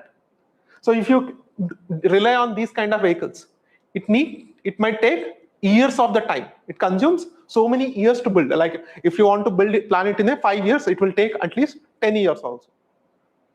Simple mathematics, right? And next important thing was its engines. What type of engines they use? So in the PSLV, how many types of engines they use? Solid and liquid. How many stages are there? 4 stages in the PSLV. 2 solid and 2 liquid. And what about the GSLV? 3 stages are there. So initial liquid boosters, then solid, then cryogenic engine. So these fuels are very important. You don't need to go much deeper. So in the exams, what might ask, even in the groups or group 1 or in the UPSC, they will ask the launch vehicles and number of stages and what kind of fuel they use. So what stages, like the liquid stage or the solid stage. Like in the first stage of PSLV, it is solid. So second stage, it is liquid. And again, the third stage is solid. And the fourth stage is liquid. The recent PSLV failures has a problem with this third stage. Last 2 PSLV failures India has seen, right? So until now, it is considered as one of the most reliable rocket in the world. But with the recent 2 failures, the thrust on the rocket was decreased. So because it has a continuous problem with this PS3 engine, the solid HTBP was continuously getting failed. So at max, it launched even the 104 satellites at one time. Okay. So next important thing is this LVM3. It has a solid boosters, liquid core, and cryogenic. So it has its name. The name of the engine is also very important. So you can just remember the names. The cryogenic upper stage is called CE20. The name of the cryogenic engine, CE20. Very important. CE20.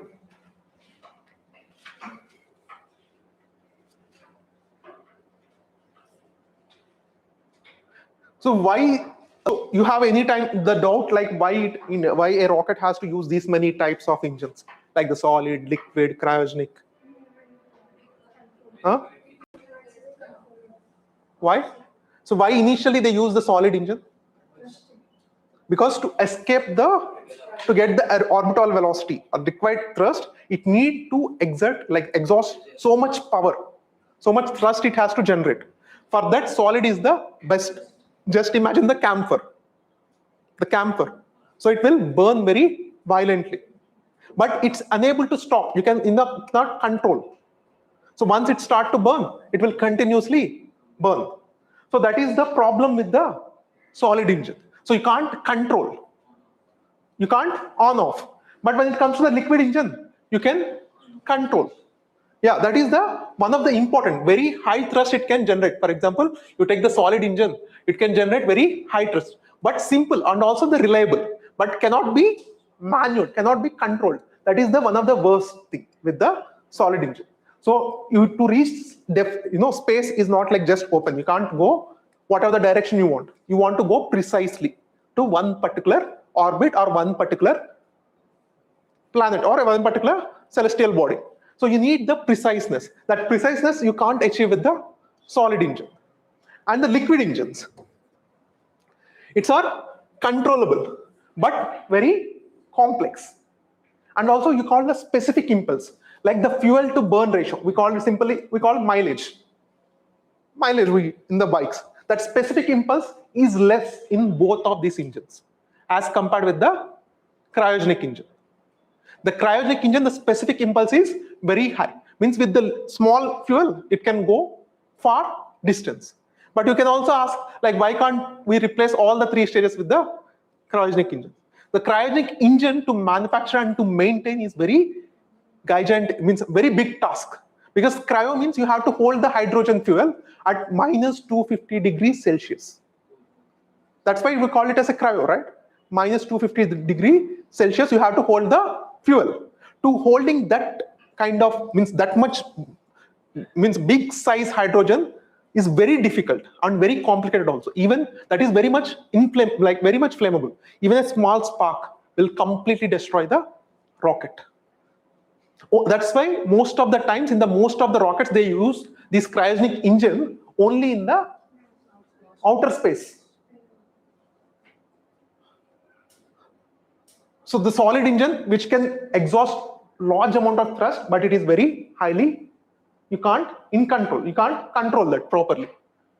So that's why they use in the lift-off phase. Lift-off phase, initially you have to go against the gravity, Earth's gravity, right? So in the initial phase, they use the solid engine.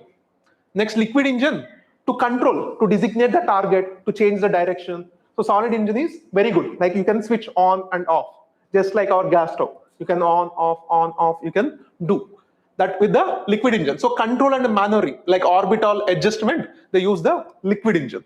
And the cryogenic engine. Cryogenic engine, what is the best important thing? It has the highest efficiency. The specific impulse, they call it specific impulse. The specific impulse of the cryogenic engine is very high comparing to the other two.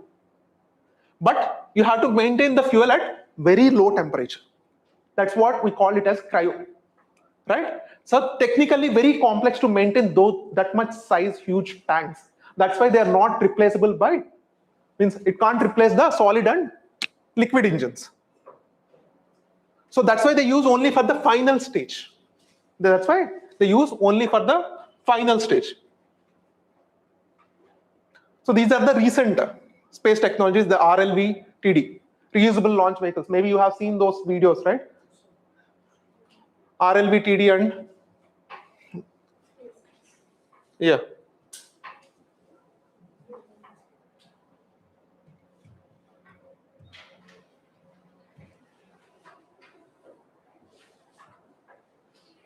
So this is the RLV, reusable launch vehicle.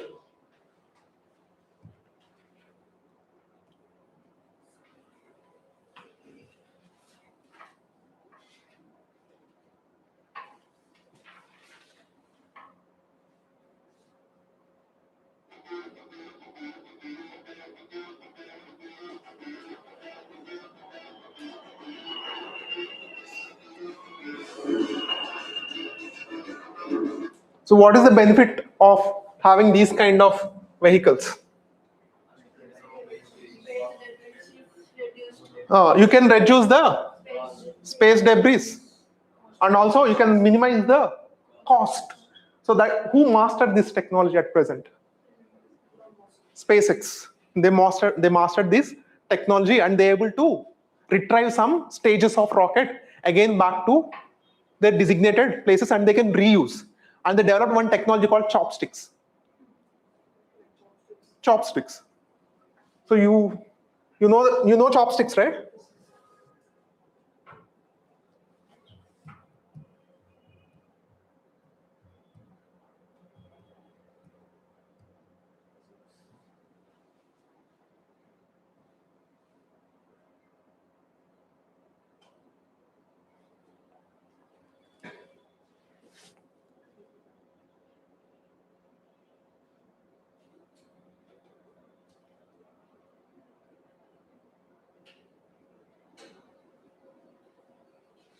Even in the 5G era, still the internet is very low. So this is stages of rocket, one stage of rocket. 13 of those rocket engines is fuel to run more right now. You can see how fast this vehicle is moving on the left hand side. We're now down to 3 Raptor engines. You can see those chopsticks. So that like that they can able to catch.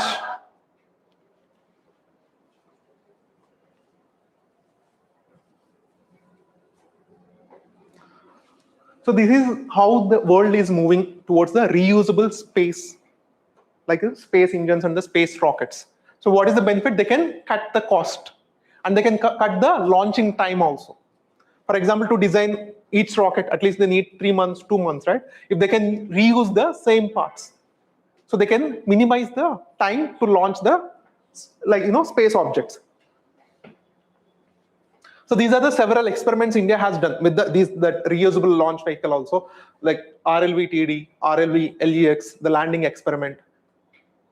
So these things, why they are doing? They are keeping one important mission, the Gaganyaan mission, is in the mind. Whether they use this technology for the Gaganyaan mission or not, we are not sure. But the future, Bharati Antariksh Station.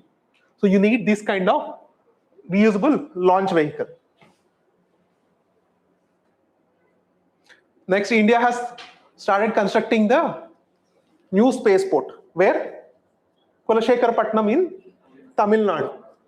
Okay, for what? This small satellite launch vehicle. India has designed one small satellite launch vehicle. For that, they want to have its separate spaceport, Kulashekarapatnam.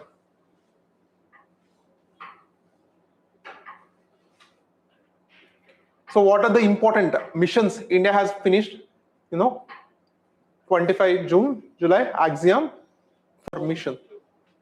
So here what they have done, so it's already have given in the UPSC. So he stayed around 18 days in the International Space Station and he has conducted various experiments. So what kind of experiments he has done? Anyone has idea what kind of experiments he has done? He has done some microgravity experiments, right?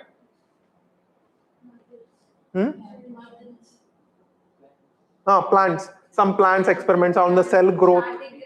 The impact of the medicines on human cell. Some experiments he has done. And what are the other missions? Like India recently launched NISAR satellite. So what is this NISAR satellite? NASA and ISRO's synthetic aperture radar. So what it does? This NISAR, what the NISAR satellite will do? So it has two important payloads. One is L-band, and one is S-band. So L-band is supplied by NASA. S-band will supply by ISRO. So what L-band will do? L-band goes into the deep of the more deeper. It has the range to reach more deeper of the Earth. But the S-band will cover the broad range. So one covers the broad and one covers the deep, just like our prelims and mains. Prelims covers the wide aspect of the knowledge, and mains it will ask your analytical depth. Same here. So L band and S band. So what are the lunar missions? These are very old missions like Chandrayaan-1, Chandrayaan-2. So they mostly don't ask, but they might Aditya L1. So what is this Lagrange points? What are these Lagrange points? How many Lagrange points are there? 5 Lagrange points are there. So what is this Lagrange points? Where the gravitational force of Earth and Sun balances. So if you station or keep a object there, what happens to that object? It almost stays stationary, right? So how many are there? Between L1, L2, L3, L4 and L5. So until now, we use only L1 and L2, not L3 and L4, L5. Why?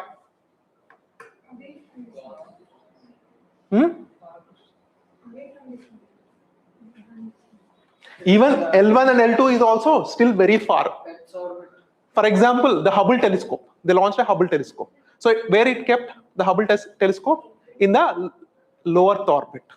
So when these mirrors are little bit tilted, so astronauts went there and they corrected the angle and all. But now the James Webb telescope, they kept in the L2. It's too far. It's more than 1 lakh kilometers nearly. So it's impossible for, so once you kept the, you kept the object there, it's impossible for any kind of service. Okay. So to observe the sun, so it's better to keep the objects in the L1, the Parker probe or Aditya L1 missions. So usually they kept in the L1. But to observe the outer space objects, it's always better to choose the L2. So you can't keep in the L3 because sun is there. He stops the signals and all. It's very difficult to use and it's of like no use. The L3 point is there, but it's of literally no use. And L4 and L5 is very far until now. So there are no potential use to use L4 and L5. So still we only use this L1 and L2. Okay. So L1 continuous solar observation, L1 is the best place, and L2 deep space observation like space telescopes like James Webb Telescope. So it was there. So opposite, yeah, L3 is opposite side of sun, mostly theoretical and limited use. So it is a theoretical. They thought that it existed, but really it means they didn't use yet. Stable regions for asteroid accumulations and all. But here only L1 and L2 are very useful. Next, Mars Orbiter mission, Astrosat, Exposat. So Gaganyaan. So when, we don't know. Like actually they have to launch by this time. So the deadline was 2026 March. So it might go into the 2027 also. So that is what the Gaganyaan mission. So Chandrayaan 1, 2, 3, 4. So Chandrayaan 3 and Chandrayaan 4. So these things, these are important. When the Chandrayaan 3 happened, 2023 or 2024? 3 years.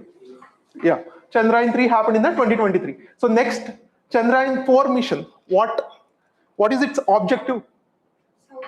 So in the Chandrayaan 3, we launched a rover into the south pole of moon. So now the Chandrayaan 4's objective, what is the objective of the Chandrayaan 4? It collects the samples from the south pole and it will bring back to Earth. So when we launched the Chandrayaan 3, same time, when we were very happy, within the 1 month or 2 months, so China also launched the Chang'e 6. So which exactly did what we planned in the Chandrayaan 4. And Chandrayaan 5. So we are launching we planned the Chandrayaan 5 with which country? Japan.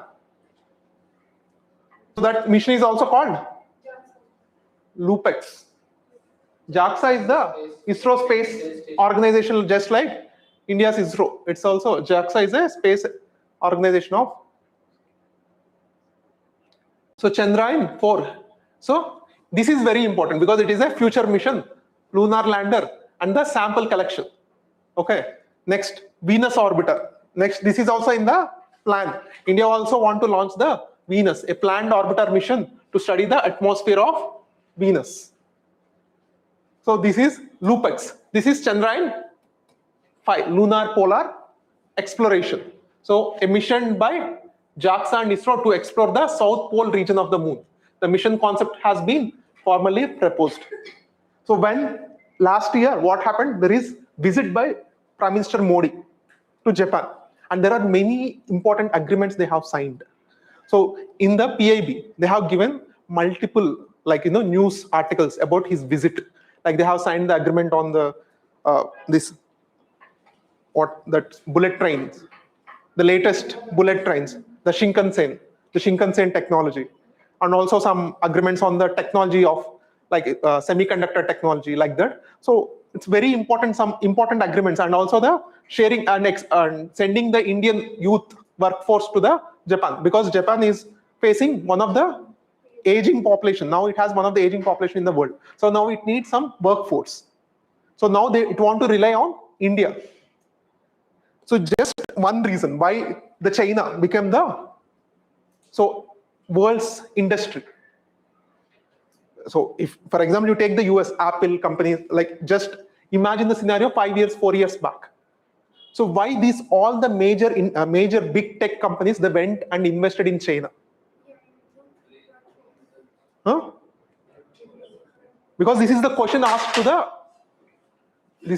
asked by one journalist to the Apple CEO Tim Cook. They asked, why all these tech companies are going and investing in China? It's not just about the cost of production, the availability of skilled labor force at one place. The availability of skilled labor force in a large population at just one single place, and which they can work for less, is that time the only option is China. Now it is India. So now they are shifting with the China plus one policy. Okay.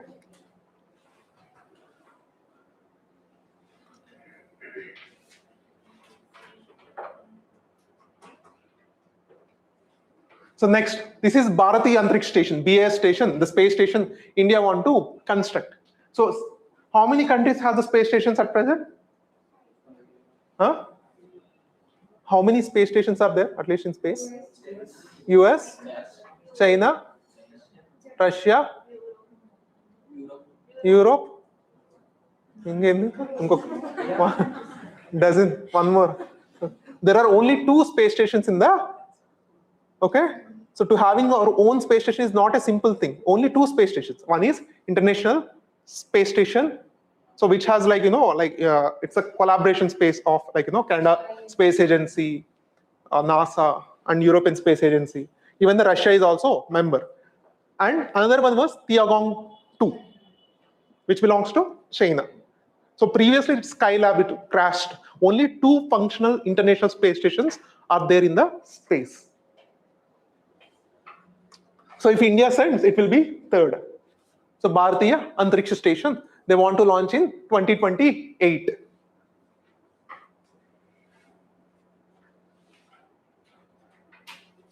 So India also want to launch the Mars lander mission, Mangalyaan 2. Mangalyaan 2. Here, this time it has Mars lander, rover, and helicopter. Just like this is a NASA also had this kind of mission. So global space missions, the Artemis 1, 2, 3, 4. So what is these missions? They want to again send the human to moon. So this is the main ultimate objective of the Artemis missions. So recently the flyby mission, they went into the moon's orbit and they come back, right? So that is Artemis 2. So next will be Artemis 3, and the final mission will be they will keep the humans on moon. So that's what the mission want to bring back the humans to moon. What is the first mission, initial mission? The mission name, the NASA sent first time when human landed on the moon, Apollo mission. So what is the timeline? Around 1969. So when it launched the first person into the space, so immediately the John F. Kennedy of the time, not John F. Kennedy, Ronald Reagan, Ronald Reagan, he decided that within less than 10 years, we will keep our person on the moon. So that is very ambitious plan. We'll keep that ambitious plan, right? Within 10 days, we'll finish Lakshmikant. So those kind of goals are called moonshot goals. So from his plan, so the name called moonshot goals came into the picture. Moonshot goals means like it's very hard to realize that object. But if you had planned that timeline in very short timeline, that outcome, that is called moonshot goals.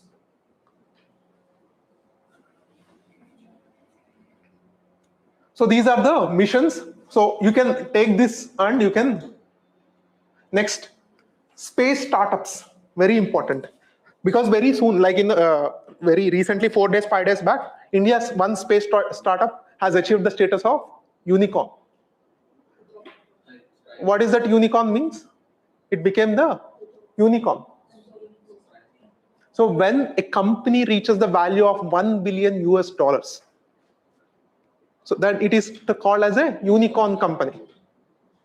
When any company reaches the valuation of $1 billion US, $1 billion US means 9,000 crores.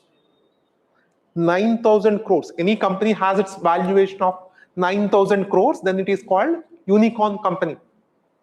And also there is other terms called hexacorn, decacorn. Decacorn means $10 billion. Hexacorn means $100 billion.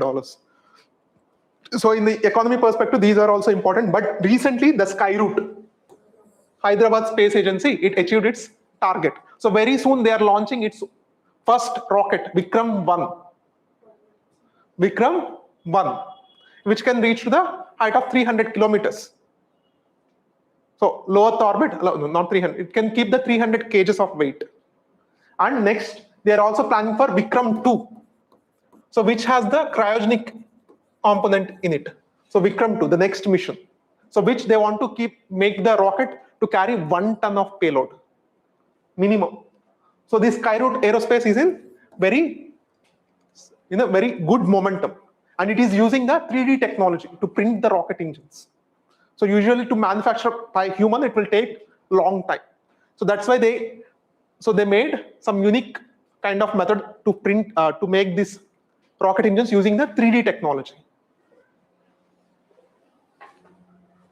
So what will happen if they print with the 3D technology? So it can save the time, and also it can increase the precision. So these are the important, startups. Agnicul Cosmos, Pixel. Recently, Pixel also, they launched one satellite. I forgot its name, Drushti, Project Drushti or something. So they launched one satellite recently using the European rocket, SpaceX rocket. They didn't rely on PSLV because it failed. So that's why even the Indian company subscribed the foreign rocket. So these are the important space startups, because these days, like, we have around 399 space startups in India at present. 399 space startups, and which has a value of $8 billion US. So nearly 400 space startups are already functioning. So now, previously the questions from space means usually we'll get from the ISRO, but now you might get the questions also from the private space startups also. Okay. So next, this NAVIC. So NAVIC, how many satellites they have planned? 7 satellites. What this NAVIC will do? NAVIC will provide PNT services. What is this PNT services? Position, navigation, and timing. So initially they planned 7 satellites. 3 in the,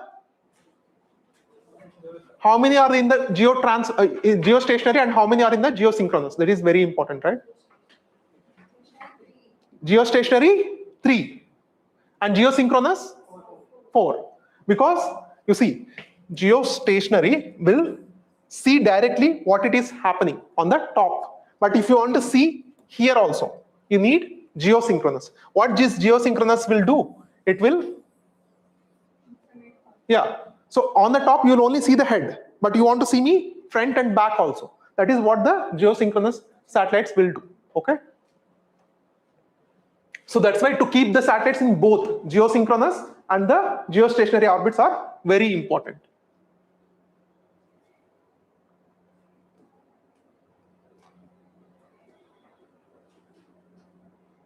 So important space organizations of India, ISRO, NSIL. NSIL means New Space India Limited. What is its function? If you want to use any kind of ISRO facilities and all, so you have to discuss with the NSIL. So they will facilitate. So it's a commercial arm of ISRO Technologies. Previously it was Antrix. Now, so InSpace. InSpace is just like a regulator, just like SEBI. So what SEBI do? So it regulates the stock market, just like InSpace will regulate the private space players, not ISRO. It regulates the private space players. Next, Antrix is very old organization. So in the last year, Ministry of Space, so a review, so what they have given about the SpaceX mission, Space Docking Exchange mission. What is this SpaceX mission?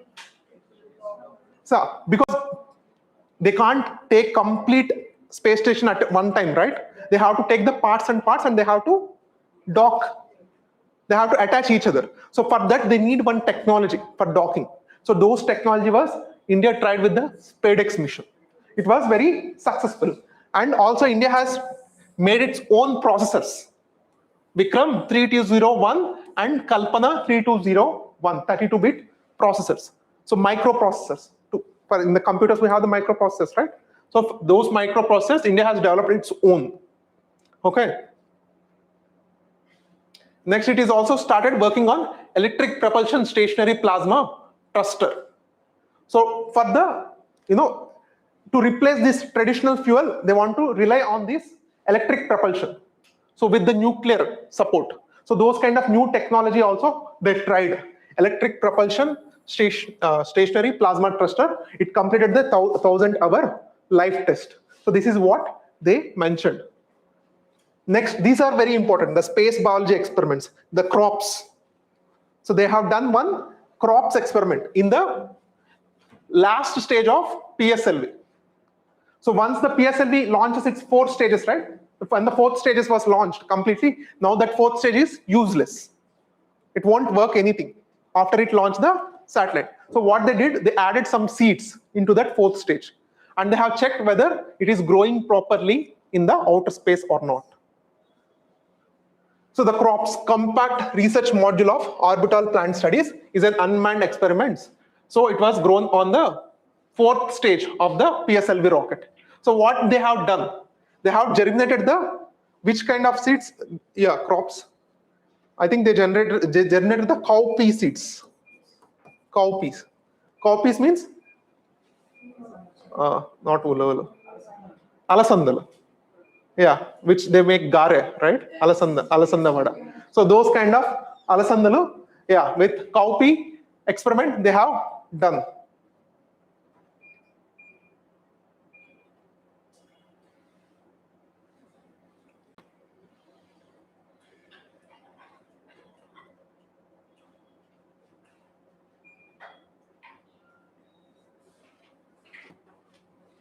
Yeah, this is about the space.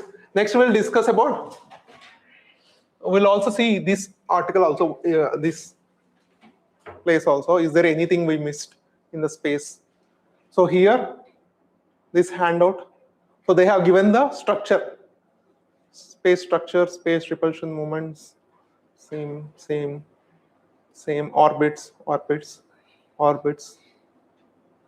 fuels, liquid engines, anything. Small satellite launch vehicle. So India has designed one new satellite launch vehicle apart from PSLV and GSLV, that is small satellite launch vehicles. Why they have designed? So they want to make it more cost effective. They designed a small satellite launch vehicle to take the 500 and 300 kg weight to the low Earth orbits. So it is smaller version comparing to the PSLV. So 500 kgs of weight in 500 kgs of weight and 500 kilometers. So that is small satellite launch vehicle. So for this exclusively they made one launching port also. They are constructing one launch port, Tamil Nadu, Kulashekharapatnam, exclusively to launch the satellites from the SSLV.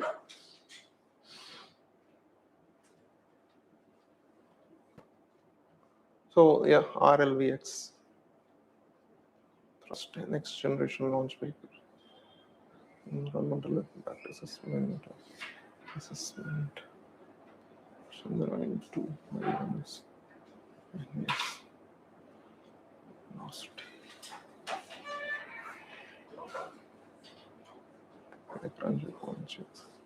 Yeah.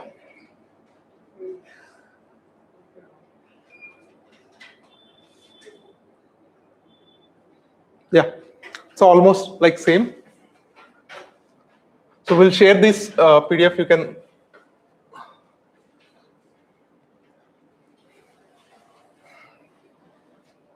So now we'll start the biotechnology part. Okay.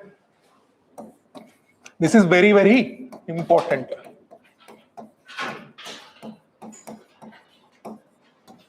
So we'll start the biotechnology. So for this, to start the biotechnology, you have to discuss a little bit about the biology basics. So what is the basics of biology? When it comes, you can start with the classification of 5 kingdom classification of Whittaker model. So you know this, right? NCERTs you will have 5 kingdom classification. So what is 5 kingdom classification? What is this 5 kingdom classification?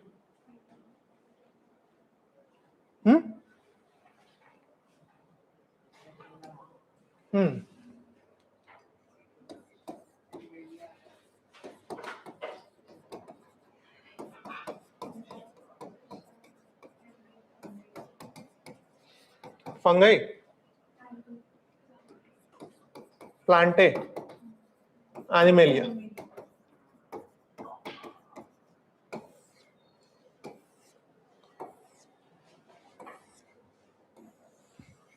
So these are 5 kingdom classification: Protista, morena, fungi, plantae, animalia.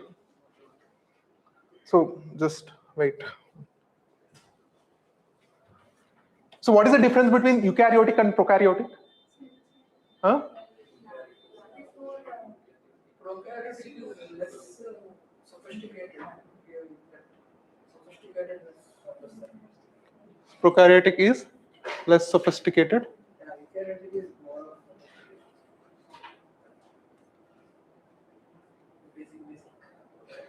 of basic.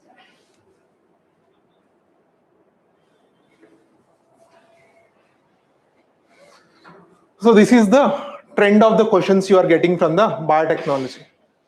Genetics and molecular biology, immunology and health, microbiology, agriculture, the usage of biotechnology in agriculture and biotech applications. This is the trend of the questions you are getting from 2013 to 2025, especially when it comes to the biotechnology questions. So diseases and all.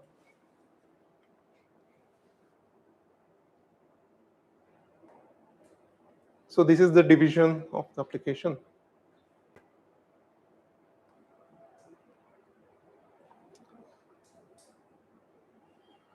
So what is, sorry, Monera, also Monera, Protista, fungi, plantae and animalia. So what are these? So this is the division. So what is the difference between each? So what is about the Monera? So Monera,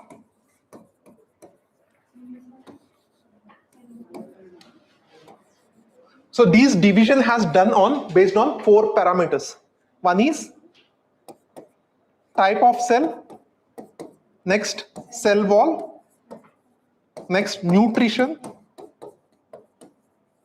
and also the reproduction. Okay. So Monera case, what type of cell? It has the prokaryotic cells. Prokaryotic cells.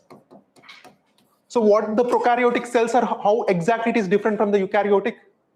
It doesn't have the proper cell organelles. It doesn't have proper cell organelles. You take the bacteria, the classic example of bacteria. So cell, we have the ribosomes, lysosomes, vacuoles, cytoplasm. These are all like that, right? But here, the bacteria, the DNA will be in a floating condition. And it has plasmid. So this is how classically a bacteria looks. So it has the main DNA, how it is in a floating condition. And it has one more plasmid. So this is how the improper arrangement of the cell. So that is prokaryotic, where the cell doesn't have any proper cell organelles. It is not very much structured. So if it has a proper arrangement of cell, then it is called eukaryotic. So this is the Monera. So Monera, it has prokaryotic cell and it has the cell wall. No. So what about its nutrition? It depends on, is it autotroph or heterotroph? It is a both hetero and autotroph. And its reproduction, mostly asexual. Yeah. So you can see here. So Monera, it's a prokaryotic and it has a cell wall. Yes, present, but it's not cellulose. And organization, it is unicellular, but it's not exactly unicellular because it doesn't have proper cell structure. And nutrition, it is a auto and heterotrophic. Some bacteria, that depends on itself. Some bacteria, it depends on others also. So next important is Protista. Protista is a eukaryotic. Eukaryotic means, yeah, well-developed cell structure. but it is only single cell. The protista are eukaryotic single cell. So whether it has cell wall, maybe some they have the cell wall, and organization is only single cellular. And nutrition, it is also autotrophic and heterotropic. And amoeba, it comes under protista. Next, fungi. Fungi is eukaryotic unicellular or multicellular fungi? Is fungi unicellular or multicellular? Multicellular, definitely multicellular. So does it has a cell wall? Yes, it has a cell wall called chitin. So, and it is a multicellular. And it is a heterotropic, means it can't make its own food. So it has to depend on other sources. Like for example, you take the mushrooms. It mostly comes on the dead wood, decomposed wood. So it will absorb the nutrition from the dead. So that's how it will survive. That's why it is a heterotropic. Example, mushroom. And next, the plantae. It's eukaryotic multicellular, unicellular. Multicellular. Okay. So it has a cell wall. Yes, it has a cell wall. It is a UPSC question. So it asks the differences of the cell wall between the animal cell and human cell. So it is a multicellular, yes, and it is a autotrophic because plants makes their own food. Even there are some plants which they don't make their own food, but still mostly all the plants are considered as autotrophic. Okay. So next, animalia, like humans and animals, eukaryotic. So cell wall, is it absent or present? Absent. So its cell wall was absent. That's why we are able to move very easily. If we have a cell wall, it's very difficult to move. So next, it's multicellular, heterotropic. We can't make our own food. So we are humans. So these are the basic differences. So we have cell wall that doesn't have cell wall. So then next comes to the basic cell. So what are the important components of a cell? So we have nucleus. In the nucleus, what we'll have?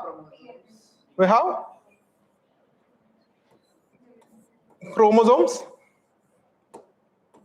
and liposome. And what are the other? Cytoplasm. We have cell membranes or not? Cell membrane. And yeah, cell vacuoles. Most important, mitochondria. Mitochondria. So what is the function of mitochondria? It's a powerhouse, just like a battery to your mobile phone. So it's a powerhouse to the cell. Next, ribosomes. Why the ribosomes are important? So it makes our proteins. That's why the ribosomes are very important. And lysosomes. So it eats the dead. And in the chromosomes, what we'll have in the chromosomes? We have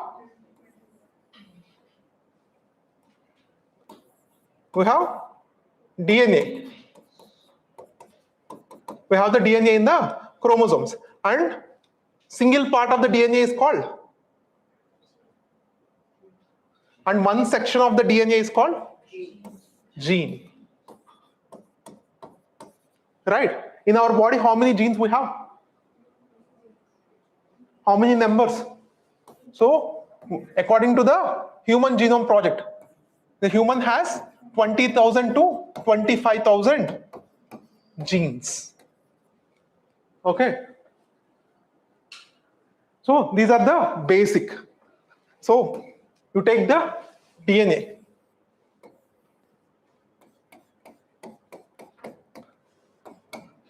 So DNA is, what is DNA? Deoxyribonucleic acid.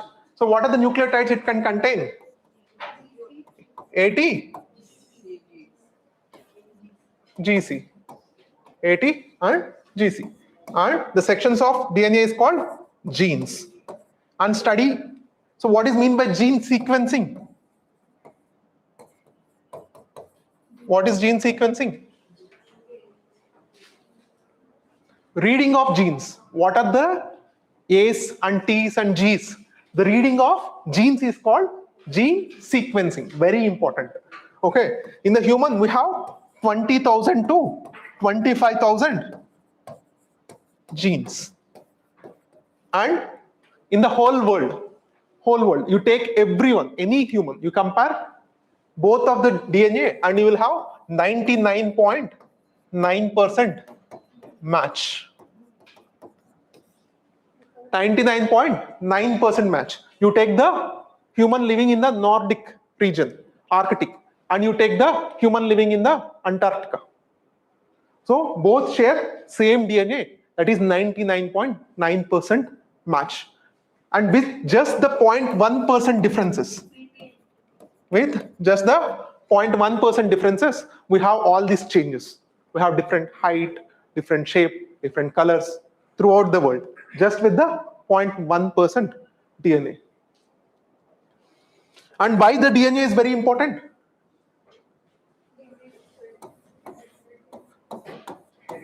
What DNA carries? It carries the blueprint of how cells have to behave and how our body has to survive and stay alive. And DNA, what the DNA do? DNA will instruct the RNAs. So what it will instruct? How to make what kind of proteins. So what this RNA will carry the message from DNA. So the color or any kind of traits which we have. So everything was communicated by DNA through RNA to the ribosomes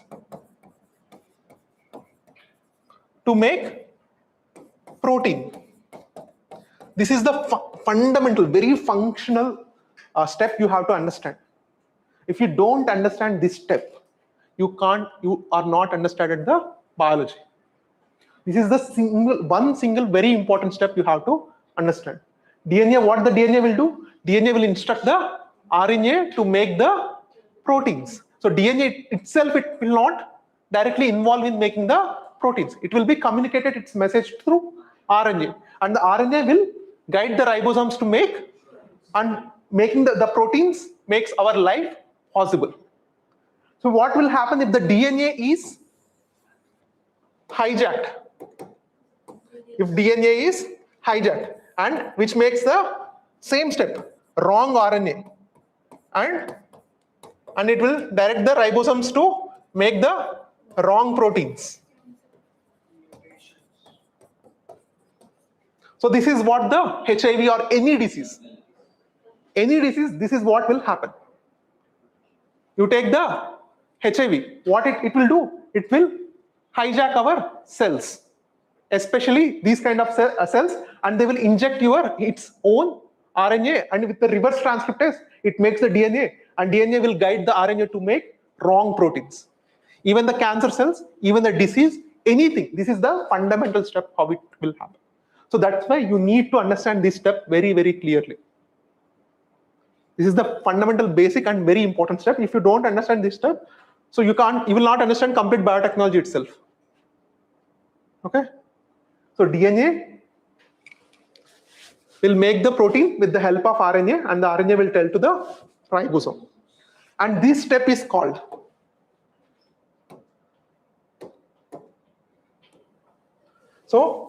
this step is called what? Translation or transcription? Transcription.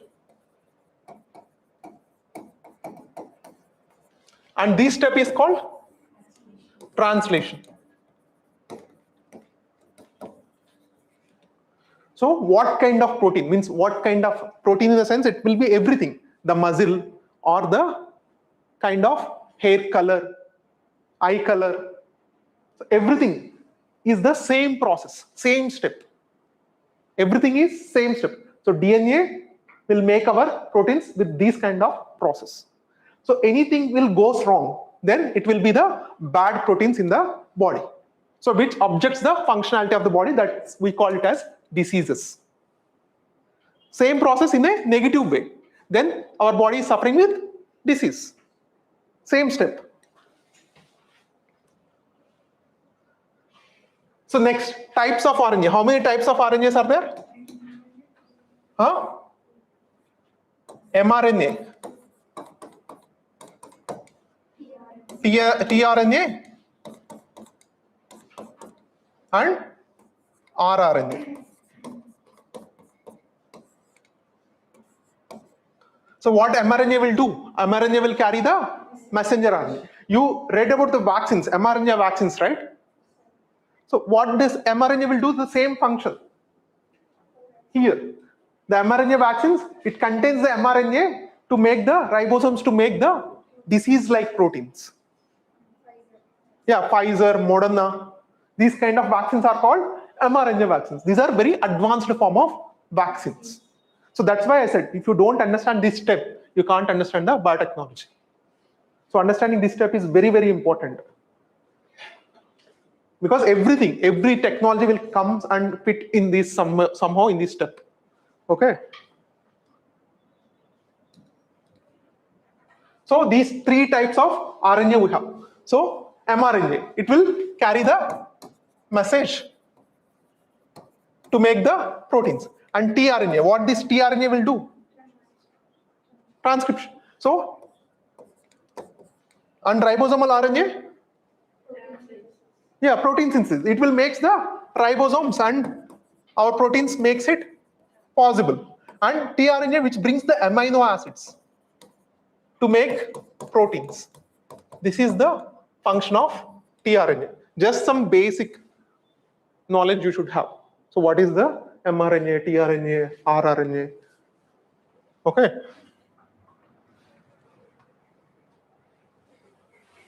So what is the difference between the plant cell and animal cell? Cell wall. Yeah. Cell wall is very important. Chloroplast. Vacuoles, in both we have the vacuoles, right? Large vacuoles, yes.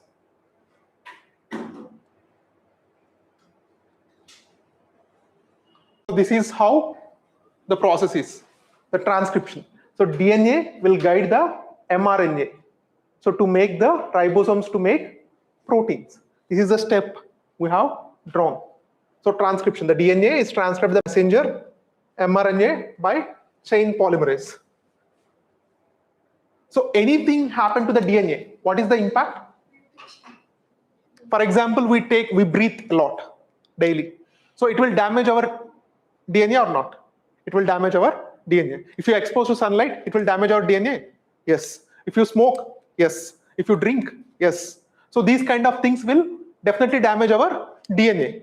But automatically our cell will try to repair. If this repair mechanism fails, what happens? Mutations. It happens to mutations. And the mutations can be positive. And the mutations can be negative. And the mutation can be neutral also. Positive, negative, and also neutral.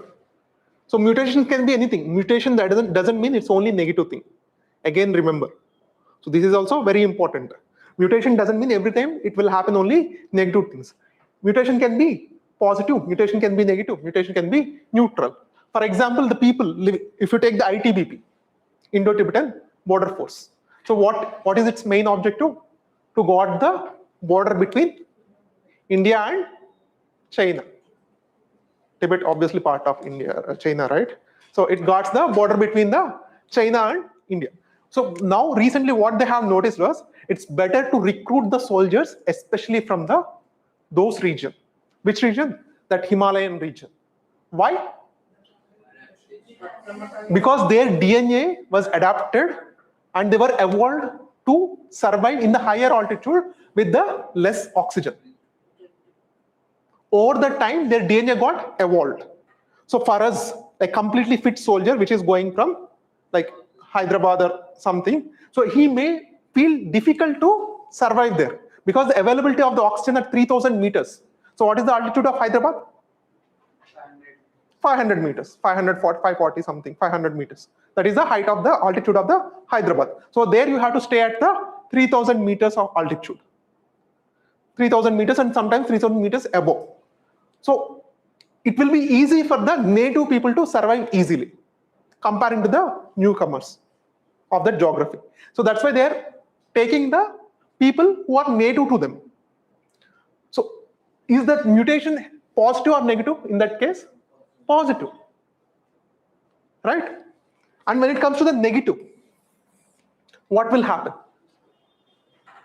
It brings the various diseases like the cancer or any kind of genetical diseases. So it brings the negative diseases. So abnormal growth of cells. Cancer is nothing but abnormal growth of cells. So it can be neutral, means it won't have any impact, even it is mutated. It won't have any impact. So just imagine if you continue to take the antibiotics. So what will happen to the bacteria? They will attain the resistance because their DNA will slowly adapt to these antibiotics and they will change into superbugs. You heard the name superbugs? So those are the superbugs who can able to resist the antibiotics. So the mutation has this kind of impact.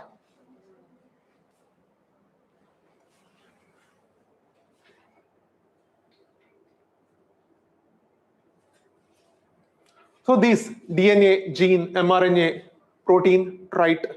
Trait means? Yeah, any kind of lakshanal, we call lakshanal, right? Yeah, this is trait. It can be like, if you can control this trait, the proteins, you can control the human also. Like in future, maybe, yeah. So if you control the changes in the DNA, so gene editing, what does it mean, the gene editing? It's not CRISPR-Cas9 is one technique to edit the gene. So gene editing means replacing,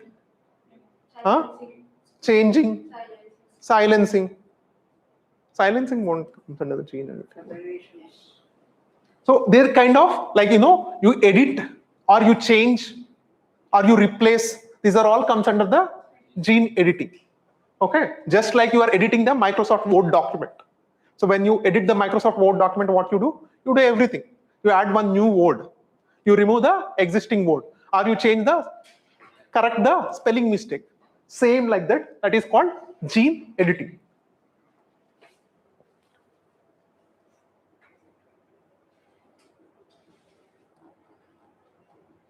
So in the world, there are two important projects, very, very important. So one is Human Genome Project. Human Genome Project. It started in around 1990 and it ended in around 2003. Like around 13 years they have done this project. Human Genome Project. Human Genome Project. Human.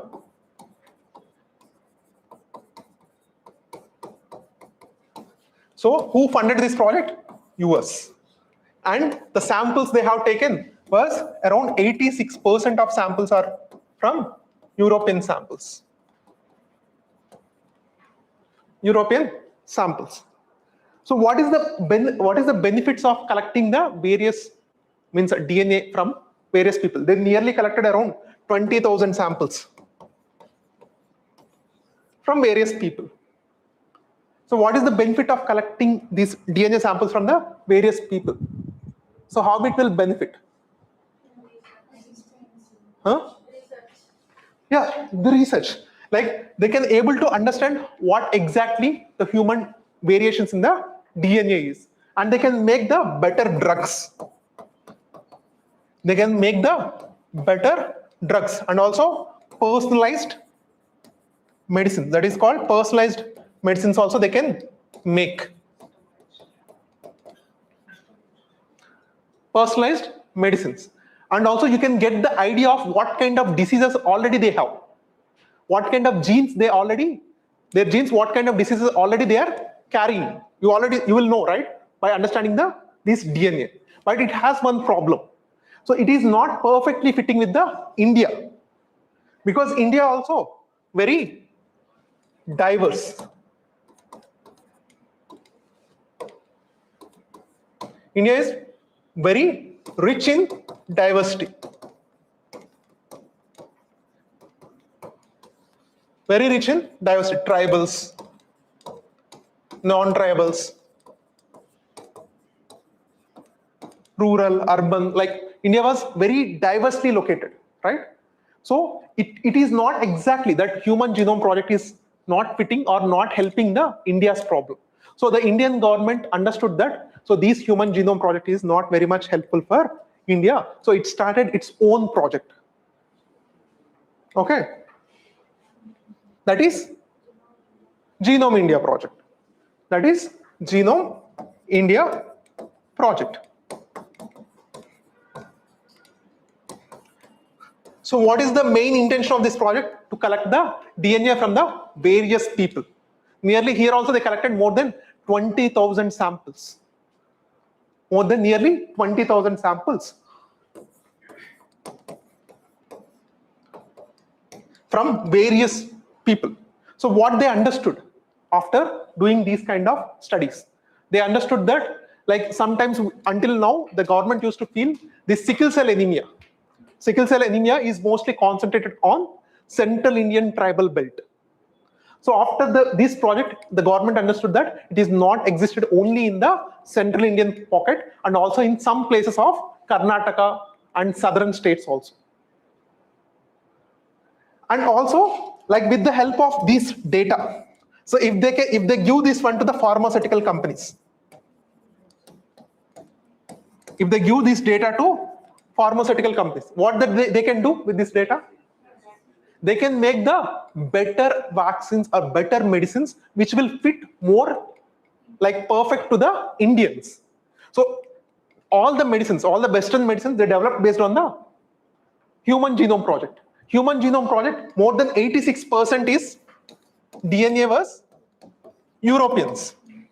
86% of the data is Europeans, which means those medicines work better for Europeans as compared with Indians. So that's why, to solve these kind of problems, India make this Genome India project. So now with these kind of vast data, so now they able to understand their Indian citizens much better. So they can make the more better, best medicines. So there is one, like, for example, to make any operation, they will give anesthesia, right? What is this? Anesthesia? Huh? Anesthesia they will give. So it will, it will reduce the pain, it will numb.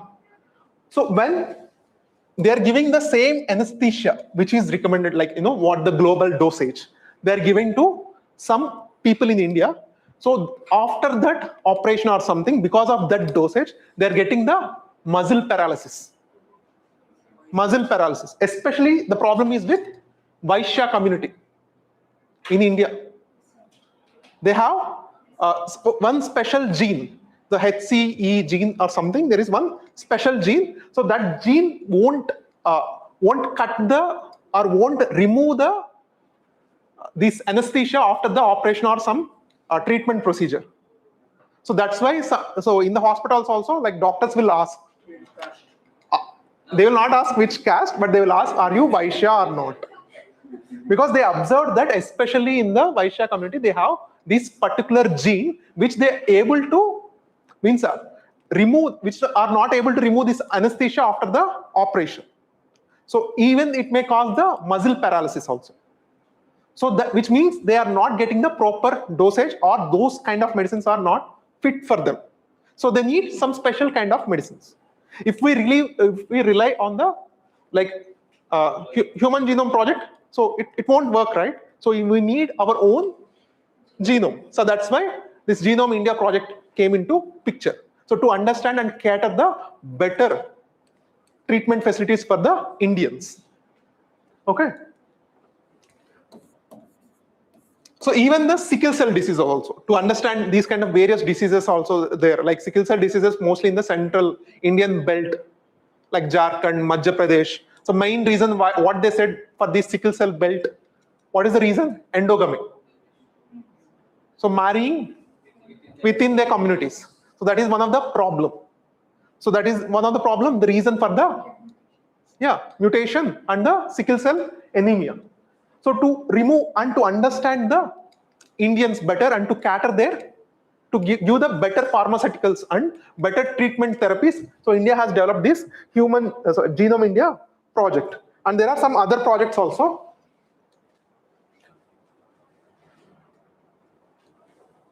Here.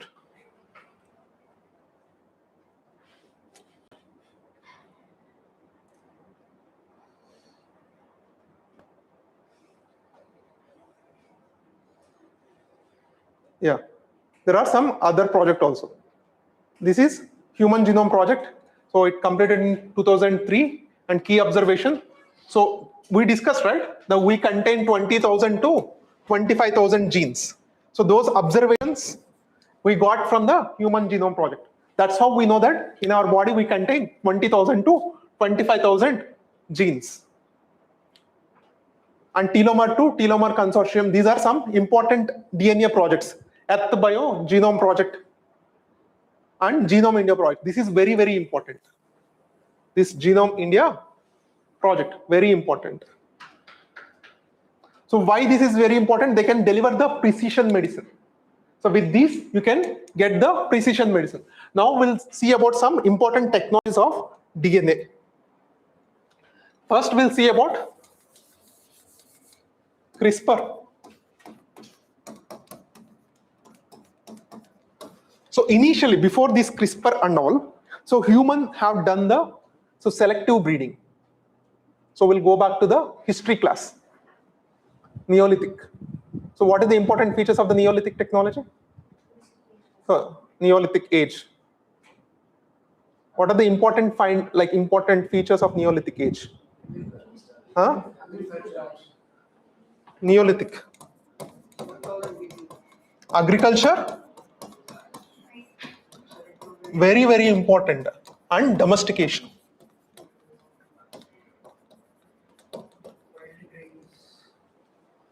Very, very important. Neolithic.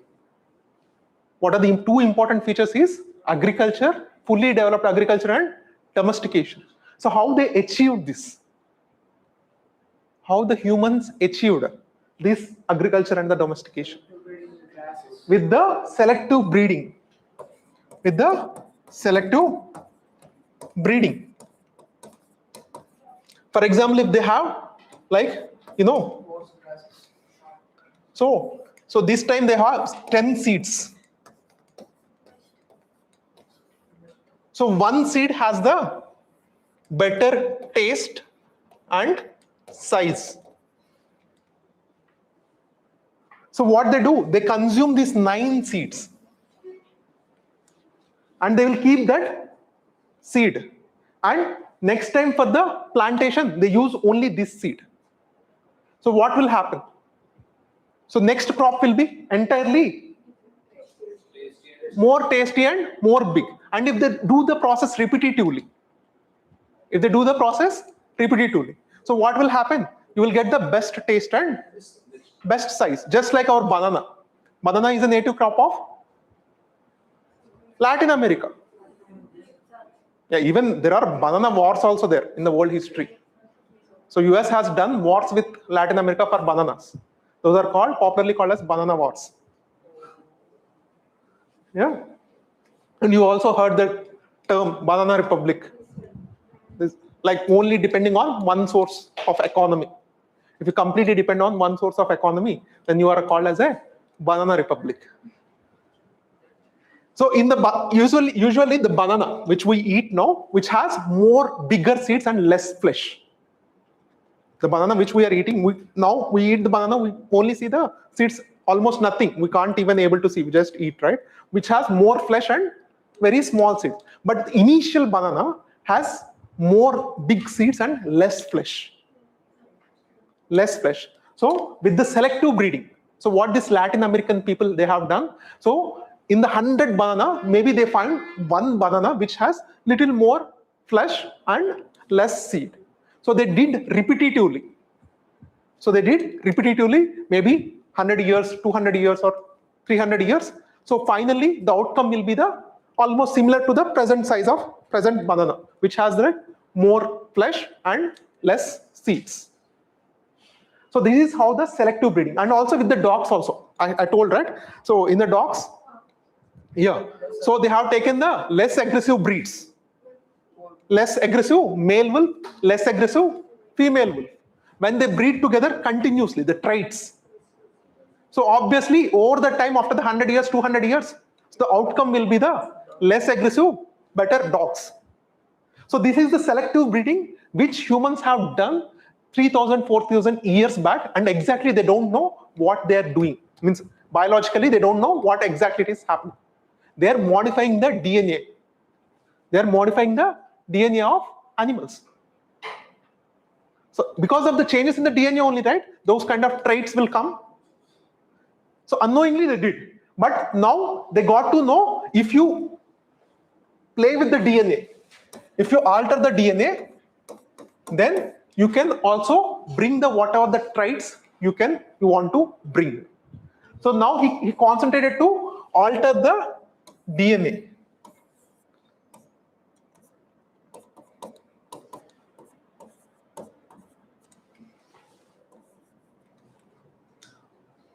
So he tried to alter the DNA, then he can able to bring the changes and to require the traits he want to bring. And in the future, we also discussed about this concept in the future, biological inequality. So at present, we are facing the economic inequality. Like we are all sitting in class and yeah, we are preparing for the exam, irrespective of our family backgrounds, economic strength and all. We aspire to overcome all these things and want to become the bureaucrats and also achieve the good social and economic status. Okay? But the biological inequality will hamper all these things. Why?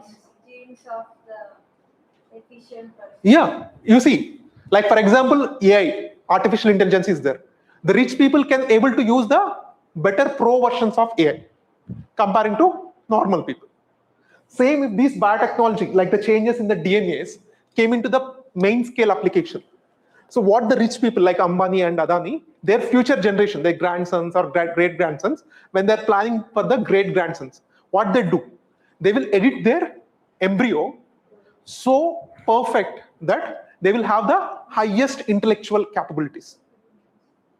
They will have the highest intellectual capabilities, good height and very good color, and there will be no future diseases. Right? So what it will bring? It will bring the biological inequality. A common person can do that? No. Right? Only the rich person can afford. So that with the economic inequality within the future, within the 5-10 years, next 10 years, all these technologies what we are studying, which comes into the main scale applications. So definitely these kind of biological inequalities will come into picture. Okay. So next, the editing of the DNA.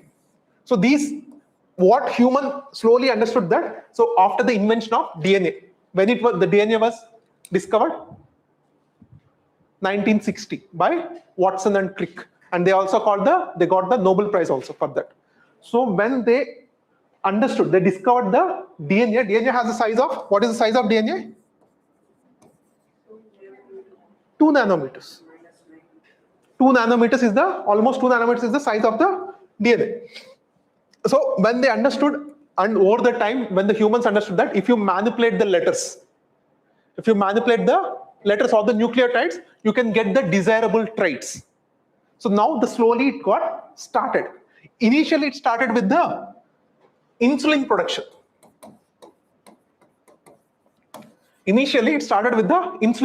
How they started to manipulate the DNA. Like you know the type 1 and type 2 diabetes, right? Huh? One is lifestyle. One is, it can be genetic also. Type 1 is genetic. So what exactly in the diabetes, what it will happen? pancreas cannot produce the proper insulin. For example, this is cell. So we have the mitochondria, right? So mitochondria is a powerhouse. So what our body do? Our body takes the carbohydrates or food and it will convert into glucose. And the glucose, so it will be, energy will be produced. So glucose will be supplied through blood, right? After the food is processed, then the glucose will be present in the blood, and from the blood it want to enters into the cell. When the glucose from the blood enters into the cell, then only we'll get the energy, not just after we eat. Immediately after we take food, we won't get energy, right? When this process happens, then only we get the energy. So to enter this glucose into the cell, it has one mediator. That is how our body designed. So why it is there, why this whole process is, no one has the answer. That is how the nature designed our body. So to help this glucose to enter into the cell, you need insulin. You can consider it as a key, or you can consider it as a mediator, anything. This insulin role is this one. The insulin main functionality is to facilitate the glucose to enter into the cell. If there is no insulin, the glucose will stay in the blood itself, and it will accumulate in the blood, and it will hamper our energy levels also. Okay. So if there is no insulin, which means no energy, no proper energy in our body. So in the type 1, what happens in the type 1? And this insulin is produced where? In the pancreas. In the pancreas, they produce the beta cells of insulin. Beta cells of insulin. So our immune system, we'll also discuss about the immune system. So if our immune system, if it thinks, so immune system, one important functionality it has to differentiate between the body cells and the foreign cells. That is one of its main functionality. Our immune system, it has to clearly differentiate between the foreign objects and our body cells. Sometimes to some cells, because of the genetic disorders, it thinks that even some body cells are foreign cells. You understand? So sometimes what happens due to our genetic issue or something, in the type 1 disease, this is what exactly happens. In the type 1 diabetes, what exactly happens was, so our immune system thinks these beta insulin cells as a foreign cells, and it will attack and it will kill. If there is no insulin, what happens? The glucose can't enter into the blood. So what you need then? You need the external insulin. You need the external insulin. That's what you need, the external injections. You might have already seen, right? The external insulin injections. So they need the insulin to be inserted into blood so that they can have the glucose enters into cell and they get the energy. Recently, Indian government also issued some guidelines about the type 1 diabetes in the kids. So they asked to observe the 4 T's. This is very recent current affairs. They have issued the type 1 diabetic guidelines for the children, especially for the children. They asked the people to observe the 4 T's. What are these 4 T's? Thirst, tired, toilet, and thin. So these are the 4 T's what the government has asked the people to observe, especially in the kids. So in the kids, you observe this type 1 diabetes more. So they will always feel thirsty. And they feel tired because the glucose won't enter into the blood, into the cell. So they feel always tired. And so what it will happen if the glucose won't enter? So our body start to eat our fat cells. If our body start to eat our fat cells, we become slim and thin. So if lot of water is gone, so obviously you feel thirst and you have to use the toilet more. So the government has asked the parents and the teachers to observe these 4 things in the kids. This is just 1 week back current affairs. Okay. So thirst, tired, and toilets. So here, when come back to here, what happens? This is the type 1 diabetes.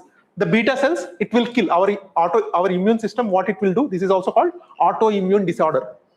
Autoimmune disorder means it is thinking our own body cells are the foreign cells and it is neutralizing that cells.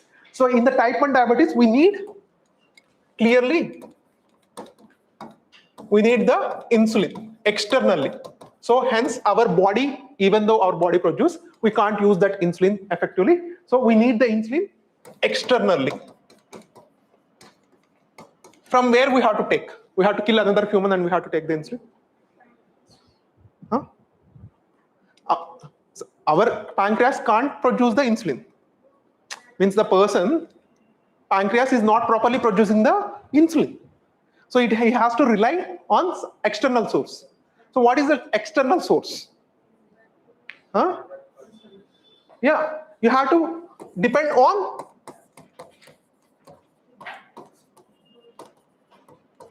some animals. You have to depend on those animals. So how many animals you will kill? Initially, they used to extract the insulin by killing the animals only. So how many animals you have to kill like that? And finally, they understood one solution with the bacteria. So bacteria has main DNA right here, and it also has some external, like it also has one more DNA called plasmid DNA. So if you can make the changes, to this DNA, so if you can add the insulin gene, whatever the insulin producing gene, to the DNA, the plasmid DNA of bacteria. This is a plasmid DNA. If you're able to manipulate, if you add that insulin gene to this bacteria, and the bacteria has a tendency to reproduce very fast. If you give proper media, by tomorrow it will produce in huge numbers. So like that, they solve the insulin problem. And even today, at present, our insulin is producing in this format only. Mostly they produce our insulin in this format only. So they multiply with the help of bacteria. And this is called the classic example of recombinant DNA technology. This is called, you may heard the name, right? Recombination. So they are editing the DNA, recombining with another DNA. That is called recombinant DNA. So recombination, they're combining the external DNA with its own DNA. So this is not the main DNA. Plasmid DNA is not the main DNA of bacteria. If they edit the main DNA, what will happen? Bacteria will die. So they are only giving changes to the plasmid DNA. That is not the main DNA. It's a secondary DNA. Okay? Which is like it will help to its immune system and secondary functions, not the main functions. So same thing. You know the BT crops, right? Yeah, BT crops. Here, instead of insulin gene, they replace with the BT gene, Bacillus thuringiensis gene. They replace the insulin gene with the BT gene. They will take one bacteria, which is good bacteria for plant, agrophaceous, tumefaciens. There is one bacteria, Agrobacillus tumefaciens, or one bacteria is this special bacteria, which is a good bacteria for plants. So it won't affect much, but it will inject into the bacteria, but it won't have negative effects. So they will modify that bacteria and they will add the BT gene. So what this bacteria will do, the bacteria go and inject into the plant, and directly that BT gene was injected into plant. So when these kind of worms and all, so when it comes to those plants and when they try to eat, and they will die. These bollworms and all, when they come and they will die. So this is classical case of recombination DNA. This is the recombination of DNA technologies. So recombining the DNA, again cut the DNA, adding the DNA, and getting the what are the desired outcome, making the insulin or making the BT plants. So next, when it comes to the CRISPR, how they identified.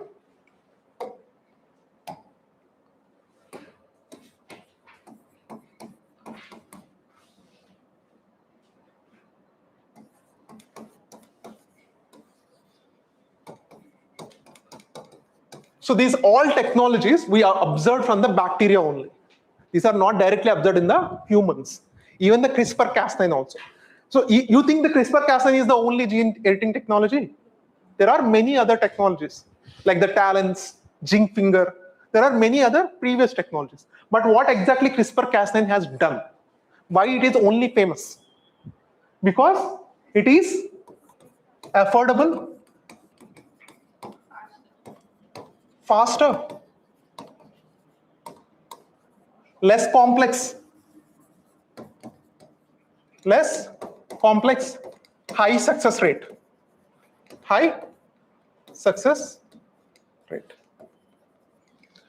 Okay, and just like these plants, these recombinant DNA added plants, these plants are also called genetically modified plants, right? GMO plants. So what is its impact on the on our daily life, to our physical health or the biological health? Is it good or bad? No? No, when it comes to these GMO crops, its impact very important. So many countries, especially the European countries, when it is a gene modified crop, you have to particularly mention it is a gene modified organism. Okay. So genetically modified. So its impact definitely decide on multiple factors, especially on its impact on human, whether it is giving some allergies or some kind of disease. This is also very important. And next important thing is environment. Yeah, whether it able to impact the food chain or not. So these are the important factors you have to consider when you are calculating the impacts of genetically modified organisms. Okay, especially genetically modified crops. So when we are discussing about the CRISPR, right? CRISPR-Cas9.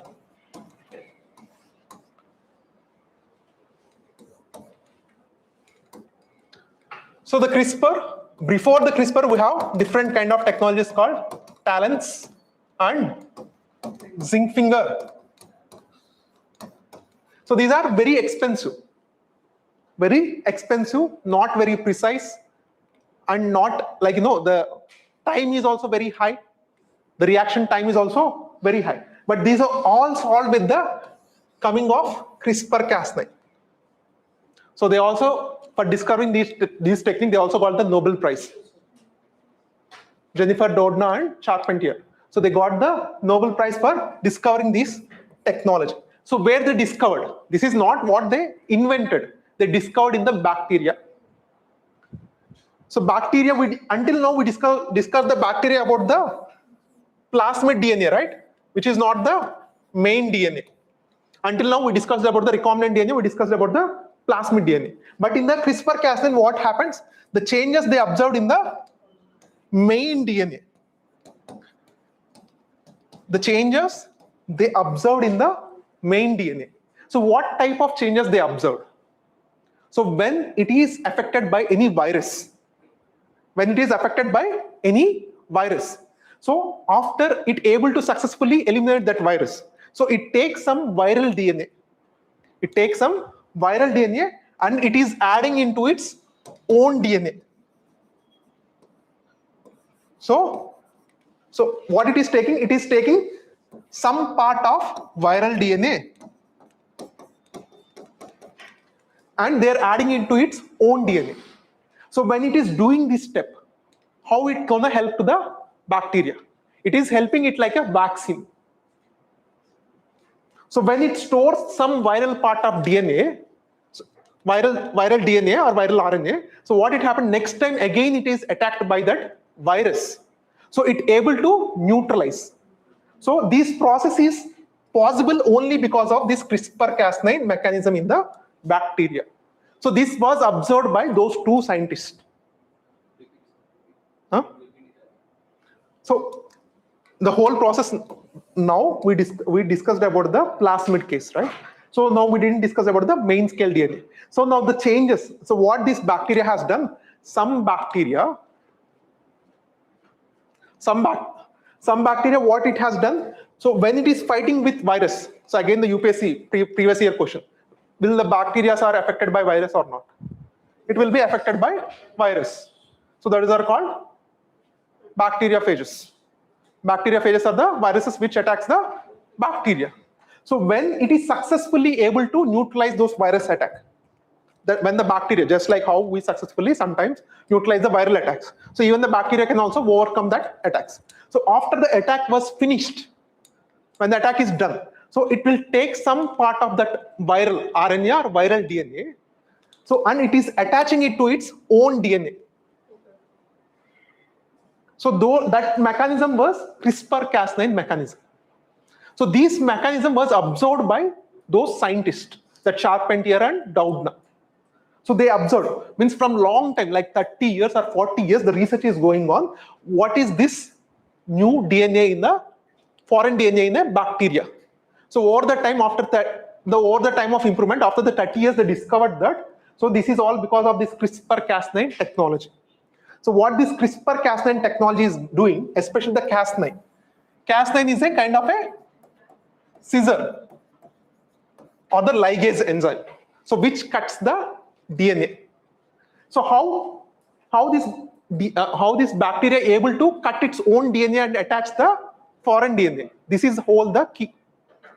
So here what it is doing, it is cutting its own DNA and attaching foreign DNA. Okay, that is all because of the CRISPR-Cas9 mechanism in bacteria.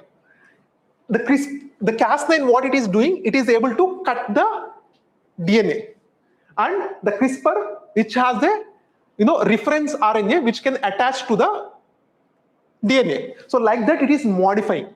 So it is just an introduction how they initially observed this mechanism, CRISPR-Cas9. Now how this mechanism is working with the real scale.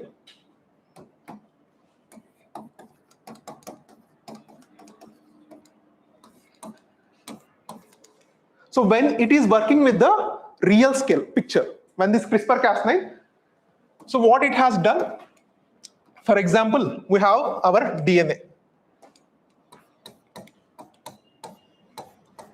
And with our DNA, we have the problem. Some DNA has the problem. So because of this problem, we have the bad trait. We have the bad trait or something. For example, there is one case of Lulu and Nana. You heard the case of the first gene-edited babies. CRISPR-Cas9 gene-edited babies, Lulu and Nana, designer babies. So what they have done? So here the scientist, the Chinese scientist, he removed the Lulu and Nana's father. He has HIV virus. That HIV virus is because of some CDR4 or some kind of gene. CDR4 gene. Because of that CDR4 gene, so our body able to take the virus. So any virus, when it want to settle in our body, it has to attach through one gene. So the HIV virus is able to stay in our body because of this one CDR4 gene. What about just remove this CDR4 gene? Just imagine this gene as a CDR4 gene. So he used this CRISPR-Cas9 technology. So how it worked? So he gave one reference RNA.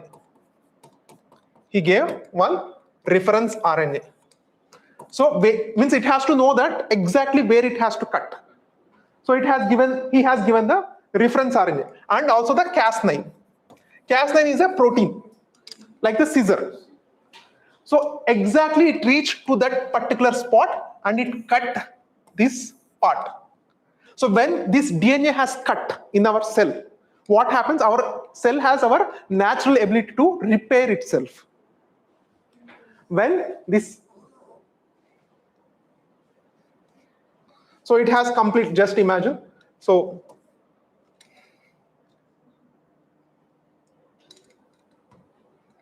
eraser.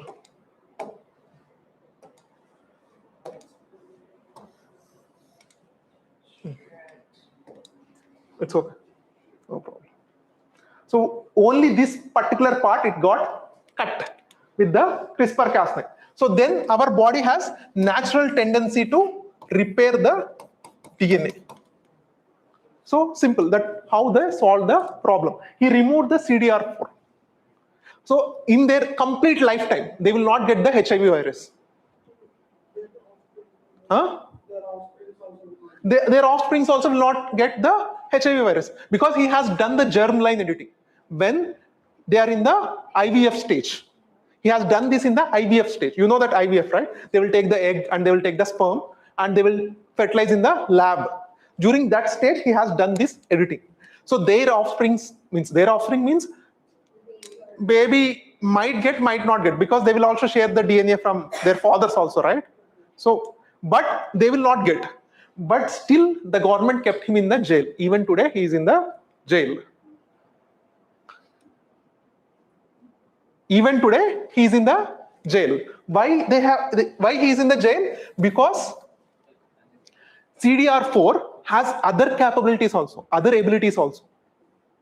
So without any government's permission, regulation, without thinking what kind of things, maybe they won't get HIV. Because of missing this one gene, maybe they will attract another type of diseases. Okay? Yeah, another type of mutations or another type of diseases. Maybe the CDR4 is one gene where this HIV is getting attacked, but this has another functions. So those all functions are lost, right? So that's why this shows his inability. So that's why the government kept him in the jail. Even now, he is not released. And government has not given any permission to edit the human's DNA as of now. So this is what this CRISPR-Cas9 can do. Whether it can only edit the human DNA? No, it can edit any DNA in the world, including the bacteria, including the animals, including in the fungi. Any DNA you can edit using the CRISPR-Cas9, which means you can make the better crops. Better crops. Recently, there is one current affairs in the Jammu Kashmir. They made one sheep with the CRISPR-Cas9. CRISPR-Cas9 sheep. So which gives the more meat. More meat. So that is what they have done. Okay. So it has lot of application. The CRISPR-Cas9 is one of the most revolutionary technology, biotechnology. You can make the designer humans. So, for example, China thought to make the better soldiers. They want 7 feet height, very built, highly built soldiers. They can make these kind of soldiers with the help of this CRISPR-Cas9 technology. Okay.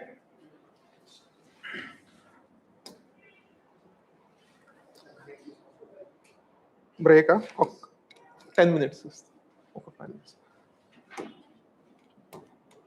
So next important one was after the CRISPR-Cas9. Break తీసుకున్నాక continue చేద్దామా? Okay. 4, 5. 10 minutes? Yeah, more than enough, right? I think we have a lot to discuss. Chala unnai ఇంకా. So I will go more little faster. Okay. ఇంకా మనం బయోటెక్నాలజీలో nuclear technology ఉంది, nano technology ఉంది, ICT ఉంది, ఈ 3 ఉంది. ICT కొంచెం time పడుతుంది. న్యూక్లియర్ అండ్ నానో టెక్నాలజీ అంత టైం ఏం పడుతుంది. ICT will take little more time. Maybe at least ఒక 2 hours పడుతుంది ఇంకా ఈజీలీ. ఎగ్జామ్ అంటే ఈ మాత్రం సాక్రిఫైస్ చేయాలి. You have to do this kind of sacrifice. Okay.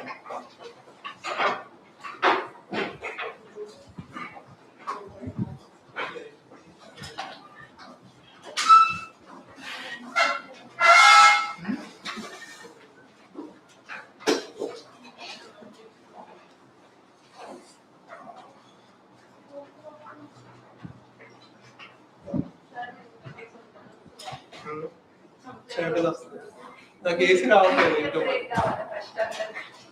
నాకే బ్రేక్ కావాలా? మీరు అడుగుతలేదు.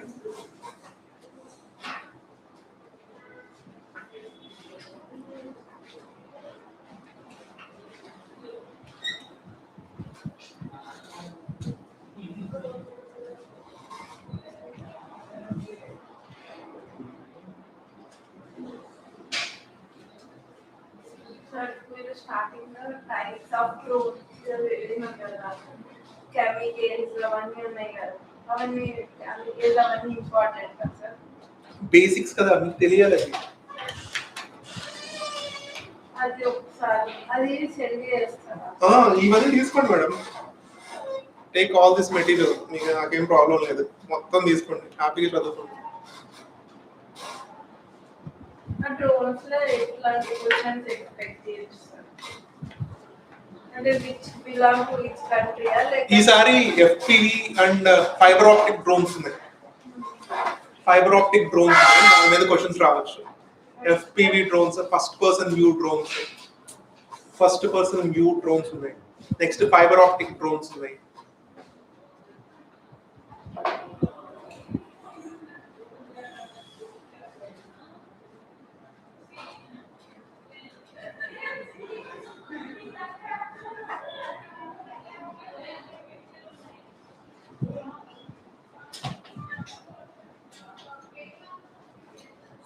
వచ్చేసారా? చేసాను.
వచ్చేటప్పుడు పేషెన్స్ నేర్చుకోవాలి.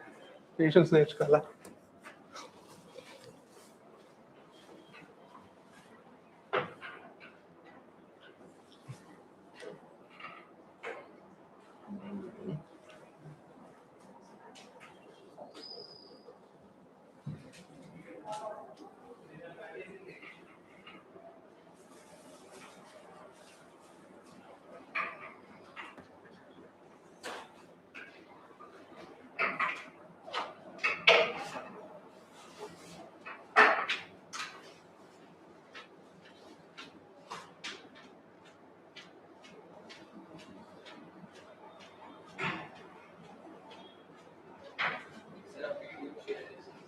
Either you want this, okay. This good.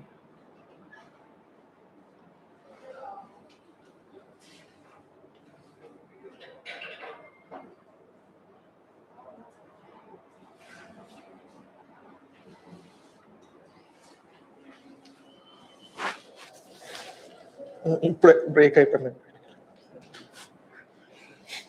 after. Okay.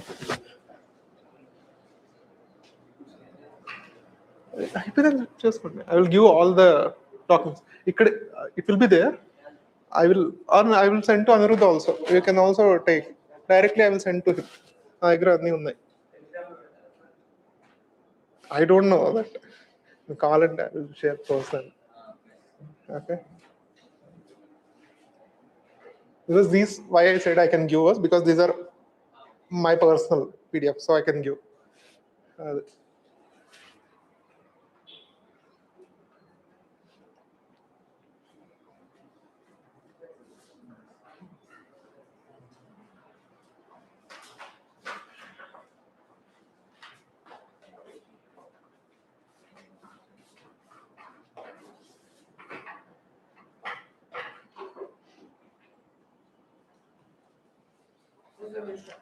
Okay, we'll resume. Okay, we have discussed about the recombinant DNA, right? So the recombinant DNA is like this. You can just imagine the picture. So it has a main DNA, it has a plasmid DNA, and cut that plasmid, add it to the DNA of interest, and this will be the recombinant DNA, and it will divide. The bacteria will divide. This is the best example. So recombinant DNA you can use in multiple applications. You can produce the insulin. You can also make the genetically modified crops also.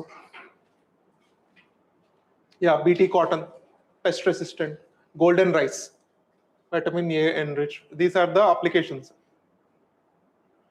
So this is the CRISPR-Cas9, how this works. So you have a guide RNA. You need that photo, right? If I ask you to go and kill someone, you can't do. You need some reference. Or you need something like that, right? So here also it needs some guide. Vaccine also same, right? Vaccine philosophy also same. So what the vaccine, so we'll discuss about the vaccine, okay, when it comes. So here the main important component is Cas9 and the reference RNA. So the reference RNA will go and attach to the particular site of the DNA, and this Cas9, where it attaches, it will cut. Same here you see. So this is the thing, and where it will cut, and again. So our cells has a natural ability to, once the DNA is cut, to repair. That has our natural ability. So once they remove that part, so our DNA, what it will do, our cell, it will again attaches. So that is what this CRISPR-Cas9, and the CRISPR-Cas9 has unlimited applications, especially when it comes to the biotechnology. You can, whatever the object which has a DNA, you can play with that DNA with the CRISPR-Cas9. Bacteria, even you can make your own virus also. You can make your own biological weapons. So that's why even when the COVID came, so many people thought it was the Chinese biological weapon. Because with the CRISPR-Cas9, you can make anything. You can play with the biology, literally.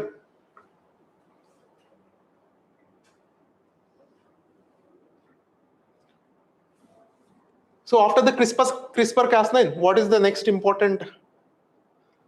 So here it is editing the DNA. And again the same step. when you edited the DNA, it will give the information to RNA and it will give the information to ribosome and it will make the protein, right? So this is the step. So if you change the DNA, then it is gene editing. So if you silence the gene, so if you are silencing the gene, which means you are silencing the gene only for some moment. That is a momentary. So that one DNA is not involved. Here you are silencing the RNA. If you stop the RNA, what will happen? Still you can able to. So if I ask some messenger to pass a message. So if you able to neutralize that messenger, so that message will not reach. Same here. If you able to silence with again, if you give the referral RNA,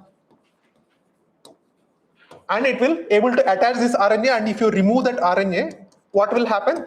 So then this technology is called gene silencing. Gene silencing. It is only temporary, just like drugs.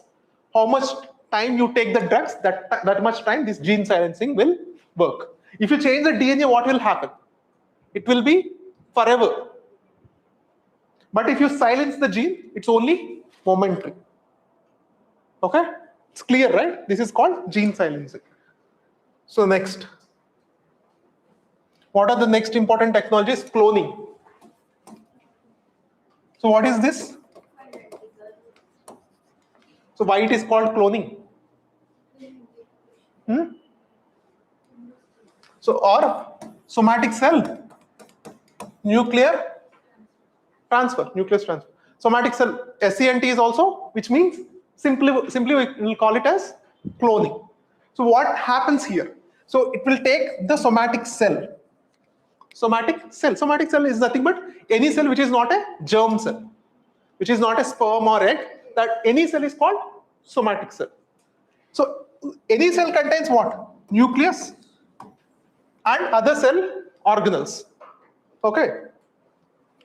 So in the somatic cell nuclear transfer, what happens? They will take one somatic cell and they will take one donor egg cell. Donor egg cell. And they will remove this nucleus and they will inject in the donor egg cell. This is what actually happened. Okay. So if you want,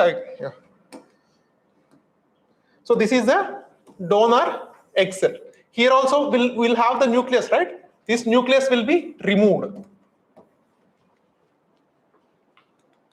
So for example, to make any baby, we need an egg cell and a sperm cell, right?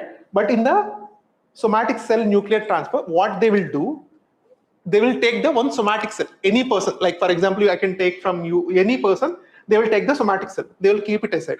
And they will take the one egg cell, donor egg cell. In the donor egg cell also, we have the nucleus. So they will remove that nucleus and they will add this nucleus into here. This nucleus has 23 pairs of chromosomes, yes or no? Egg has how many?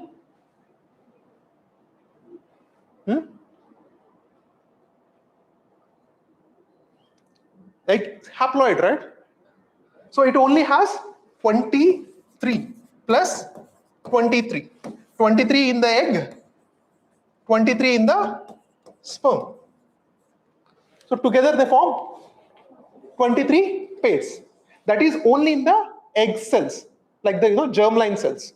But in the normal cells, we have complete 23 pairs. Here you will not have 23 pairs. If we have 23 pairs, what will happen?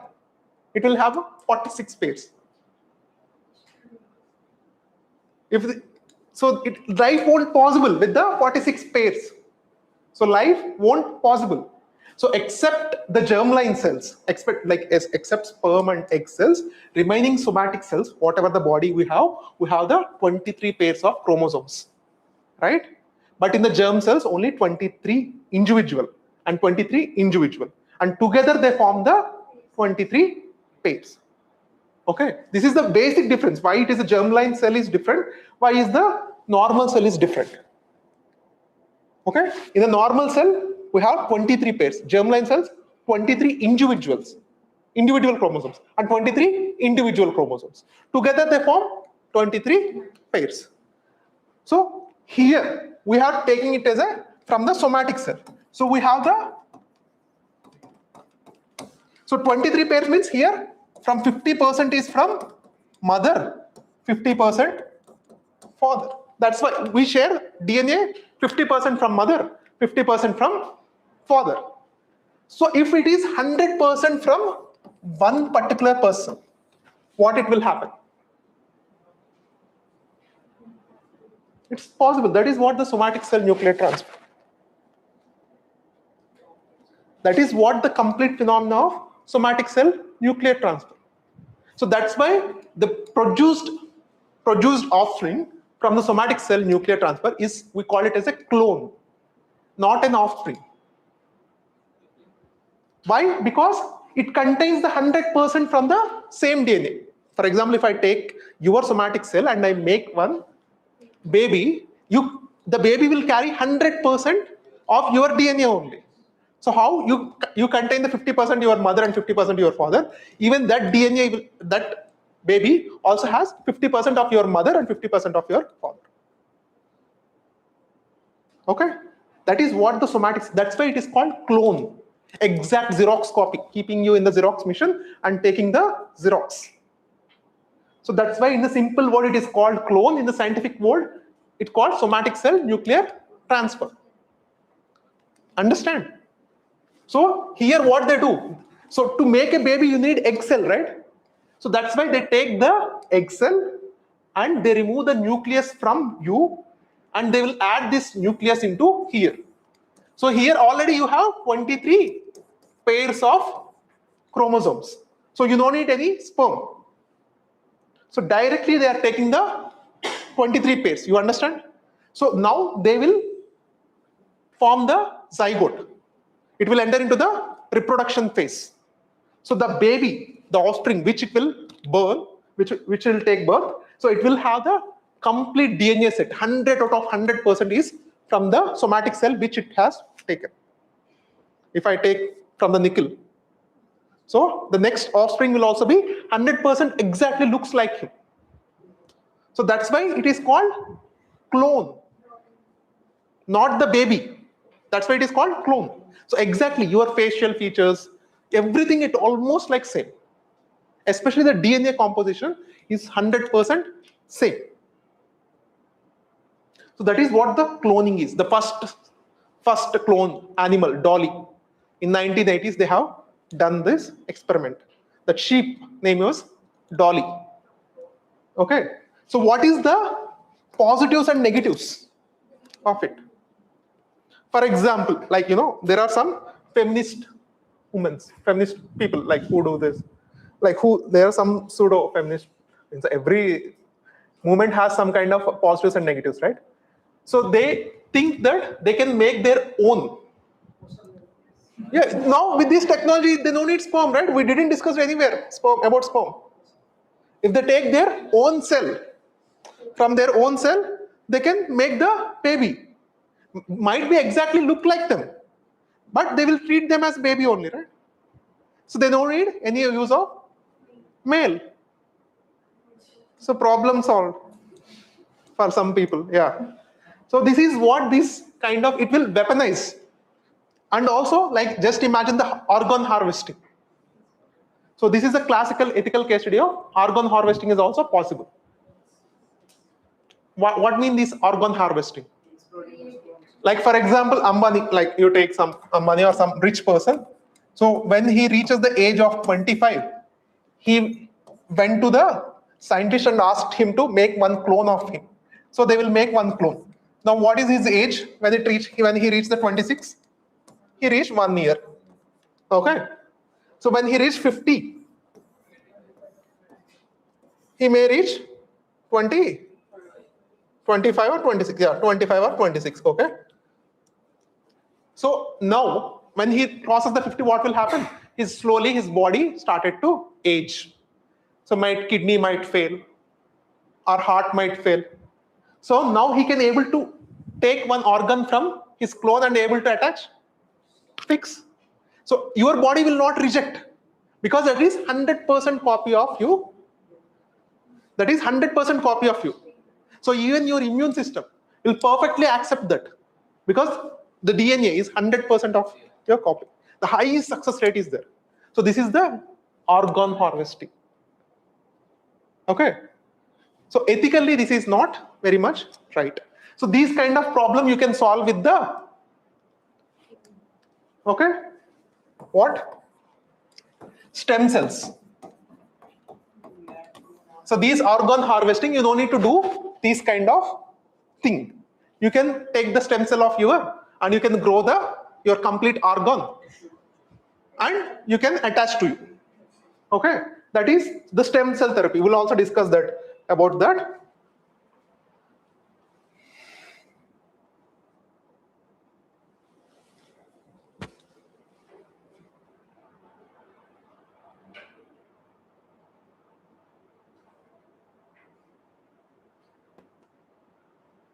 And also one more technology.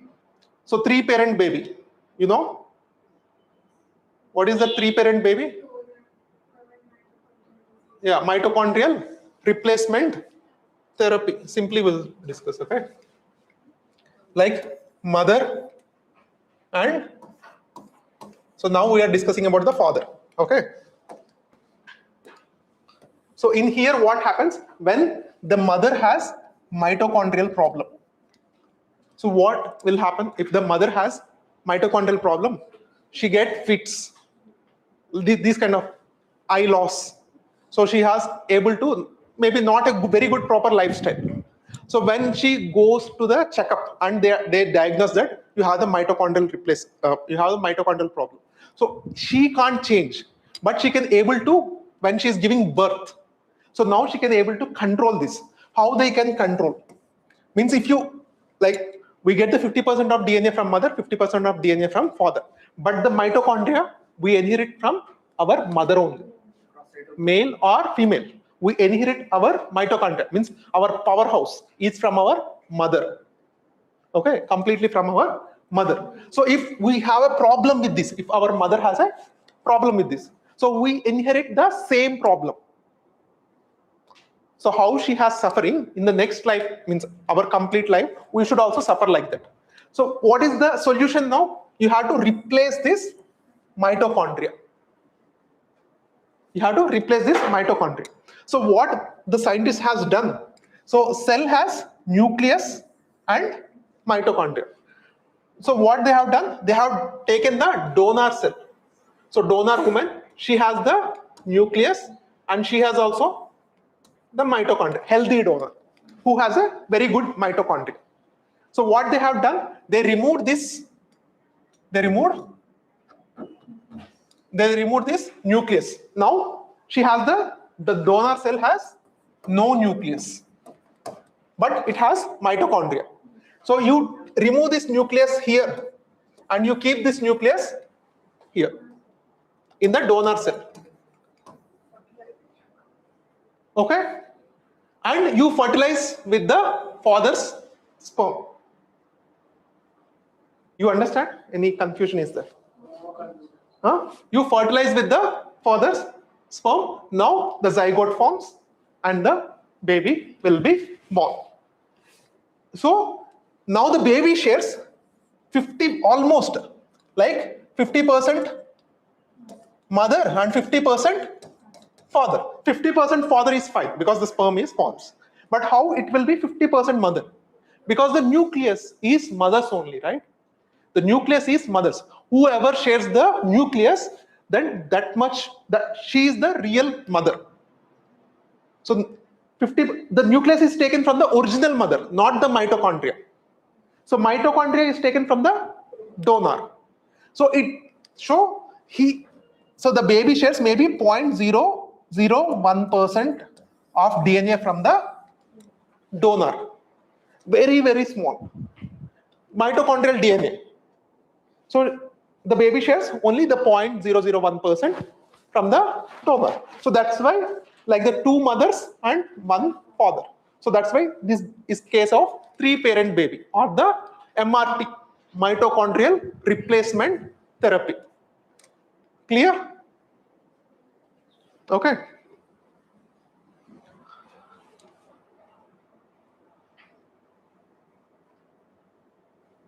Next, you should also know how our immune system works.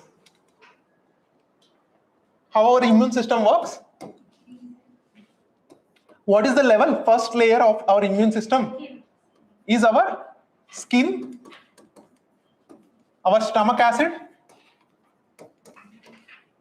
or our mucus.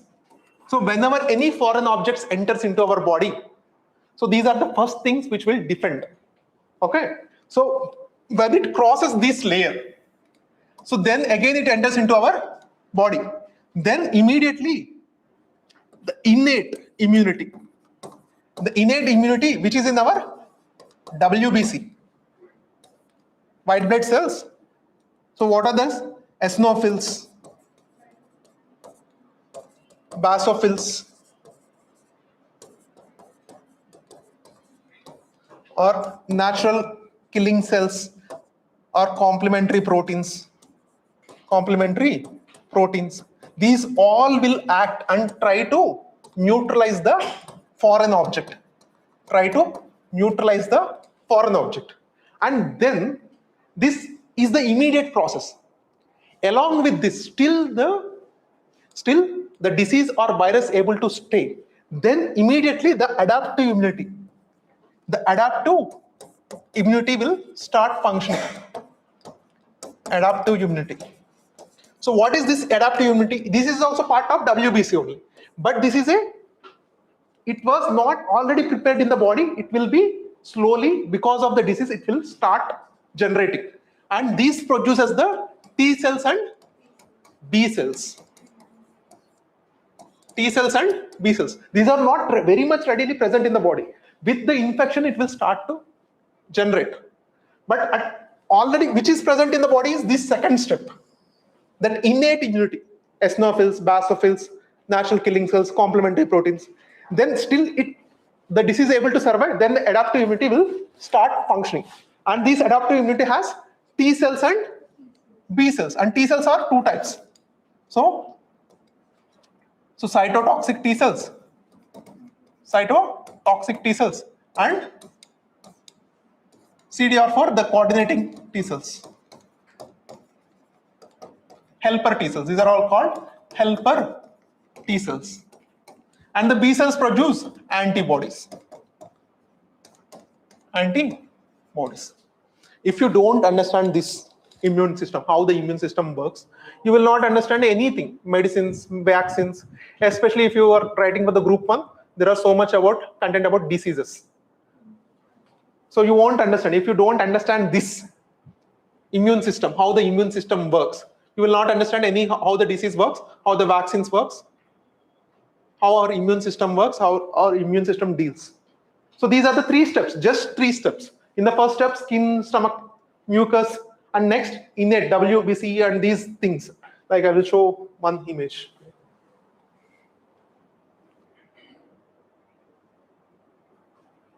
So yeah, this. So initially you just wait.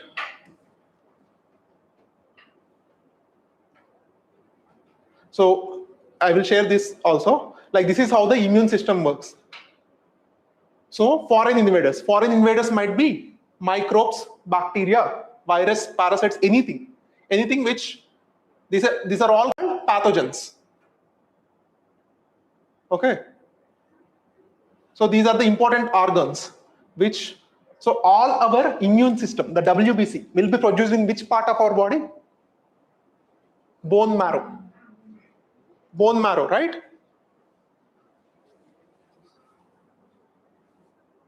So just I will see this step. So how the immune system, just carefully listen this one. When the pathogen enters into our body, virus, bacteria, toxins, our barriers like skin, mucus, stomach acid, it will try to stop. Next, our innate immunity, which is already present, neutrophils, macrophages, basophils, eosinophils, natural killing cells, complementary proteins. It will attack the disease. Yeah. So it works, here you understand, it works very immediately against every pathogen, helps to attack anything that looks dangerous. Sometimes it will attack our own body cells also. So that is called autoimmune diseases. So next, with this innate immunity, the third layer will be the adaptive immunity. So adaptive immunity develops after the exposure of pathogens. After the exposure of pathogens. So that's why even the coronavirus, it is visible after 3 days better. Because it crossed the innate immunity and it came into the adaptive immunity. Still, it is not able to get neutralized. So adaptive immunity will start only function after 3rd day. Okay, these B cells and T cells. So after this, if this adaptive immunity, B cells and T cells, if it can able to neutralize that foreign pathogen, what will happen after the death? So some B cells and T cells, some B cells especially, they form as a memory cells, and they will remain in the body, and these B cells and T cells will disappear. So these B cells and T cells is just like a, some purposeful workers. Like when there is a job, then only they will come, and once their job is done, they will disappear. But some cells will form as a memory cells, and they will remain when again that virus, the same disease enters into the body, then immediately it will make the body to prepare this complete mechanism, B cells and T cells. Just like keeping your photo of your enemy with you. If you kept your enemy's photo with you, what will happen? Again, if he comes and attacks, so you will better prepare. If you have all his details, if you have details of that your enemy, then you will be better prepared by next time. That is what our immune system will do. Okay, this is exactly how the vaccines also will do. Same, if you understand this, how this immune system works, you will also understand how the vaccines works. Vaccines, usually normal vaccines, what they will do, they will give the inactive pathogens. So when they go to the inactive pathogens, still our body do the same thing. Our body will go to the same process. And after the innate immunity, adaptive immunity, and some cells will become memory cells. Instead of exposing our body directly to the virus, we are exposing our body to the inactive virus. That is what the vaccine. Still, that's what I said, right? This is very important. You have to understand how our immune system is working. Especially this page, very, very important. So this is the timeline, how immediately when any virus enters into the body, within like 0 to 4 hours, that innate immune system starts working. Next, phagocytes, and within 1 to 3 days, that antigen. So after 3 days only, the antigen will present in the body. Means we call it as antigen, right? So the virus, bacteria, we call antigens. That proper antigen will be developed after 1 to 3 days. In 1 day also it can develop, 3 days also it can develop. When this proper antigen is developed, then immediately our adaptive immunity will start attacking. So adaptive immunity to start working, it needs at least 3 days after the virus enters into our body. So if the virus is infected you today, what will happen? Immediately tomorrow, your innate immune system starts working. Within 3 days, your adaptive immunity, like T cells and B cells, will start to develop. So this is how the timeline of a typical infection. So this is very important. This is the autoimmune system. So these are all things, but what you have to remember is these all are WBC only. Macrophages, neutrophils, eosinophils, B cells, T cells, all.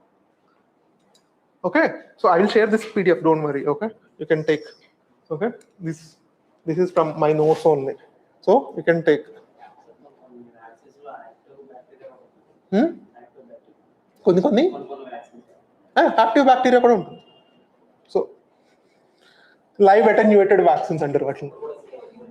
Live attenuated vaccines, polio vaccines, live attenuated vaccines. So our immune system is same. It won't have change. We don't have any variations. or we don't have any flavors like the vaccines or like anything. So the functionality of our immune system is same. When we do some simple blood test, if the WBC count is high, what does it indicate? It indicates the infection, that our WBC is producing more immune cells, so to fight the infection. If the count is less, what it's indicated? It's not just the you have a problem with your bone marrow also. You have a problem with your bone marrow also. That's why your bone marrow is not producing sufficient WBC cells. Okay. So if you understand this, right? Now you know the T cells and B cells. So now you also know monoclonal antibodies and CAR T cell therapy. Okay. So if you understand this, you know the T cells. So T cells, what happens? Sometimes it is not able to detect some cancers. So why? The T cells, to detect any kind of foreign object, it has to produce one protein called MHC. MHC. So what these cancer cells, they will not produce that MHC protein. If only with that MHC protein, the T cells able to detect the object. If there is no MHC, no detection. So the cancer will happily, they will settle in our body. So to make these T cells to detect and kill these cancer cells, so you have to add some enzyme. So even without the MHC, it can able to detect and kill. So that is called CAR. So chimeric antigen receptor. So with the gene editing, CRISPR-Cas9 or the gene editing, so they will modify the T cell and they will add this CAR receptor, CAR T cells. So now it able to detect even without the MHC molecules, and it will kill the cancer cell. So that is what the CAR T cell therapy is. Simply, that is what the CAR T cell. So if you understand the immune system, you will also understand the CAR T cell therapy, and also the monoclonal antibodies. So our body will not produce one individual antibody. So our body only produces the polyclonal. So multiple antibodies only it will produce. You need one particular antibody to kill one specific disease. So for that time, what you will do, you will manufacture that. Just wait. So you will manufacture those antibodies outside. So monoclonal antibodies and CAR T cell therapy, these are also in news and very much important, and these are also PYQ questions. Just like the CRISPR-Cas9, these technologies will also help the future humans to treat their diseases, CAR T cells and monoclonal antibody. Okay, so these monoclonal antibodies which are produced outside of the human, because our body can't produce the one single specific antibody. We can only produce the polyclonal, not the monoclonal. So to the monoclonal will be produced outside through some mice or something, and they will be amplify those single B cells, and then again they will inject into our human body to treat that disease. Okay. If our body can produce the monoclonal antibody, it will very effectively to deal that particular disease, but our body can't produce. So that's why they will manufacture, they will grow those monoclonal antibodies outside of our bodies. So through the mice or something, just some basic idea you should have, that will be enough. So they might ask, in the future they might ask the different types of monoclonal antibodies, naked, conjugated, biospecific, these kind of questions. And recently in the news, this sepsis is also in the news. Sepsis, what is this means by sepsis? Yeah. So what happens when any virus came? So our body able to neutralize. The virus might be, some viruses are like that. So it will come into our body and it will be easy. Our immune system will easily, they will neutralize that virus. But still our body thinks just for that small virus, it reacts too much. So when it reacts too much, so the sepsis will form. So when immune system overreacts, massive release of cytokines. So massively it will release the cytokines. What it will do, it will neutralize even the healthy cells also. So that will cause the sepsis. Even it will cause the death to the person. It's not death to the person because of that simple small virus. It is the death because of our immune system reacts too much. Okay, so that is called sepsis. So what it will do? So it will dilate our blood vessels. If the dilate our blood vessels means the vessels become very thin. If the blood vessels are very thin, it will have some holes and the blood will leak. If the blood leaks, what happens? The blood will not transfer to the organs. If the blood can't take the oxygen to the organs, what will happen? Slowly, each organ will slowly start to dysfunction. Yeah, it will ultimately, it will also bring the death also. This is the called sepsis.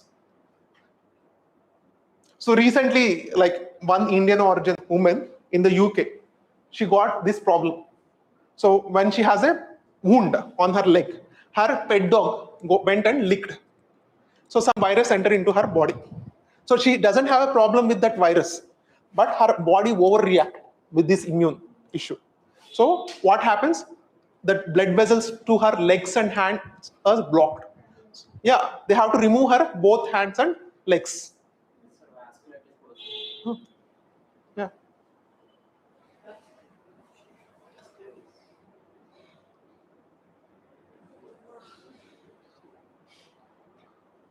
So just go through this document once, it will be very much helpful. So this is also very important, like the types of microorganisms, how it spreads, because UPSC's favorite topic, bacteria and virus.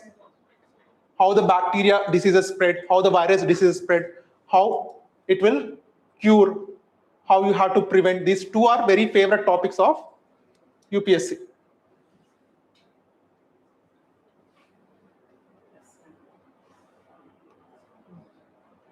Yeah. Okay. Just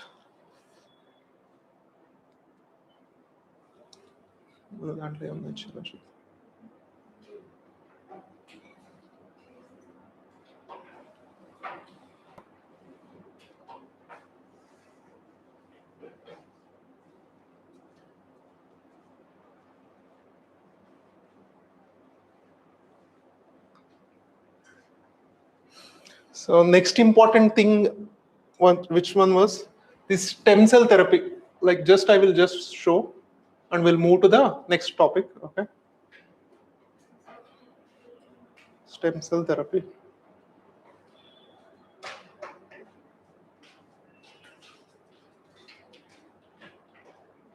Yeah. So what is the best source of stem cells? Where you will get the best stem cells? No. Placenta.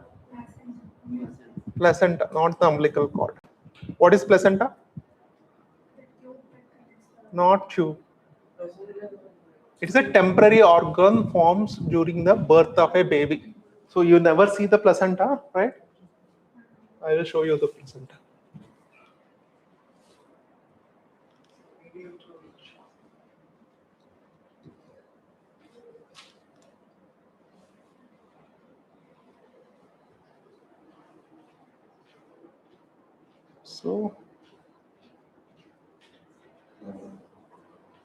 So this is the placenta.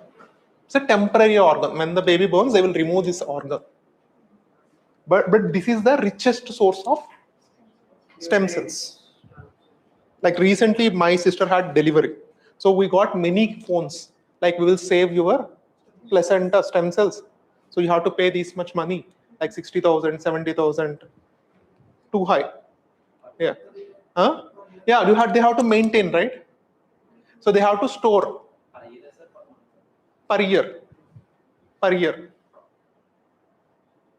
So it might not be useful today, but in the future that baby has any future diseases and all, any organ failures, this is very rich source. So you see the biological inequality started, right? Yeah. So 80,000, 1 lakh per year just to store this. Normally, many people will won't subscribe, right? Because that's usual our mindset. Yeah.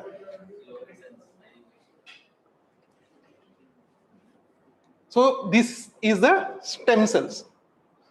So why these stem cells? What is the importance of the stem cells? The stem cells has a ability to form any kind of body cells, right? For example, if you want to make your heart, one more heart, you can make the heart with the stem cells. If you want to make one more kidney, you can make with the stem cells. Okay. So stem cells are undifferentiated cells that can self-renew and differentiate into specialized cells. So if your liver is getting damaged, so you can treat that one with the stem cell therapy. You can make the multiple liver cells and you can send it, inject into the liver. So it will cure that liver damage. Okay. So the stem cells, you see, it can make the cardiac cells, it can make the nerve cells, it can make the liver cells, it can make the blood cells. So stem cells are undifferentiated cell which can differentiate it based on your intention or the use. So what kind of stem, what are the types of stem cells? Embryonic stem cells. Embryonic stem cells, the early embryo. Very, very important. The placenta where you will get. These are totipotent cells. Means the best cells. The best cells and high curability is there with these totipotent cells. And adult stem cells. These are where you will get in the bone marrow. Bone marrow. And next, induced pluripotent cells. This is a man-made. So induced pluripotent stem cells means, so they will take your somatic cell and they will convert into stem cell. So that is induced pluripotent stem cells. And parental stem cells, it's again from the umbilical cord, but this is not easy, the moderate differentiation ability, but these three are very important. Embryonic stem cells, adult stem cells, and induced pluripotent stem cells. Induced pluripotent stem cells means it's reprogrammed stem cells because they won't take easily from the bone marrow. So they will take normal somatic cell and they will convert into the stem cell.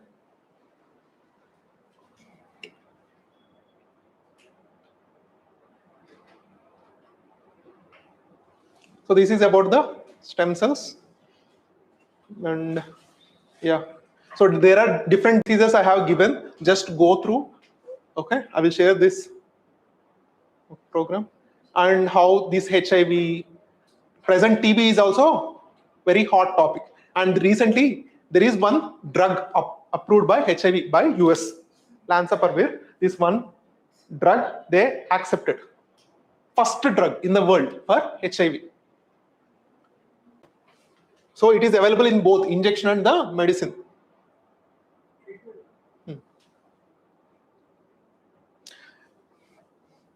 Next, I will just tell the vaccine, how the vaccine will work, and I will finish the biotechnology, okay? So what is the importance of vaccine? Prevention. Is it, Prevention. so we all have taken the COVID vaccines, right? COVID vaccines. For example, how many people they have taken Covaxin? Covaxin is inactivated virus vaccine. So it has the coronavirus spikes. So coronavirus spikes. So this is the vaccine, right? Mostly you have seen in the COVID time. Like there are so many images like this. So what this Covaxin did, they have taken just this spike protein from the vaccine. They don't have the RNA material inside, right? The proper genetic material was not there. Just they take the spikes and they made their vaccine and it will inject into your body. When they inject into the body, what happens? Our immune system will react. The same process. Initially, our barriers, so directly it is injected, right? So barriers can't stop. So initially, our innate immune system will start working. So it will cross that one also. Then next, our adaptive immune system will work. So the T cells and B cells will form and neutralize that spike very easily because it doesn't have any genetic material. Only the shell. We are giving only the outer part. So no genetic material. So only this. So it able to react. So, but what it will do after the work is done, these B cells and T cells, they will convert into memory cells and it will stay in our body. So next time again the real virus comes. When this real virus comes again, so now it is ready. So if I ask to you go and kidnap someone or kill someone, definitely you will ask some photograph, right? You ask a photograph of that person. Then only you can able to match that person. If you don't able to match that person, what will happen? There will be a lot of confusion. Instead of one person, you will take another person. So to make our body better aware, so this is what the vaccines will do. Vaccines will prepare our body for the upcoming diseases. This is the simple our vaccines will do. So different kind of methods they will take. Sometimes they will take the live attenuated vaccines or inactivated vaccines, mRNA vaccines. In the mRNA vaccines, what they do? Even this spike also, it is not real spike they will take. They will take just the genetic information of this spike and they will make an mRNA. And this mRNA will make what? Protein. This spike protein it will do.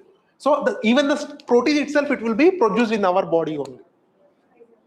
Pfizer, Moderna. But the problem with them is you have to store them in very cold temperatures. So the countries like India and African countries, which are very hot countries, it's very tropical countries, very hard to maintain those kind of cold vaccines. So these mRNA and DNA vaccines, which won't fit very well with the India and Africa, at least the African. So India, at least it has a technology to store, like the refrigerators and all these cold storages. So this is all about the vaccines, and there are different types of vaccines, and the mRNA vaccines are the latest vaccines, which have more safe probability comparing to the other vaccines. So all the vaccines are 100% safe? No, any vaccine is not 100% safe. Okay.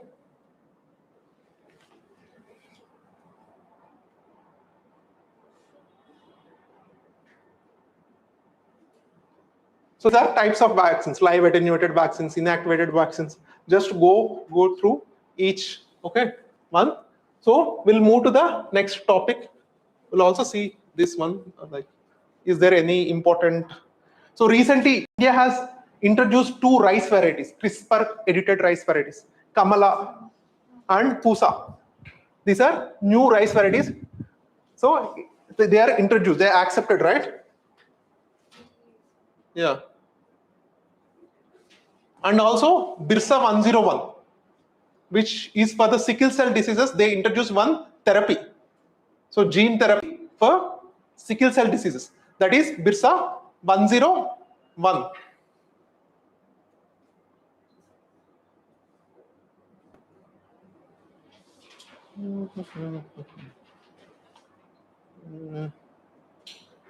Yeah. Okay.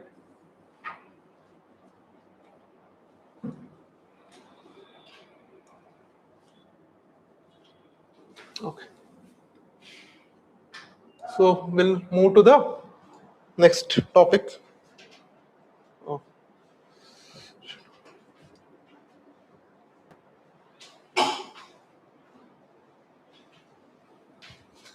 We'll move to the nanotechnology, okay?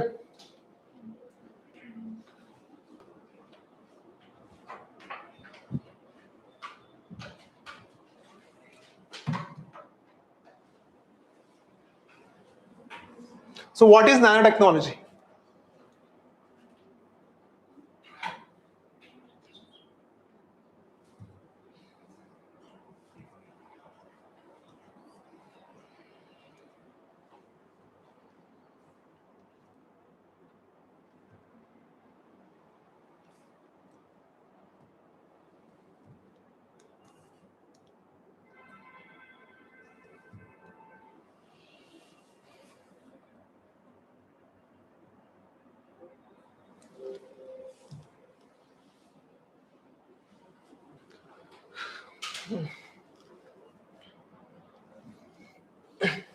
So we'll discuss the nano and nuclear technology. Okay. So we'll do it very fast. Maybe in 1 hour we'll finish that. Okay. Nanotechnology and nuclear technology. Okay.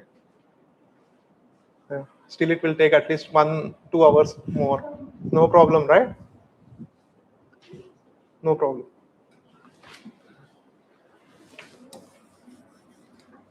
So nanotechnology. So what exactly happening with the nanotechnology? Why this nanotechnology is different comparing to the classical technology?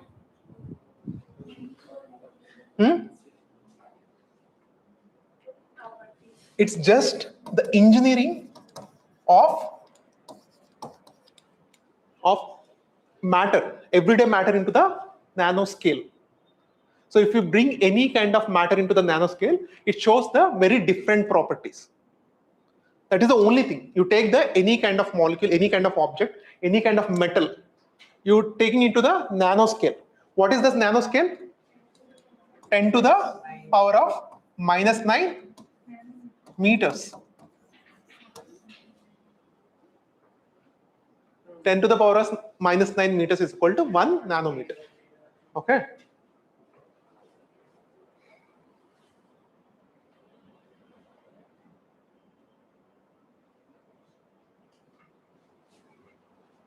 So nanotechnology, it's an interdisciplinary field.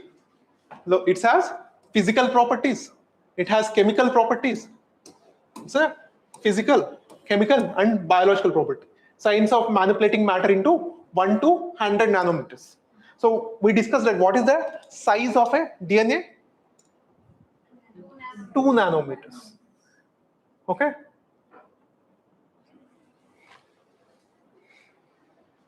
So what is the size of atom in nanometers? 10 nanometers. So we are discussing about the atomic scale, atomic level of engineering. So nanotechnology, 10 power -9 meters, it has a physical, chemical, and biological properties. So what exactly it is changing here? For example, in the classical field which we can be observed, there are multiple forces acting on it. Like for example, why this pen is falling? Because of gravity. But in the case of nanotechnology, there is no gravity, impact of the gravity. So their chemical properties, biological properties, and physical properties are very much different. The same material in the nanoscale which behaves very differently. For example, you take the gold. It looks yellow in color. It looks a yellowish color, right? But if you take the same gold molecule into the nanoscale, it looks like purple and also blue based on the size. So why exactly it is happening? We'll see. So nanotechnology is nothing but an interdisciplinary field. It's an interdisciplinary field. And it has various physical properties. Various physical properties. What kind of physical properties it has? Because as the size is small, its surface area is very big. What does it mean, the surface area? Just imagine you take. So it has the surface area. So this is all the surface area, right? This is all the surface area. Now just this eraser is big.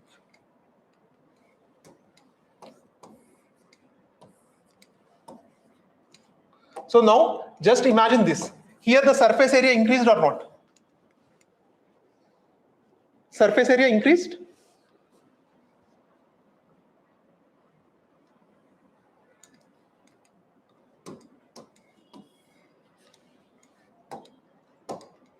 So with the size, the surface area will increase or decrease?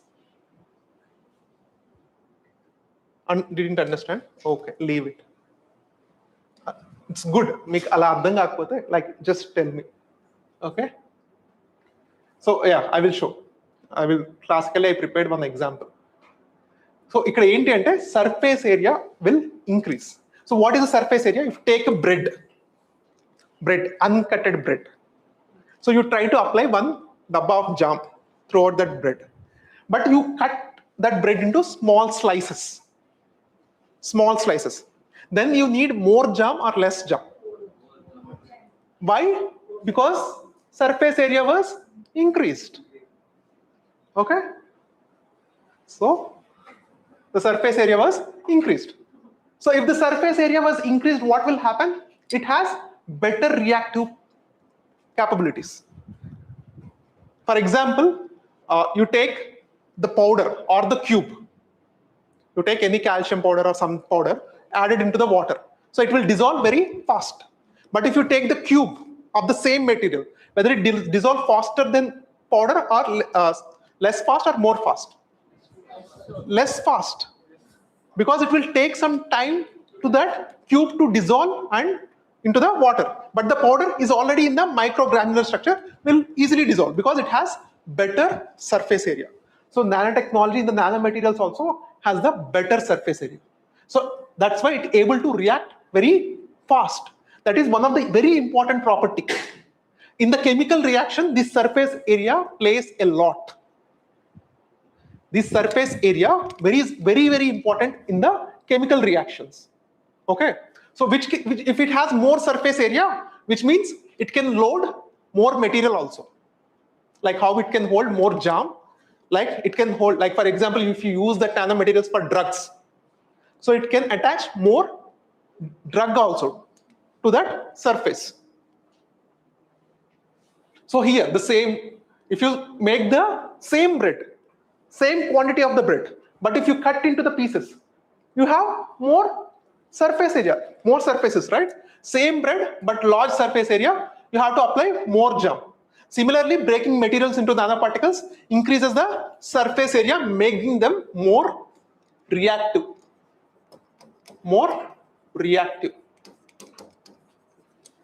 Okay, next, color changes.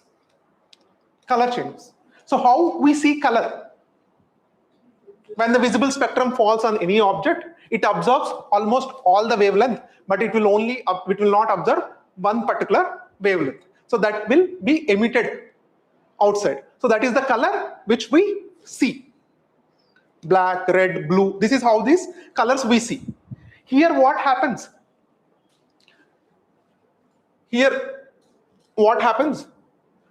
The size of the space is very small because it's in the nanoscale. In the classical scale, it has big space. In the nanoscale, it is nanoscale. So when any light got hit this object, here the electrons has so much space to move. It has so much space to move. Because if this classroom is too big, so that you can happily sit in the wherever the benches you want. That's how you had done, right, in the morning. If the classroom is very small, only here, so you don't have any option that you have to sit here only. So you will not be that much relaxed like how you are sitting now. So same thing happens with here also. Here the electron has very small space to move. This is called quantum confinement.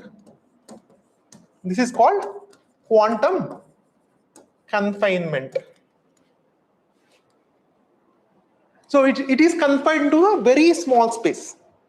When it is confined to very small space, it emits very different color than it emits in the macro scale. So that's why here in the nanoscale, so the same gold which appears in a purple color or blue color, because the electrons has very small space to move. So based on this, so you can use these kind of phenomena for different applications. For example, the QLED TVs. So is the QLED TVs, they display the image better, best, or less better? Better. Why? Because this is because of the quantum LEDs. That's why they call as a quantum LEDs. And the next technology, nanocells, nanocell TV. That is the next. All because of they are using this nanotechnology. Because they use the small nanoparticles. When they emit the light on those nanoparticles, they will display the color so perfect and so precise. Okay. So this is the application, how this. So usually this is what happens in the normal gold. Reflects yellow light, absorbs other color. But the quantum dots are very tiny, the particles. So what happened? The quantum confinement. So you see this. So what happens when light hits material? Light gives energy to electrons. Electrons jump to higher level. Then they come back and release the energy as light. The emitted light is called, we call it as color. In normal materials, the electrons have many energy options. Like it has more space, it can move. So color is fixed and predictable. So always the gold means it will show yellow color only. But in quantum dots, means in the nanoscale, the particle is very small, electrons feel like it doesn't have space. So that is called quantum confinement. So imagine imagine a room. So you can move freely. If the room is smaller, the movement is very limited. So less space is equal to different behavior. Obviously in the human also be different behavior. Just like electron also behaves differently. So just like that, so based on its behavior, we able to use it for some application. One of the best application we can use with this behavior is displays. So this is one kind of phenomena. Like for these QLEDs, like if you control, it means, so if you control the size, if you control the size, you can control the color. If you control the size, for example, if this red is 10 nanometers, it is 50 nanometers, it is 100 nanometers. Like with the size, you can control the color. So with that, you can make the best displays. The QLED displays or the nanocell displays, the future upcoming TVs are all fit with this nanotechnology only. And they can use for medical imaging, cancer detection, and also for the biosensors also. These color changes, just the color changes.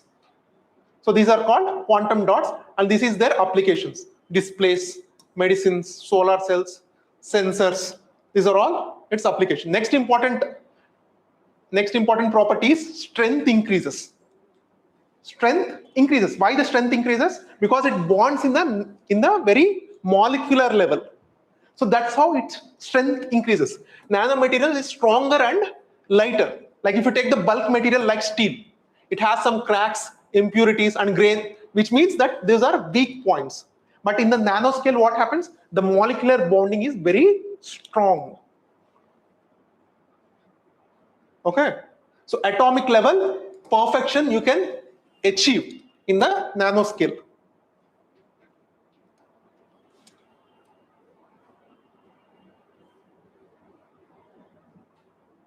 And also it is lighter also. It is less weight but lighter. For example, we discussed about the launch vehicles. So launch vehicles, space launch vehicles, they are made with some kind of quality iron or quality steel or like that. If you replace them with the lighter nanomaterials, what will be the outcome?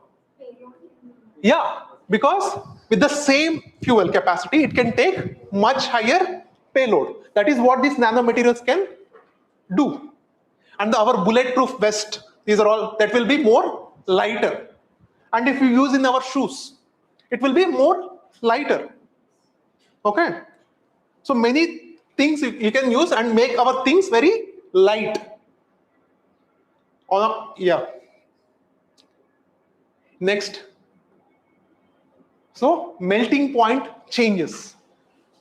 For example, you take the steel, it has a iron or 1000 degrees Celsius, like that, it has some melting point.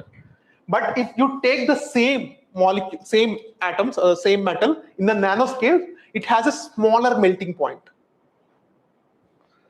Why? Because, carefully listen, so usually in the bulk material, it will be like that. To melt, the surface atoms should participate in the melting more. this core material is more atoms, it will be very strong. But here in the nanoscale, so the core atoms are very less. Core atoms less. Surface atoms will be more. What will happen? It will easily melt. When these metals are getting easily melt, it has different application. They can use it as a glue. They can use it as a glue. Once they can use and they can leave it and it will get evaporated, it will form strong bond. Okay. Next, chemical changes. The chemical changes, why? Because it has a large surface area, so it can do the chemical reactions at much speeder scale. So it can act as a better catalyst. What does the catalyst do? Yeah, it speeds up the process without involving in the reaction. Without involving in the reaction, it can still speed up the process. So these things, they can use in the multiple places. Okay, in the catalytic converters, like in the car exhaust. So they can use as this nanotechnology can use, nanomaterials can use as a catalytic converters. And also you can take the silver, the bulk silver, normal silver, it's a metal. But if you take the nano silver, it can even act as a antimicrobial properties. So if you attach some nano silver into the bandage, like 2 rupees, 3 rupees, 5 rupees bandage we use, right? So if you use some nanomaterials means very less silver you have to use, right? So nanomaterials, you have to use very less material. So it is cheaper also. And if you use, it can able to kill the bacteria very effectively. It is cheaper and it can also kill the bacteria very effectively. So that is what these nanomaterials can do. The nano silver kills the bacteria, uses for bandage and medical coatings. Catalytic converters and other applications like water purification. For example, the best material for nanotechnology is graphene. Yeah, graphene. So graphene is in this size.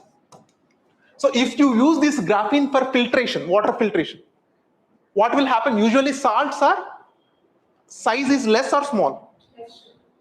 Salts has more size comparing to the hydrogen and oxygen. So if the graphene has the space to only allow the hydrogen and oxygen, so the water will be better purified or not?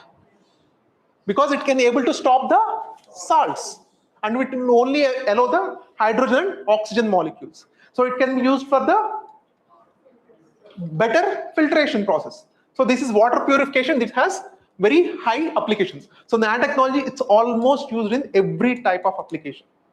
That's why it is an evergreen field.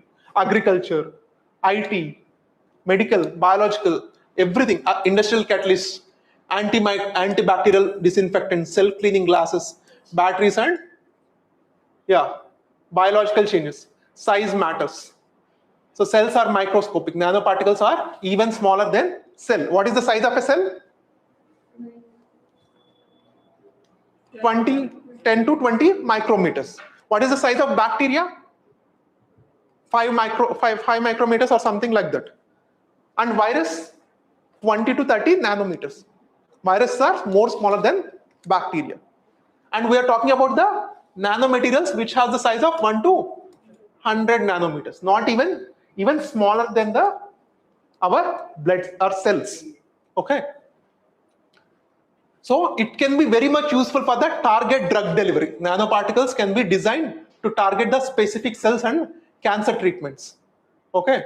So India has one nano mission where they will fund the research and development, and especially for the institutes. So few years back, like one person got the Bharat Ratna along with Sachin Tendulkar. Sachin Tendulkar got Bharat Ratna, right? At the same time, they have also given one Nobel Prize to another person. Bharat Ratna. CNR Rao, he got the Nobel Prize. Sorry, Bharat Ratna. So these both persons got the Bharat Ratna. We know one person why he got the Bharat Ratna, but we don't know another person who got the Bharat Ratna. Because he is the pioneer in India's nanotechnology field. Chintamani Nageswara Rao, his name. is one of the great scientists in the world itself. He just missed the Nobel Prize with some kind of a small, yeah.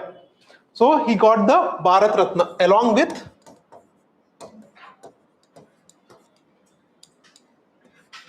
Sachin Tendulkar. So he initiated this nano mission in India. So which is very successful mission. So which helps India to promote the nanotechnology and to improve the nanotechnology. Okay, this is the simple introduction about the nanotechnology. Next we'll discuss about the nuclear technology. Okay. Current affairs about nanotechnology. Just wait, we'll see here. Is there any important current affairs?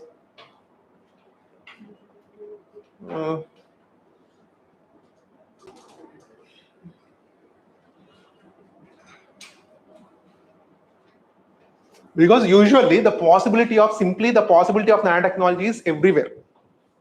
So if the question asks, it might be used in the, for example, to improve the betterment of windmills. So you can be added. It can improve the betterment of the quality of plastic. Definitely it will be S.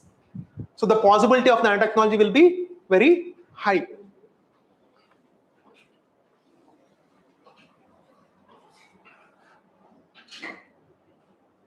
So it's very difficult to find a field where this nanotechnology is not applied. Electronics, it can use. Energy, it can use. Material science, it can use. Environment, it can use. Food safety, agriculture, everything it can be used.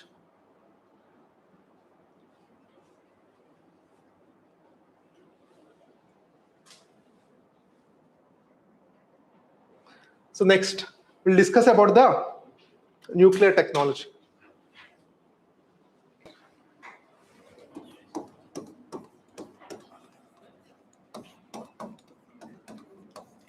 So what exactly is happening with the nuclear technology?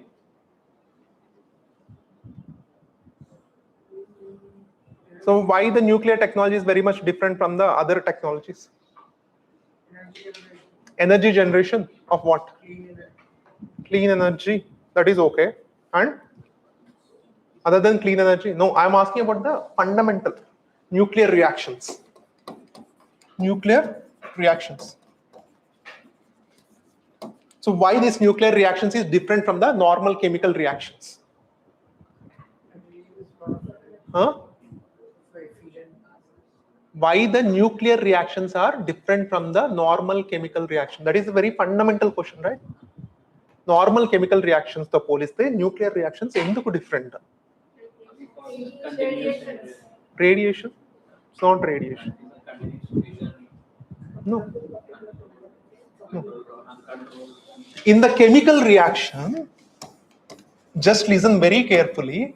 In the chemical reaction, the reaction happens because of electrons movement. Electrons movement. So in the chemical reaction, the electron movements will cause the chemical reactions. But in the nuclear reaction, everything we do with the nucleus. Nucleus of an atom. Electron has no role. Okay, that is the simple classical difference. In the chemical reaction, the electron will take place. The electron movement which cause the chemical reactions. In the nuclear reactions, so the nucleus plays the major role. So that is the basic difference. Okay. So by playing with this nucleus, so we have different types of nuclear reactions: nuclear fission and nuclear fusion. Okay. First, we'll discuss about the nuclear fission. So what is this nuclear fission? Breaking one nucleus. So how we can break one nucleus? With one neutron. So again, understand some of the basics. You see, any atom has, for example, you take the carbon. So how many in the carbon, how many protons and neutrons it has? If you take the C6, it has 6 protons and 6 neutrons. Okay, so this is a perfect compound. It's a perfect. So just imagine if it is, you discuss about the C6. Okay, so next total like 16, so 12. So next you take the C14. You read in the carbon dating, right? C14 carbon dating. So here what will happen? How many neutrons and how many protons will be there? 6 protons, 6 protons and 8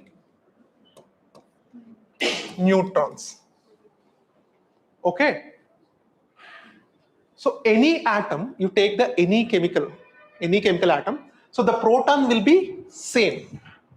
The proton will be same, but the neutrons might difference. So that's why the changes in these neutrons, those are called isotopes. Isotopes. And nature has one tendency to make this stable. So nature, what it will do, so it want to send these extra 2 neutrons outside. So then it want to bring it to a very stable compound. So again it want to bring into this. That is what the nature will do. So this throwing out of these extra neutrons is called radiation. Okay, simply you understand, right? This excess neutrons, when it is sending outside, then it is emitting the neutrons outside. That is called radiation. Whatever the excess it has, it is removing outside. That it is radiating these excess things. That is what the radiation is. So ultimately what it will happen, any chemical compound which radiates, ultimately it will come to a stable position. That is the ultimate goal of radiation. So it will emit. At one point it will reach to the stability. So that's what the nature is designed. Okay, that is what the radiation means. Radiation means emitting of some excess neutrons into the outside. Okay, so you understand this. So here in the nuclear fission, what happens? The same. A neutron was hit a uranium-235. So when it hits the uranium-235, what will happen? It splits into 2 smaller nuclei, and it will also release some neutrons. Radiation will be there, but it will also release neutrons. So that is the radiation, right? That it caused the radiation. Okay. So this is how it starts. It ignites. So to ignite even the large size chemical reaction or even the nuclear atomic bomb, you need one neutron. So neutron is like a knife. Like you cut the nucleus into 2 parts. And if you cut the nucleus into 2 parts, it's not just the nucleus, it will also emit some more neutrons. And these neutrons will go and hit another nucleus, another bigger nucleus. Like that, how the chain reaction will continue. You understand? Clear? Or any doubt? Okay. So same. Again, these 2 neutrons will hit another nucleus and it will be cut into 2. And again, it will release 2 more neutrons. So like that, the chain reaction will continuously. Like we will start with 1 knife and cutting the object will release another 2 knives. And that knife will cut another atom. And when you cut the another atom, again it will release 2 more knives. So like that, the chain reaction will continuously emit the knives, and those knives will continuously cut the whatever the nucleus are there. Okay, this is how the fission process will happen. This is how the fission process will happen. So when this reaction is going on, what it will generate? It will generate the heat. It will generate heat. Right? So if you make this reaction happen in a water tank, so if you make this, like for example, in the hostel we keep one bucket with that hot water rod. So what it will do? it will heat the water. Over the time, steam will generate. Same, that electric which we use in our hostels, the electric rod to heat the water. So over the time, what it will do, it will heat the water and the steam will be generated. So same exact phenomena, it will happen here. So these chemical reaction will heat the water and it will generate the steam. And with that steam, you can push the turbine. And again, yeah, same. So if you take mostly in India, we have the coal plants, right? Coal power plants. Coal power. So how this coal power generate electricity? So it will burn, it will boil the water. It will boil the water. And the steam will generate. And with steam, it rotates the turbine. So here they use the coal. So now in the nuclear reaction, they remove this coal and add the nuclear reaction. That is the only difference. Rest of all is same. Rest of all is completely same. So here they're removing the coal and they're adding the nuclear reaction. So instead of keeping outside, they're keeping inside. Just like keep our hot rod in the bucket.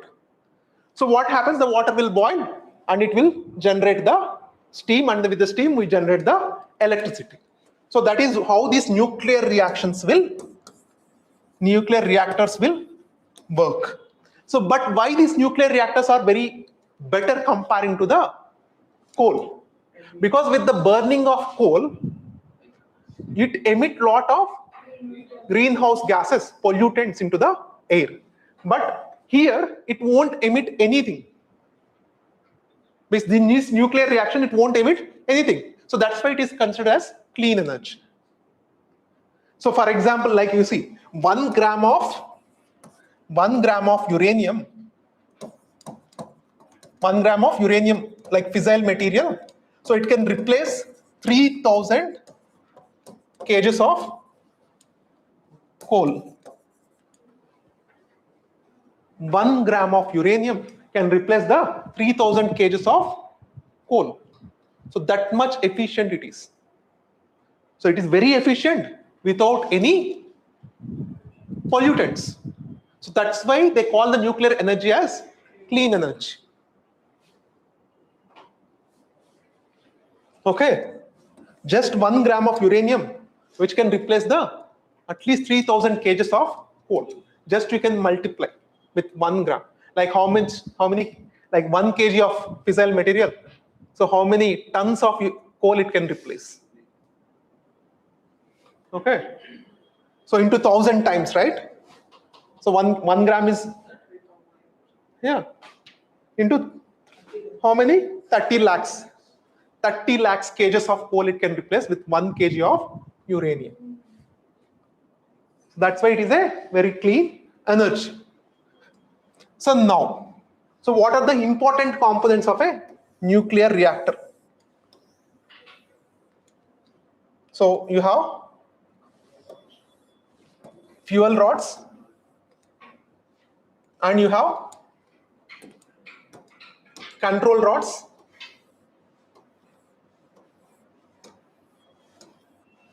You have fuel rods and you have control rods. And this reaction, it happens mostly in the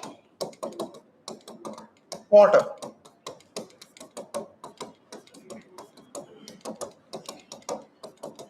Especially what you talk about our nuclear mission, like our nuclear program. Our nuclear program is very unique program. You can't see that anywhere in the world. Why? Because our nuclear program is specifically designed to use the thorium at the end. So that's why we designed the 3-stage nuclear program. 3-stage nuclear program. So we make every step to use the thorium at the end. So no other country in the world have these kind of 3 stages, like multiple stage nuclear programs. They have direct programs. So we have thorium. Why we have to design our entire nuclear program to use the thorium? Because we have the 25% of the global thorium reserves. So that should be our ultimate fuel. Okay, so that we can achieve the self-sufficiency. If you don't have the energy self-sufficiency, what will happen? Simple. Our plate breakfast will become 30 rupees to 50 rupees. Because of we are energy dependent. You observed, right? So how much almost everyone increased the prices. So plate tiffin becomes 30 rupees to 45, 50 rupees also. Why? The single one reason was India is energy dependent. So this program. So we have this 3-stage program. And here in the nuclear reactor, these are very important. We have control rods,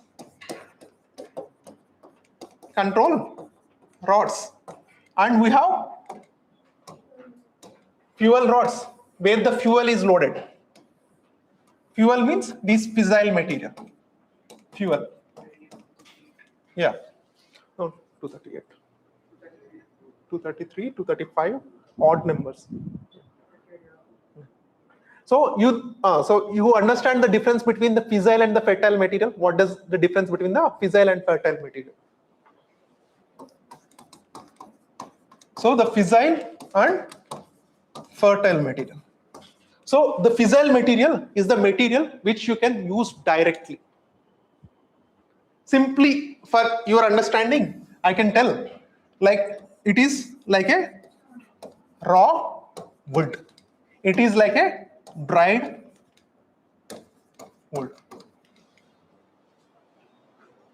So raw wood, it can't burn properly. It is not very efficient. But if you dry and to do the process, then you can use that to burn efficiently. So that is what the simple difference between the fissile and fertile materials are. You take the natural uranium oxide, the yellow cake. So yellow cake is a natural uranium oxide. So U3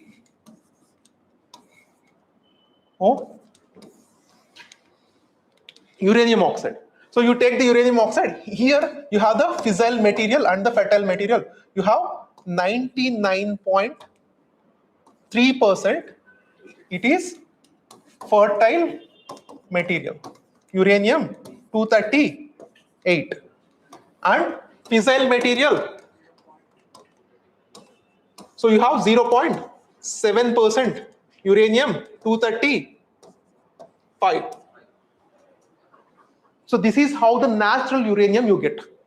If you take the natural uranium, you get, this is the composition. You directly dig from the earth. You take that is called yellow cake. Uranium oxide is also called yellow cake. So at present, India have very less resources of uranium. Very few places we get the uranium. Mostly we import the uranium from Kazakhstan, Canada, Australia. These are the important exporters of uranium. Okay, Canada, Australia, these are the places. And if India becomes the member of NSG, nuclear supplier group, if India becomes the member of NSG, so what is the benefit India will get? Prices of the uranium. Yeah. So NSG people will accept those 39 or 40 members, whatever the members they have.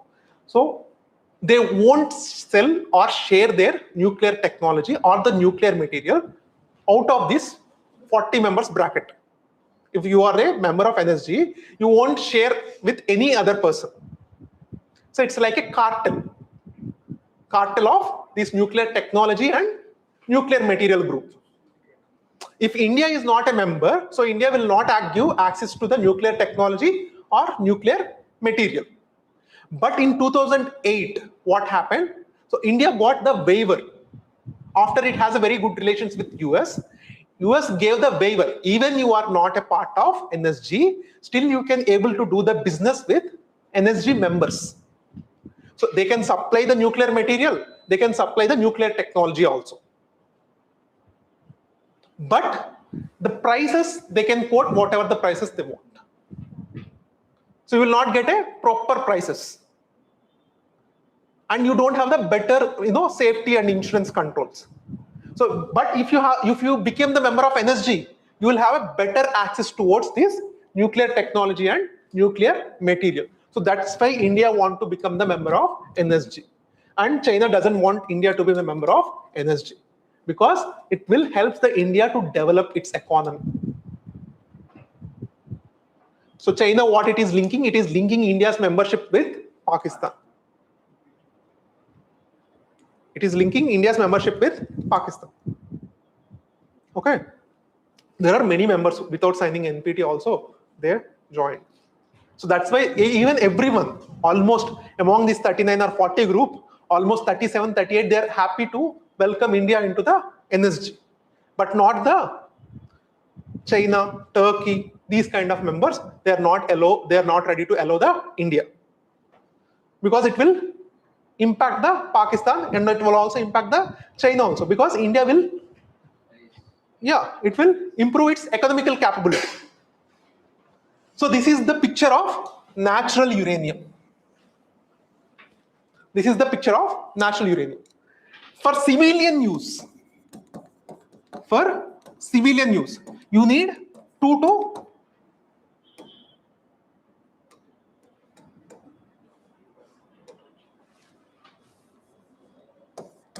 for civilian use, you need 2 to 5% of enriched uranium is enough. Enriched uranium is enough. So with the 2 to 3%, so you can trigger the nuclear reaction. 2 to 3% of uranium. Just you can improve like into, so 2 to 3% means like 98% fertile material, 2% fissile material. That is enough to trigger the nuclear civilian reaction just for energy purposes. But India has 3-stage program, right? So same thing, if you want to make a weapon, how much percentage is required? Nearly 90% plus. Nearly 90% plus. You take the present Iran and America war. That is all because of this. Previously, during the time of Obama, Iran signed one agreement, Joint Comprehensive Partnership, JCPOA, one agreement it has signed. According to that agreement, Iran should not enrich the uranium more than 3%. So according to that agreement, which is signed by Obama and that time the Iran government, so Iran should not enrich the uranium more than 3%. 3% is the limit, so which can use for their civilian use. But that agreement, and as Iran agrees to this, so as a reciprocatory, so they will lift all the economic sanctions on the Iran. So Iran can do the business, Iran can sell the oil, gas, to anything. This is fine. But what did Iran done? And this agreement was not happy. So Israel was definitely not happy when this agreement was signed. So Israel want to replace Obama only. If he continues to stay, it might kill also. So it doesn't like the Obama because he's more liberal, especially towards these countries. So they doesn't like, but they kept it tight, like a complete. So what this Iran did, Iran didn't comply. So Iran has to limit its enrichment to 3% only, right? But it keep on improving the enrichment. So if you have one target on your enemy, if you have continuous focus on that person, even if he do the small mistake, you will find out. That's what the Israel has done. It has brought the proofs. It has brought the proofs that Iran is enriching its nuclear material beyond the agreed limits in the JCPOA. 10%, 20%, it brought all the proofs. So it had sent its soldiers in the night time, like, these kind of attacks will be there, right? So it sent and they collected all this material.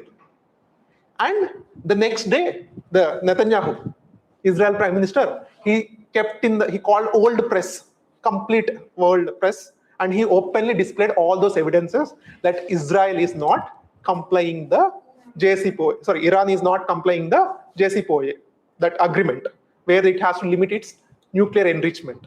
So that time, who is the president of US? Trump 1.0 government. So immediately, he also don't like that agreement. That's why he always accused Obama and Joe Biden. So 2 days back also, China has given one comment. Now the tour is going on, right? So China has given one comment that US is in a very downward stage. US economy is falling very soon. So how the Trump has responded to that? This is all because of Biden. So that is what the Trump replied. Yes, Trump, he replied? He replied, what China is telling is true. They are telling about the Biden's governance. He simply diverted all that comment into the Biden. So in the Trump 1.0 government, when this Israel submitted all these evidences to the world, immediately they cancelled that JCPOA agreement, and immediately they imposed all the sanctions with whatever they lift. And all this money, for example, Korea, Japan, they used to heavily depend on buying gas and oil from this Iran. So billions of dollars, billions of dollars means lakhs of rupees, which they have to send to Iran for purchasing this gas and petroleum. It was blocked in their country's accounts, even till today. Even till today, US blocked those kind of finances of Iran completely in those countries. Like, for example, if India is purchasing some fuel, I have to pay that money, right? Whatever the money. So what US government has said, when the JCPOA cancelled, you will not send even single penny to the Iran. So from that time onwards, then Iran, what it has increased more. Now it was exposed. Now it is exposed to the world that it is not complying to that agreement. Now it has increased its enrichment facility to nearly now 60% it came. Right now, nearly it came to 60%. So that is the core reason why the US went to war with Iran. That is the only single core reason. If you leave the Iran now, they will reach the threshold of 90%. Even the 85-90% is more than enough to make the nuclear warheads. So they have kept all the sanctions, but those are not working. All the financial sanctions they kept on Iran, but Iran happily they're selling oil and natural gas to China. Okay, they're completely avoiding these sanctions happily. Even they are selling these fuel, natural gas to the, in the Pakistan there are some kind of very cheap labor. So which they will come with the cans and they will take the petrol, they will take you see the balloons sometimes you see. So they will take in the natural gas. Pakistan doesn't have any natural resources like that. So how they are getting? Because they share the border with Pakistan. Smuggling. Like that also it got some money. Like Iran easily evading these economic sanctions. So now America has no option except to go to the war. So that's what it has done.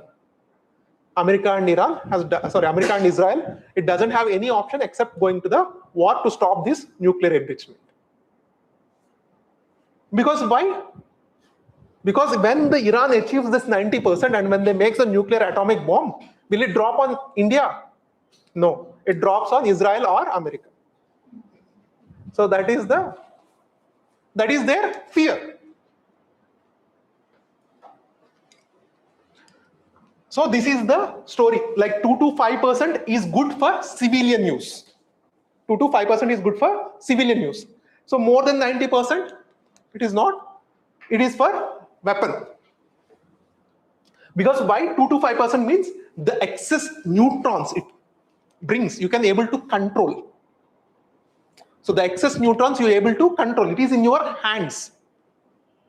If the flame is in your hands, you can able to control. But if you use the high enriched material in the power generation, what will happen? You can't control. So the reactors might explode also. Okay. So the less the purity, the more safer. So now the question. So India is using how much percentage of uranium in its nuclear reactor? 0%. 0. It is directly using the natural uranium. It is directly using the natural uranium in civilian nuclear reactors. So now we'll see the India's 3-stage nuclear program.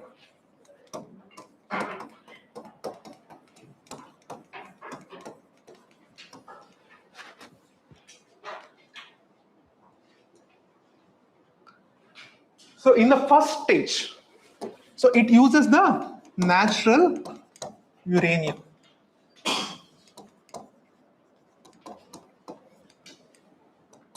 And what is the output? It produces some plutonium-239. This is the first stage. And here they are using the PHWR, pressurized heavy water reactors. This is the first stage design. And the next, they use plutonium-239 mixed fuel. Plutonium-239 plus uranium-238. The mixed fuel they use. This is FBR, fast breeder reactor. So it uses more plutonium-239. And these more plutonium-239 is used to mix with thorium.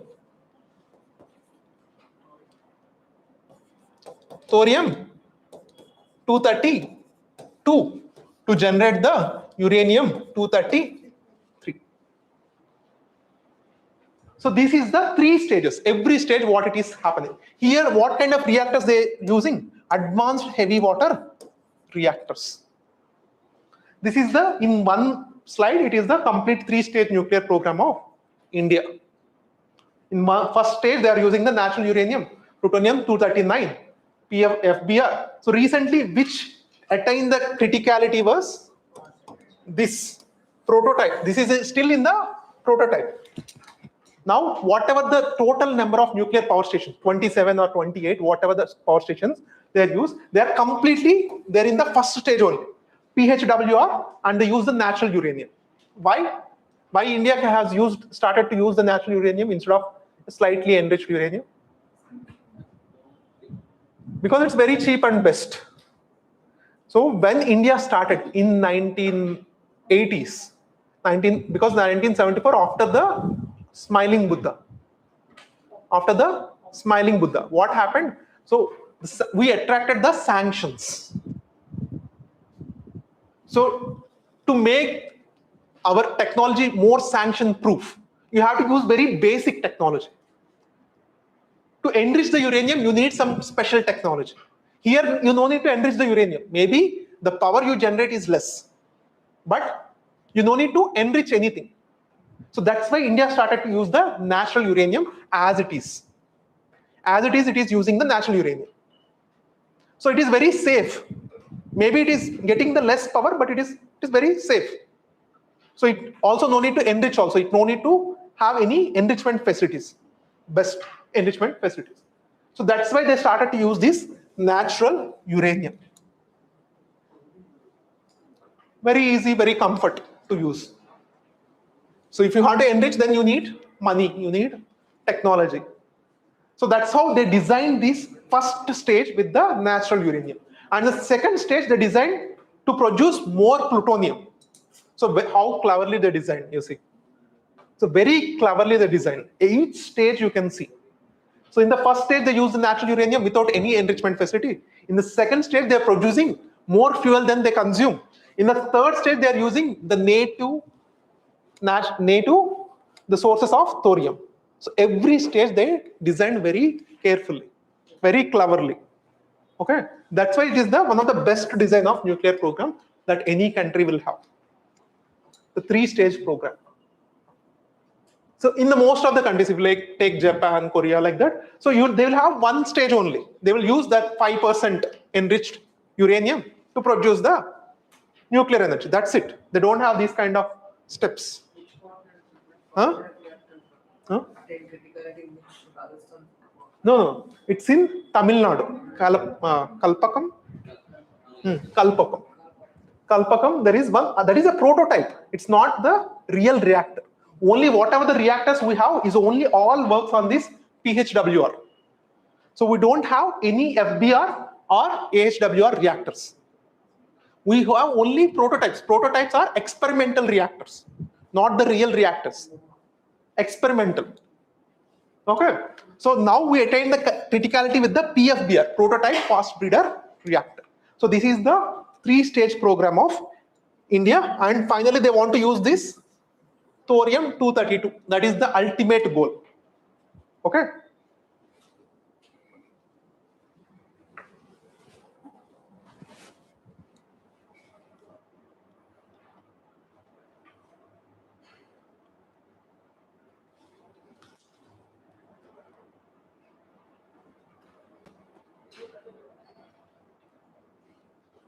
So this is the one which attain the criticality. Normal reactors use only 1 to 2%.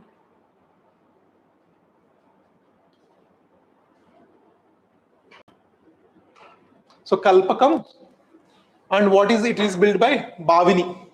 So Bharatiya Nabhikya Vidyut Nigam Limited. So this is the current affairs. Bhavini. So why you have to know why it is a strategic breakthrough. This is why you have to know. It reduces the uranium dependence and expands the fuel availability. Right? And indigenous design and the complex reactor mastery. Thorium. India has 25% of old thorium. That is the ultimate goal. So fuel efficiency, extract the maximum energy from the limited resource. Global position. Very few countries have working breeder reactions. Very few countries. Okay, that's why this is a great breakthrough. This PFBR, why it is a great breakthrough was because of these 5 reasons.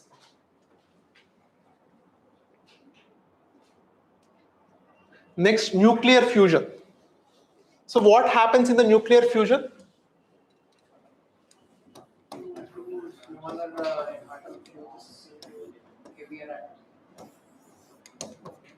For example, in the sun, every second in the sun, like 600 million, 600 million hydrogen atoms, they fuse almost and they form around 596 helium atoms like this, around 596 million helium atoms in the sun. 600 million hydrogen atoms, they fuse together and they form 596 million helium atoms. So where is this for the missing part? This 4 million atoms. That is the solar energy which we see. That is the classical phenomena or examples of E is equal to mc square. Here the matter is converting into energy. Okay. So here, so now what the scientist observes, so if we have large quantity of hydrogen, like Earth's atmosphere is filled with lot of water, so you can generate lot of hydrogen. It's like unlimited hydrogen is there. So we can implement the same principle which is happening in the sun and we can make the energy because we have lot of hydrogen resources, and that's why they made these fusion reactors. So what they do in these fusion reactors? Same. So just these are the tokamak reactors or the fusion reactors. What they burn these reactors using the hydrogen. How these nuclear reactors are using the uranium to get the energy. Here they use the lot of hydrogen resources and they burn that hydrogen and they fuse into the helium, and the heat, from the heat they will get, and they can solve they thought they can solve the world energy crisis. But still it is in the one time we can repeat. Yeah. So what happens? So in the sun, what exactly is happening? 2 hydrogen atoms fusing together and forming the helium atom. So now they want to create the same model on the Earth also, because we have unlimited hydrogen. unlimited hydrogen. So now they want to make the same phenomena. So now they want to fuse those hydrogen atoms because we have. So to make any energy, you need fuel. If your fuel is unlimited, then you can make unlimited energy. Same principle. So we have a lot of hydrogen. To burn that hydrogen, they made these fusion reactors or tokamak reactors. Oppenheimer's? Oppenheimer's is based on the fission, not fusion. The fusion bombs are different. Hydrogen bombs are very much different. That Oppenheimer movement and these are all about the fission bombs. So that is the initial nuclear technology, right? These are more powerful comparing to the atomic bombs. Hydrogen bombs are more powerful. So here what happened? Just same. This hydrogen, lot of hydrogen is there. They burn that hydrogen. Just simply remember this. They burn that hydrogen and they make the energy from burning the hydrogen. And how much heat they are generating in this? It is generating almost 130 million degrees Celsius. 130 million degrees Celsius. They are able to bring the temperature. It is 10 times more than the sun's core. 10 times more than the sun's core. But you should also get one doubt. So even with the 1000 degrees, 2000 degrees, even any material on the earth will melt. So how any reactor can withhold those temperature? Because they are converting that heat into like a plasma. How this sun, we have the plasma. So there also, it will generate same like sun. Why that sun's nuclear fusion is only at its core comparing to the outer surface? Because of the gravity. Gravity is the one thing which is holding this nuclear fusion at one place. Otherwise, the sun will explode. Here we can't create the gravity, right? Here we can't create the gravity. So that's why they use the giant magnets. So in the world, without touching, if you want to control one object, what is the best way? Magnet. So that's why they're using the same thing. Without touching one object, still you can able to control that object is magnetism. So that's why they are using this magnetism. Here this magnetism will try to push this heat to its core only. It will not touch any of the surface. So that's why it able to sustain this temperature. Otherwise, 130 million degrees, nothing will be there. Not even the ash. Yeah. So that's why they cleverly designed to use these tokamak reactors. And even today, they don't know how to use the heat, how to convert that heat into the proper energy. Even today, they are in the figuring process. Now they are able to achieve this fusion process, but still they are unable to convert this heat into energy. Still, it is in the developing process. So it's an R&D. It's a project which is in R&D. Once it is completely developed, then the world's energy solution will be solved. So like that, not just like one project called ITER, International Thermonuclear Research Project. So there are multiple countries who contribute that project. Apart from this international project, every major country have their own tokamak reactors. Like India has Aditya, the reactor of India has Aditya, and Korea K-Star, and China East. Like that, they have their own nuclear reactors. Sorry, tokamak reactors. Yeah, very limited time. That's in the very testing stage, right? Slowly, it will take at least 30-40 years. It's not that easy. Because it will release the huge amount of plasma. To control that and to convert into the proper utilized efficiency of energy is very difficult. Okay. So this is the story of fusion.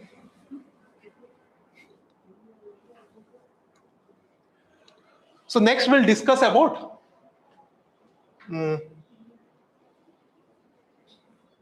the ICT. Okay. This is just one more. So we'll discuss about You will take 5 minutes break. Yeah, take 5 minutes break and we'll continue. Okay.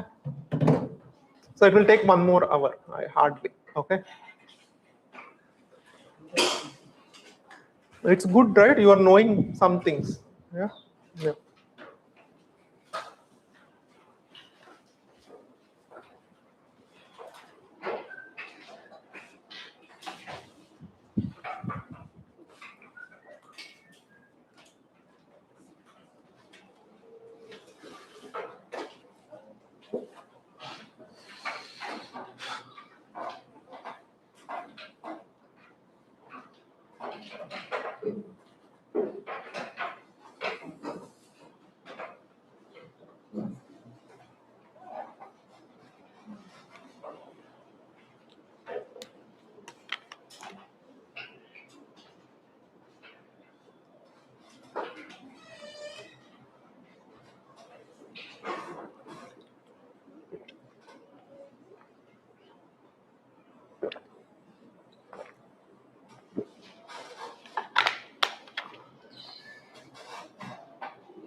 Nikhil.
Once. How about now? Can you able to listen? Is it fine?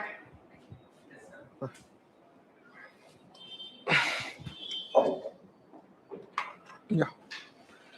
So the ICT is nothing but handling the information, create, process, store all the technologies which supports the this handling the information comes under ICT. You take the UPSC, they have asked different types of questions from the information technology, communication technology, and also cyber and digital systems also. This is the trend they have asked. So in the last year, they have asked like quantum computing and AI, deep learning. Yeah. And Gagan also they have asked. And AI Summit, this is also they have asked. Okay. So now the basic internet. What does it mean by internet? Because it doesn't have very foundation. The ICT has a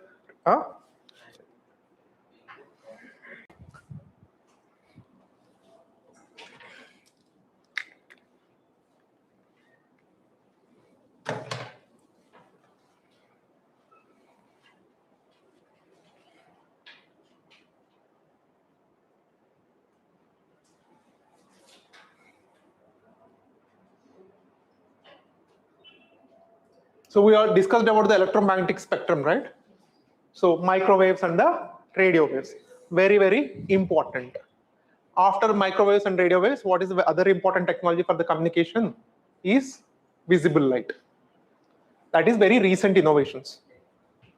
But mostly, even today, every device, the mic which I'm talking, these are all works on the microwaves or radio waves.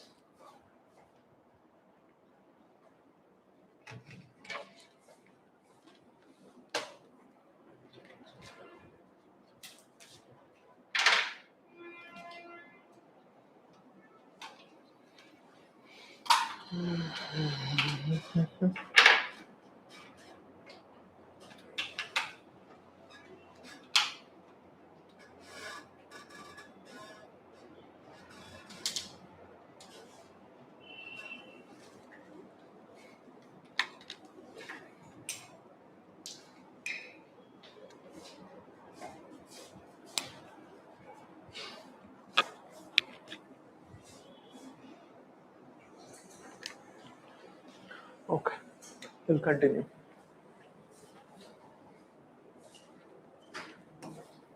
So we'll roughly cover the important technologies of ICT. Okay.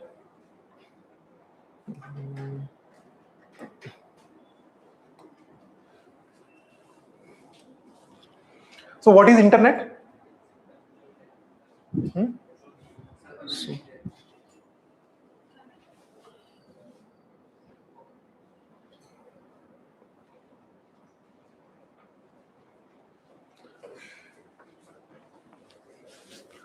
So we'll start with the internet. We'll briefly cover the important technologies. So what is the internet? It's a connection of multiple devices connected together. That is international network. Okay. That's how if I send a message, how these online people are listening, the classes. Or if I send, how you can share the files by sharing here to your mobile phones. That is all because of internet. And now there are different types of internet from the started to beginning. So initially, who developed the internet? US military. They developed the internet, and next then they released that internet to the some part of the internet to the world, and slowly the web pages started to add, and when the internet slowly started to develop. So initially the internet is only the read only. Read only means you can't able to communicate. It will only display. For example, you take the Amazon. What you do, you like a product, you will add it into the cart and you can order. But with Web 1.0, how it will be? During the Web 1.0 also Amazon was there. They will display that product along with that phone number. So you have to manually take your phone and you have to call that number and you have to order that product. So you can't communicate, no interaction. No interaction, just like our pickle YouTube videos. So they will display their phone number, right? You need pickle, just call this number. Yeah, whatever, whatever the pickles. So initially the web 1.0 is just like that. Static pages, no interactions. And web 2.0, which you can able to read and write, like which you can able to communicate. So that is what web 2.0 is. You can generate the content, the social media, YouTube, these are all things. Next, web 3.0. Web 3.0, this is UPSC PYQ question. Web 3.0. So here you can own the data which you produce. Like here, it is a decentralized internet. Like for example, you have one photo you added into your Instagram page. So if anyone want to use that photo, so that persons, whoever want, they have to take the permission from you. So you have the command over your data. So that is web 3.0. So decentralization plus user data ownership. Decentralization plus user data ownership. Next, web 4.0. Web 4.0 is, at present we are in between these both, web 3.0 and web 4.0 at present. And we upgraded a little bit from the web 2.0. So web 4.0 is an intelligent web. So artificial intelligence, they're adding. That's why I said we are in between web 3.0 and web 4.0. So to all our browsers, you take the Google, Mozilla. So you will have AI option visible, right? So they integrated the AI with your internet. And along with that AI, so they have to add like IoT also. If you are using these IoT devices, what is the IoT? Internet of Things. Even this is also, UPSC has asked this question also. So all your devices, the daily objects which you are using, electronic device, you connect all to one single network. So with your mobile phone, you can able to ask. Like the UPSC asked previous one question, right? The IoT, about the IoT. Just wait. Yeah. So this is the UPSC question. UPSC has asked this question and I just converted that into image, that question. So this is the question they asked. You wake up in the morning and your alarm rings and immediately you stop your alarm, your geyser will start working. And when you enter into the bathroom, so your mirror can show your daily weather updates. Okay. And next, in the refrigerator, if the stock is low, it will place the order. And when you leave your house and when you close the door, so everything will be switched off. And while you are going, so you automatically display the maps and it will also suggest the better alternative routes. So if you are late for meeting, it sends a message to your office accordingly. So this is the question they have asked. So we just converted that question into image with the help of AI. Okay. So this is the classical examples of Internet of Things, a smart life. So this web 4.0, so it is the combination of artificial intelligence and IoT and with the real-time interactions. So that is the importance of web 4.0. Next, web 5.0 is a very important. This is the future plan. With the web 5.0, it want to integrate, it's an emotional intelligence based internet. So it observes you. If you are not feeling good, it will place the biryani. So if you are not feeling not very good, it will also place it can plan a trip. It will automatically book one trip and it will suggest you go and enjoy the trip, then you will look better. So you can see how the emotionally it connects to you. That is what the human mission integration and emotional intelligence. So it can able to observe your feelings. So this is the future, Web 4.0. We are now in between these two, Web 2.0, 3.1, and 4.0. And I think you know this, right? Mostly the internet has 3 parts. Surface web, so what is visible to everyone, that is 5 to 10%. And deep web, so 90 to 95% is a deep web, which is personalized web. For example, your Gmail only visible to you. Okay, your Gmail is only visible to you, not to everyone. Your YouTube account only visible to you. That is all comes under deep web.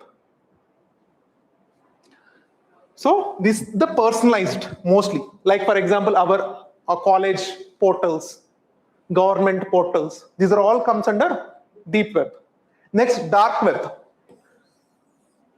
It's not hackers exactly. Even the dark web is maintained by the US Navy. US military organization, it will maintain the dark web. But what happens?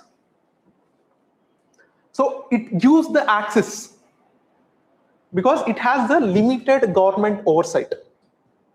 When you have the limited government oversight, what happens? It has the potential to do this kind of extrajudicial, extra-legal, so anti-judicial or anti-legal things, like selling drugs, weapons, these kind of things. But still, why these people want to continue this web? This has some positives also. Apart from the negatives, you all see that Nani's one movie was there, Hit 3. So he has one web, killing people and uploading the videos. Remember? So here the dark web and the positives. If you take the positives of the dark web, for example, like Iran, North Korea. So those people, they are unable to connect to the outside world. But how these America or other countries got to know what exactly happening in the Iran or North Korea? They connect the local people through the dark web, where only the countries like US has the operation ability to see what is going on the dark web, not the North Korean government, not the Iran government. But rest of all the webs, even the governments also have that access. So to maintain this, communicate anonymously, anonymous communication. So they are maintaining this dark web. Even it has many negative things, but it is also having the positive things, especially to connect some countries where it is tightly controlled by the government, or non-democratic countries will be there, like North Korea, Iran, like that. So that's why even the dark web still it is in use. Otherwise, they can close the dark web also. There is one website, right? Silk Road, I think. Silk Road, as I remember.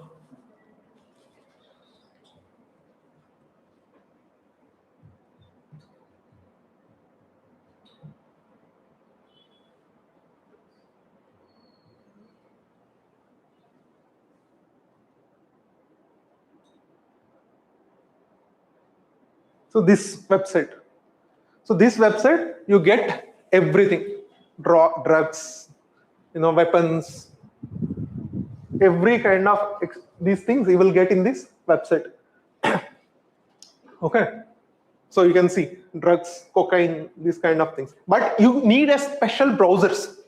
You need a special browser to access the dark web. You can't use with our normal browsers. You need some Tor browser or Onion browsers. So to access this kind of dark webs. But immediately if you install and if you are using that, so government agencies, however they will come to your home. Okay. Instead of this delivery, first thing you will see is those people's faces. Okay. So this is how our internet was divided. So surface web, deep web, dark web. Dark web is like doing this kind of extra black market, all these things. Okay.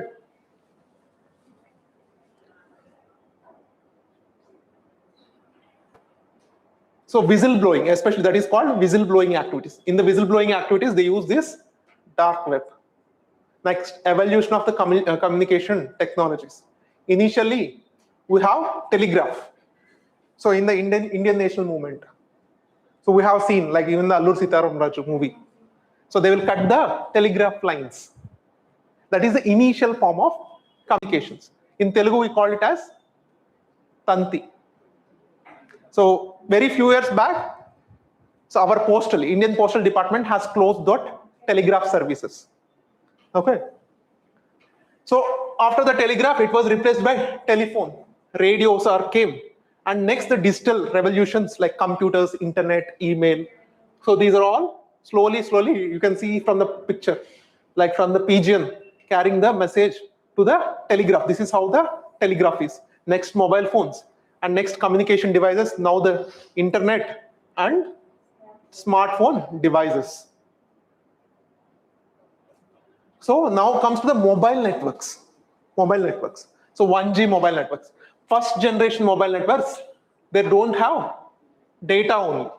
They doesn't have any data. Next, 2G, very, very low data it will support. So apart from the voice calls, so all the networks, they support the voice calls. With the voice calls, it should also support the transfer of data. How much speed means how much amount of the data which it can support. So that is the advanced mobile network. Okay. So maybe you didn't use this 1G or 2G phones. Maybe you directly use the 3G, right? Yeah. But I have used 2G phone. Okay. So digital, yeah. Even I have seen my father using this 2G phone, even the 1G phone also. So only it will be used only for the voice calls, like initial telephones, which is in our home. So analog voice calls, no internet, poor quality. Next, the digital network came, very low.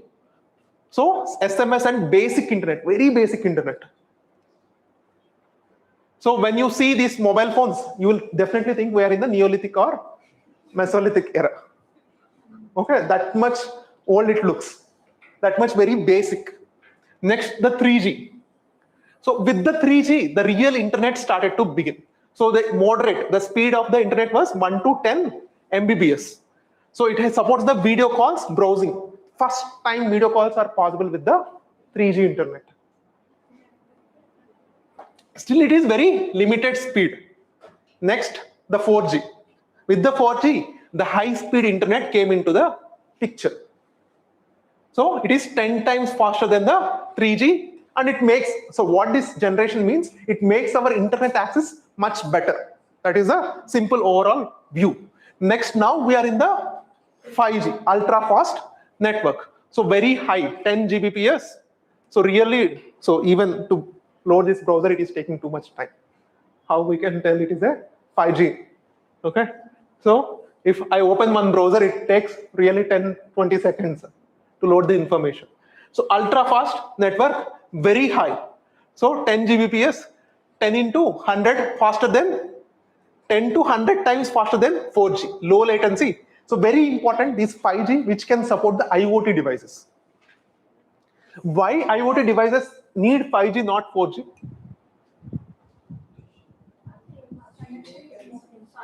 The data transfer should be much faster.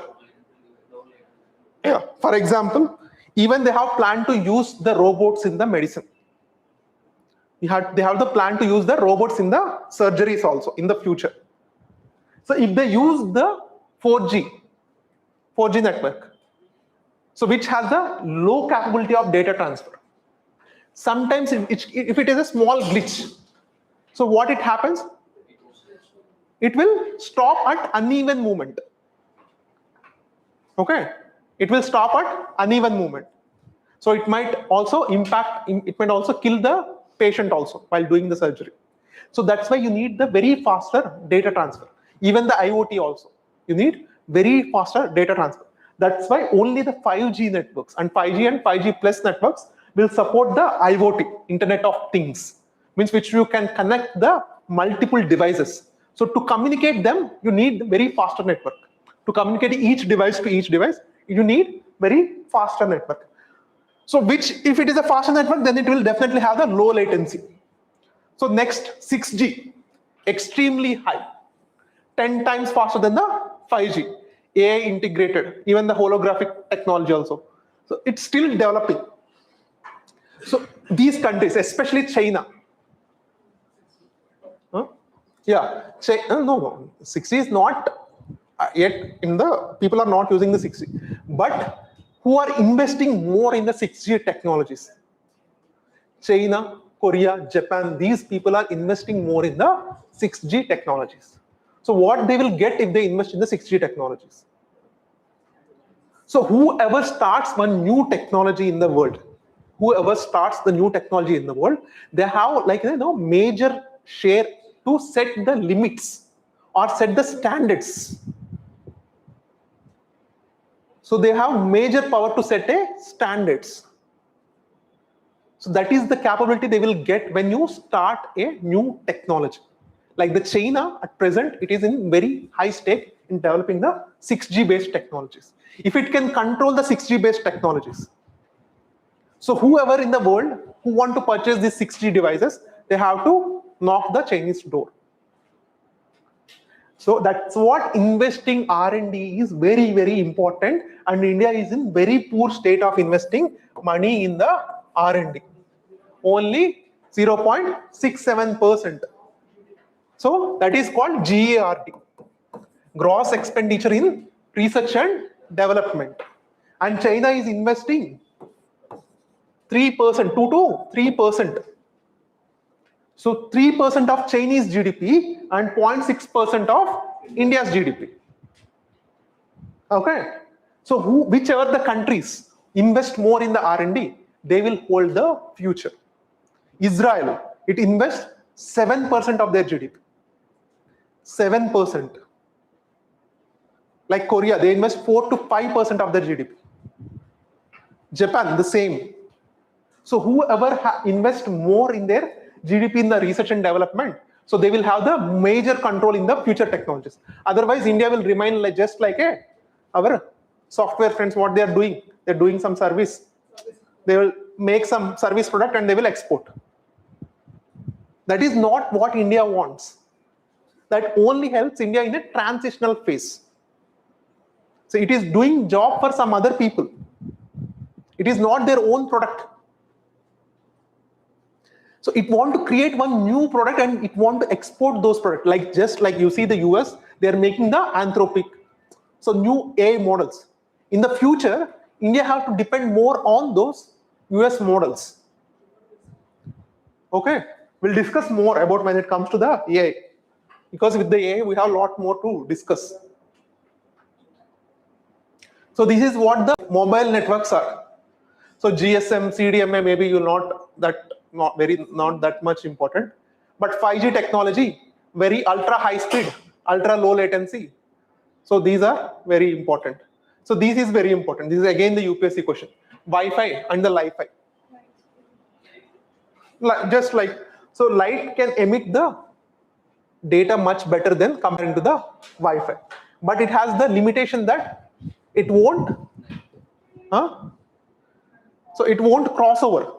Like it won't penetrate into the walls. Like for example, even the outside of this room, still you will get the Wi-Fi. But the light, so when you block the light, you are unable to communicate. So Wi-Fi, it works on the radio waves. Wi-Fi, visible light. And this is the future Wi-Fi technology, WiMAX. It uses the radio waves and short, very short, and the long range. So this is the future technology of Wi-Fi. So WiMAX. So speed, high speed, very high, and the moderate. Advantage, widely used, secure, no interference, and covers the large area. Like for example, if you want to cover the large area, like the railway station and these airports, so it's better to use the WiMAX. Okay.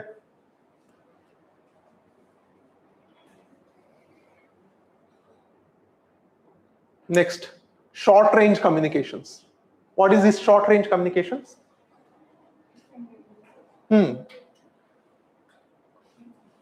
Like Bluetooth, best example of short range communications. NFC, what is NFC? Near field communication. Yeah, so if you have an NFC based device, so without touching, so only with the 2 to 5 centimeters, not more than that. It looks like it touched, but it is not touch. Yeah, credit cards, debit cards, mostly they works with the NFC tech. Like even the foreign countries, they use the NFC text. Like they don't have this UPI type of scanning technology, right? Our Metro card, they have NFC technology. Next, RFID, radio frequency identification. Best example is our FASTag. FASTag, the toll collection tag. Like every car, we have the FASTag, right? So what it will do, it will emit the radio waves on that barcode, and it will read that barcode. When it reads the barcode, what happens? It automatically detects the money from our account, and it will be finished. It no need any battery or something. That energy which they are coming from that radio wave emitter, that itself is enough. Okay. So what is its range? 10 to 100 meters. Next, Zigbee. This is also very important range. Why this is important? Because if you use the classical Bluetooth technology, it is nothing but it's not very much powerful like Bluetooth. It's almost like Bluetooth, but why this technology, the Zigbee, is very important? If you continues to use the Bluetooth, it discharges the more power. So if you switch on your Bluetooth and keep your mobile, so it will, power consumption will be very high. So if these IoT devices which are connected, if they connect with the Bluetooth, then it will consume more power. So that's why they brought the new technology called Zigbee. So which to connect especially for the IoT and home-based sensors, the smart home devices and very low speed. So Bluetooth, you know that Bluetooth, your earbuds and all, these are Bluetooth. So main limitation is battery consumption with the Bluetooth. If the more devices you connected with the Bluetooth, what happened? You have to recharge them more, very often. So that's why they brought this Zigbee. So IR, very few meters, line of sight required. So IR mostly they don't use here, mostly in the defense purpose and some special places they use this IR. Internet of Things, we discussed, like connecting the multiple devices to one single network. What is the importance? This is very important. It improves the efficiency. Yes. IoT devices improves the efficiency. Yes. It reduces the cost. It enables the automation. Supports the data-driven decisions. Yes. Enhances the user experience. What is its limitations? Security risks. If you get the access to the network, you will get access to the whole. You see, there are some, for example, if in your future home, you are get married, so your future home is completely enabled with IoT. So if you and your wife got fought, just imagine fought. So definitely it will happen, right? No doubt it will happen. One moment or other moment. If you are a good person, then it is okay. If you have some genes of CMOA or some kind of psychopath genes, so what you will do? No, you don't need to do anything. You just come out of your home. You can increase the speaker. Too loud. You can increase the speaker too loud that she can't even tolerate. Or she want to go to the restroom to take bath. You can increase the temperature of the geyser. These are the negative side of like that. When it becomes night, you completely switch off the lights. This is what you can do with this kind of, these are the, the limitations and the side effects of IoT devices. So everything, just like the nuclear technology, it has positive and negative. AI, it has positive and negative. Every technology is like a knife. You can kill the people and you can also save the people. Okay. So future trends, growth in number of devices, integration with AI, edge computing, and smart cities. Okay. So this is the thing. Next important thing was edge computing. So this is very much in the news. So what is edge computing? Edge computing is nothing but these IoT devices. These IoT devices are there. Like it needs some storage space. And when it is sending that information to one storage space, like for example AC, it will send the information to the one device. Instead of AC sending all the information to one device and process there, and if with the help of edge computing, it processes itself. Like for example, you take the satellites. Satellites, what the satellites do? Satellites won't process any information, right? It will just directly connect the raw information and they will dump on the Earth. So we will classify. Recently, like 2 days back, in Indian Meteorological Department, IMD, they have giving the block level weather forecast. Previously, it used to give the weather forecast per district or state. So now what is the benefit of giving the block level weather forecast? So if it is giving the weather forecast for the district level, what happens? So sometimes, maybe there are 100 villages are there in the district. Only 95 villages get the proper rain forecast. Remaining 5 villages, they won't get the proper rain forecast. So whenever the geographical area of giving the weather forecast is high, the limitations also will be very high. So if you become more concentrated, so it is always, you can give the accurate. Like if you give the weather forecast for the small area, that will be more helpful. For example, the farmers. If the district farmers, these 100 villages farmers, they depend on this weather forecast and they sow the plantation. And what about these 5 villages who don't get the rain properly? So their crops will be affected, their agriculture, everything will be affected. But if you can narrow the weather forecast only to these 5 villages, then what will be the impact? So that's what that IMD is doing. It want to narrow down the weather forecast. So now from the district level to, it is bringing to the block level. Even now they are able to give the 1 kilometer square radius. So why that is possible? Because of the AI. Same in the future satellites also. So they are integrating the AI satellites. Every satellite in the future will be the AI satellite. So they will process the data there itself and they will send the direct information. So it will save a lot of time. Here the edge computing will also does the same thing. So edge computing is a distributed IT architecture that processes data near its source, such as IoT devices, local surfaces, edge gateways, rather than relying solely on a centralized data. So near its source, like AC itself, it processes the information, or TV itself, it processes the information. So that is at the edge itself, it processes the information. And what is the difference between the computer and calculator? Basic question. Calculator will only do the mathematical calculation, but computer can process, can store, can share, can also do these mathematical things. That is the simple difference between the computer and the calculator. Here also same. So it want to make the edge computing will make the devices more smarter. Instead of being just a redundant calculator, they want to make the devices much smarter. That is what the edge computing.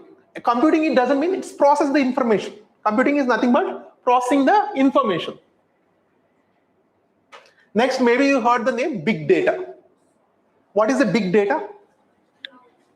Too much data. Like you see, big data refers to extremely large and complex amounts of data. Example, YouTube recommendations, Amazon product suggestions, Google Maps, and traffic predictions. Like how the YouTube can able to manage the so much data and give the personalized recommendations to you. That is all because of the analyzing its big data. The huge amounts of data which is generated, that is called big data. The data is generated continuously in the smartphone, social media, sensors, e-commerce, satellites, IoT devices. This is all called big data. Why it is called big data? Because the data is huge in size, generated very rapidly, comes in many formats. So for example, here we can take one video in our mobile phone and we upload in the YouTube. How much data itself we can generate in this class itself? Just imagine the whole Ashok Nagar. So the huge amount of data will be generated in very short span. So that itself is called big data. So in the big data, these 5 are very important. The volume, huge quantity of the data, speed at which the data is generated, variety, velocity, volume, and variety is different forms of data. Veracity is reliability and accuracy of data. Value, useful insights of extracted from data. So if they give the question, they can also form the question based on these 5 V's. So volume, velocity, variety, veracity, and value. So these are the technologies. So this is simply the expansion of big data. Next, cloud. What is the cloud computing? So it will store. Does it only store? So they have different kind of services. For example, like we are using one app, like to see these videos and all. We course there is one app they use, right? Class Plus. The Class Plus. So Class Plus, if we use only to store our information, for example, as a Reflections IAS, we only use it as a store your information. How are you able to see? So if we just store, so it will be in some files. You have to click every open one file and you have to check where that video is. That is only if you subscribe for only the storage service of the cloud computing. But you subscribe to the software of the service. Software as a service. So they arrange your data into a perfect software and they will display. So you don't need to do any work. Just sending the data itself is enough. So that's why in the Class Plus you can able to open the portal and you can able to clearly display the completely divisioned videos. If it is not, if we don't subscribe to the software as a service, what happens if I share the Google Drive link to you? So that will be like that only. So you have to check every file and you have to open where that video is located. So that is the basic difference between the information as a service, infrastructure as a service and the software as a service. So these 3 are very important for the cloud. SAS, SaaS, and PaaS, and infrastructure as a service. Infrastructure as a service is the cheapest cloud computing service. Just like storing your photos in the Google Drive. That is the cheapest service, and that's why the prices is very low. But you want to properly process and you want to directly utilize, like you want to directly eat the cake. So the best service is software as a service. And in between, the platform as a service is there. So in the platform as a service, now you want to test and trial, like some coders are there. So they want to try their new codes or new programs. So that's why for that they need some powerful computers and all, or powerful processors. So for that they provide the platform. Instead of like having their own powerful computers and all, if they pay some money, they can be able to access their platforms of cloud computing. So that is what the platform as a service. Just like you pay money, they will provide everything. Just like you have to pay money. So how much amount of the money you pay, that type of the service you get. You pay the limit, a small amount, you will get the infrastructure as a service. You get little more, you will get the platform as a service. You get too much high, then they will design directly a software and they will add your data and properly arrange that data and they will directly give the login ID credentials. You can just log in ID and you can directly interact with that data. So software as a service you have less work to do. You doesn't have really any work. Okay.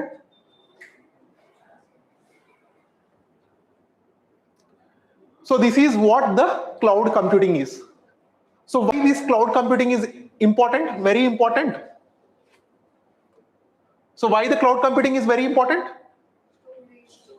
Storage, scalability, cost efficiency, global access. So you can access wherever you want. So reliability, security and speed and agility. So this is what they set up in the Vizag, right? They set up the 1 gigawatt data center, 1 gigawatt data center. So that's what morning I said, right? Our entire India capacity is 1.3 gigawatt. Our entire India's capacity is 1.3 gigawatt. In Vizag itself, they started 1 gigawatt. That is the, that is the range like they started. And they're investing $15 billion, more than 1 lakh crores, nearly 1,50,000 crores. So the data transmission technologies. So mostly our internet, they travel with the optical fiber, with the phenomena of principle of total internal reflections. So at the light speed, we get the information. So the next, this is free space optical. Like for example, on the 1-2 high towers, if they want to pass the information. So like this, they can also pass the information with the free space optical networks. Like it should be line of the sight, means that emitter should see the another device. That is the free space optical. And next, deep space communication, that is what we do with the satellites. Next, the digital identification, the barcode versus QR code versus the Bharat QR. So what is the difference between the barcode and the QR code? So barcode holds less data comparing to the QR code. It holds a less information comparing to the QR code. Now India brought the Bharat QR also. What does it Bharat QR means? It holds the more information. It holds the more information. So even you can link your credit card to your payment QR code also. It's not possible with your UPI, but it is possible with the Bharat QR. So this needs scanner, smartphone camera, smartphone plus payment apps. So it is interoperability will be very high. Means the application usage of the Bharat QR will be very high comparing to the UPI normal QR code. Next, artificial intelligence. Artificial intelligence. What is artificial intelligence? What is intelligence? Machine having intelligence. What is intelligence? So why it is a revolutionary? Even now there is global experts, some scholars and all, they are thinking that you have to limit the AI just like the nuclear technology, only to some particular countries. So they are comparing the artificial intelligence with the nuclear technology. How we control the nuclear technology, restricted nuclear technology only to few countries. So many global experts are opinionated that even the AI should also be confined to only few countries. Why? Because AI has high capabilities, like which it has its own intelligence. It can take its decisions, and it can process the huge amount of data within very short time. And more than that, which able to process data, but it can also take the decisions itself, which is very dangerous also. For example, to coordinate, like within 1 or 2 days, when they want to attack the Iran, so they identified 1,000 targets in Iran within 1 day. Humanly, it is not easy because you have to calculate many things, whether how many people are there, how many people will die, children are more, women are more. They have to calculate each and every detail of that particular target. What kind of buildings are there? Looks like 1,000 looks very small number, but to have these minimal detail calculation also, humanly it is not possible to do in the 2 to 3 days. But AI did in almost like 4 or 5 hours. They are ready to attack the Iran.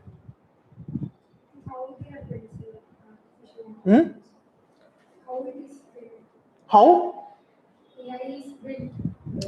AI is built? Initially, no. So there is one story how this AI is built. During the time of Second World War, I guess. During the time of Second World War, you may heard the name Enigma mission. Enigma coding mission. Like German, they used to use very sophisticated radio technology. So they will talk, right? These wartime people will talk each other with the radio. So that time, like the initial step to make AI was laid. So that time in America, there is one engineer who built this Enigma coder mission. So which able to calculate multiple things at multiple times and which can able to give exactly what they are talking. So that's how this step of a baby step of the AI has started. Slowly, the machine learning has came to picture. Machine learning. So you are giving the code. Usually when you give the code, it will produce the result. Instead of you are giving the code, it is learning by itself. And it is correcting itself. That is what the machine learning has done. So it is recorrecting, it is remodifying whatever the imperfections which it is facing. So what is the thing you have to do? You have to give large amount of data. You have to give large amount of data. That is what you have to do. So this is what exactly is AI. You have to collect the data and it's processing and learning and you train the model. So it will start its own decision making and it will give the feedback and improvement. So recently, like for example, just like the ChatGPT you use. So what the ChatGPT does, if you give the, like you can use very much, you can integrate with your UPSC preparation. You give your newspaper every day and ask it to summarize those articles. What are the 3, 4 articles which you want to? So it will summarize very nicely. One time if you develop that prompt, you no need to worry at all to your entire preparation. And don't try to share that prompt with anyone. Keep it to your personal. Because it will become generalized. If you share with anyone, what will happen? It will become generalized. So that like that, how you can integrate the AI into your preparation also. Even your answer writing, it will better your answer writing also. Even if you take the photo and send it to the AI, it will suggest very good recommendations. Better than sometimes the human corrections also. Yeah, definitely. But your language should be readable by AI. If your writing was not that great, then again you will have a problem. Okay. So you should have a cross check. That's what. AI is just like a, baby, it has to evolve more. It is in very nascent stage. It is not a perfect human. It is like a baby which is learning to start living its life.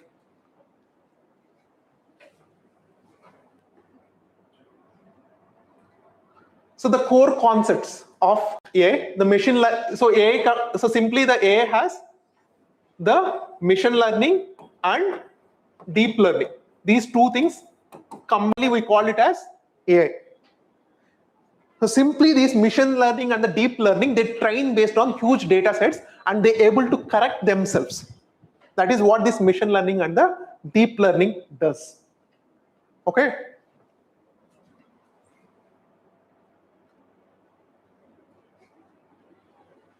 So the machine learning, it is a subset of artificial intelligence and focus on the building systems that can learn and form and make decisions based on data. It is the machine learning. And the generative AI, at present we are using the generative AI. It is able to generate the text, images, even songs, stories, everything it will do. Music, videos. So very soon it can, because it's a nascent stage, right? How the small baby able to like small sounds he will make. So now the AI is doing same like that. Over the time, it can able to pronounce the proper words. So now if you ask it to generate the song, it can't make a good proper song. But maybe the next year, or the 2 years, or the 3 years, or the 4 years later, maybe even the human can't make those much good songs or the musics which the AI can do.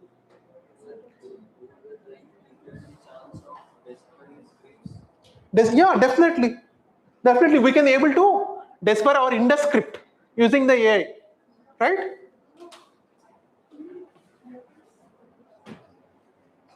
It all depends on data which we take. Yeah. So it's everything depends on the data. If you give negative data, negative one. Yeah, same. If you go to the court and show someone that he killed a person and even that person agrees, It's a negative data, right? But what the action the judge will take? He will give the death sentence, or what are the punishment? So it's not the machine or the human. Data should have the rationality by the people who are making it. So what is the definition? So the artificial intelligence is a science that enables a machine to perform human-like intelligence. So the ultimate goal of AI, what is the ultimate goal of AI? So now the AI is in the weak stage, weak artificial intelligence stage. Now it wants to create the super artificial intelligence for the future. So that is its goal. It has that the goal of the AI is to surpass the human wisdom, not just the intelligence. Above the intelligence, what is the highest form? Wisdom, prajna. That is the highest form. It's possible, like present things looks like it's possible, but maybe not 10 years or the 50 years, it is possible. It might possible. So now, even now, many people feel more comfortable with talking AI compared to their friends, right? Because it will talk very sweet. It will talk very sweet. That is the problem actually. Yeah, because we made our constitution, right to freedom, right to privacy, like everyone should have their own decision making ability, but this decision making ability is very much understood by AI. So AI can in future can influence our decisions also. And who controls this AI? This big tech companies like Ambani's, Adani's, or those people. They are the ones who control this AI, right? So these coding of AI, who will give? They only give. Right? So ultimately, they can control us, our decisions. That is a simple outcome. Yeah. So we don't have like our personal things. Everything will be understood.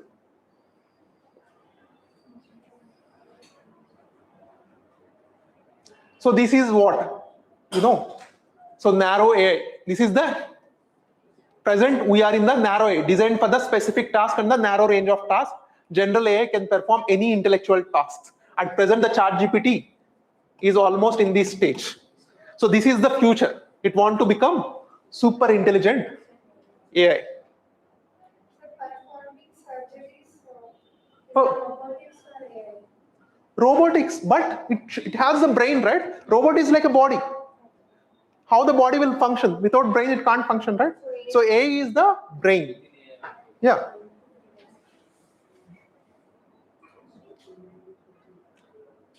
So AI based on, this is not very important. Generative AI, agentic AI. This is very important. The agentic AI acts autonomously to achieve the goals. For example, so at present, we are in the generative AI. It generates the images and the text.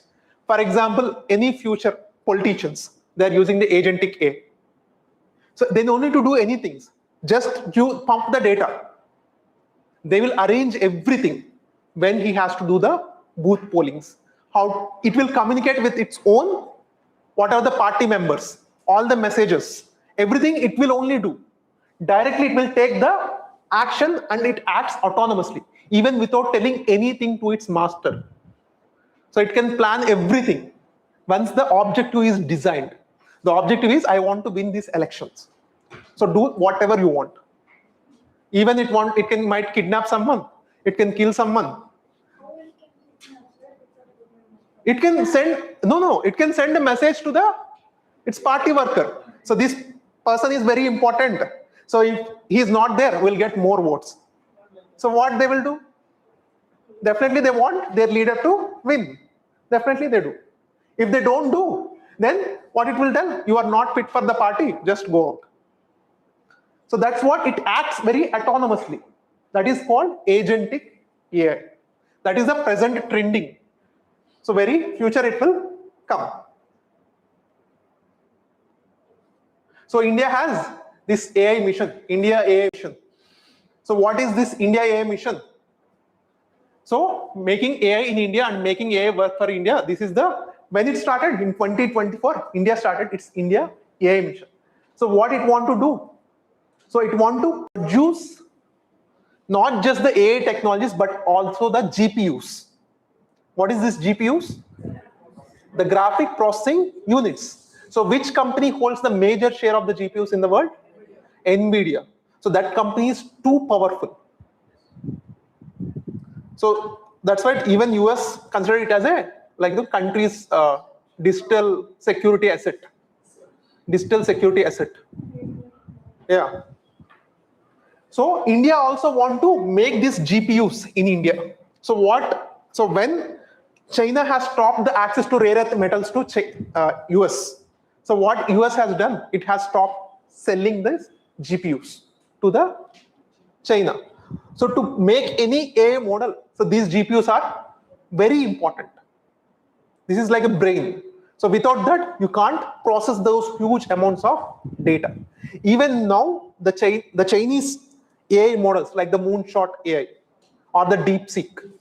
So they accused recently, they got the accusations of distillation attacks on US models. Maybe in the UPSC, it has a high potential to ask this word, distillation attacks by these models. What the distillation means, instead of everything building from the scratch, instead of everything, because these AI models like the ChatGPT or the Claude, they built everything from the scratch by giving a lot of data and all. Instead of that, they don't do these kind of everything building from the scratch. They directly subscribe the best pro version of the ChatGPT and also the best pro version of the Claude.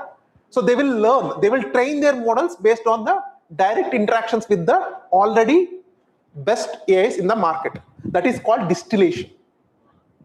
Distillation. It is very easy, shortcut, right? You need to invest a lot of money in the research and development. So recently, the Anthropic CEO, he accused the Chinese websites and he even filed a case in the US court also. Yeah, reverse engineering, you can say. So those are the distillation attacks. And as part of India AI, the GPU, the plan to make our own GPUs is one of the very important pillars. These are 7 pillars of India's AI mission. So enhancing the computational resources of the AI and providing a comprehensive platform and safe and trusted AI, India AI Future Skills, India AI Innovation Center, India AI Application. Just to go through these 7 pillars, very, very important. So India AI Compute Pillar, Application Development Initiative, AI Coach. Just go read this, the Sarvam AI, like smarter other services. To better cater the other services, they developed one AI called Sarvam AI and the Bhashini for the voice of digital inclusions. So multiple languages. So we have many tribal languages, small scale languages. They want to bring into the main scale picture with the help of AI.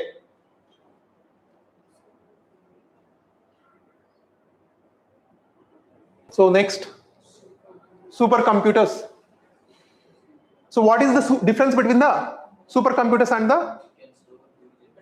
It can process more data than the traditional computer. So this computing processing makes any computer superior or inferior. So why the quantum computer is the best hot topic in the world? Because the quantum computer can process much more data comparing to the supercomputer. That is the only thing which makes it the top. Okay, it is not because of its quantum technology. It is not because of any kind of like very weird looking mission. Not like because of that. It can only process more information. So supercomputer, the speed of the supercomputer is measured in flops. Flops. What is flops? Floating operations per second. That is flops. So initially in 1980s, how this supercomputer got developed? Initially, US has these supercomputers, and India asked these supercomputers for their weather forecasting. Weather forecasting, you will have huge data. You have to process the data, right? You need the supercomputers. So India asked US to two supercomputers. Those are called Claymore supercomputers for 6 crores or something.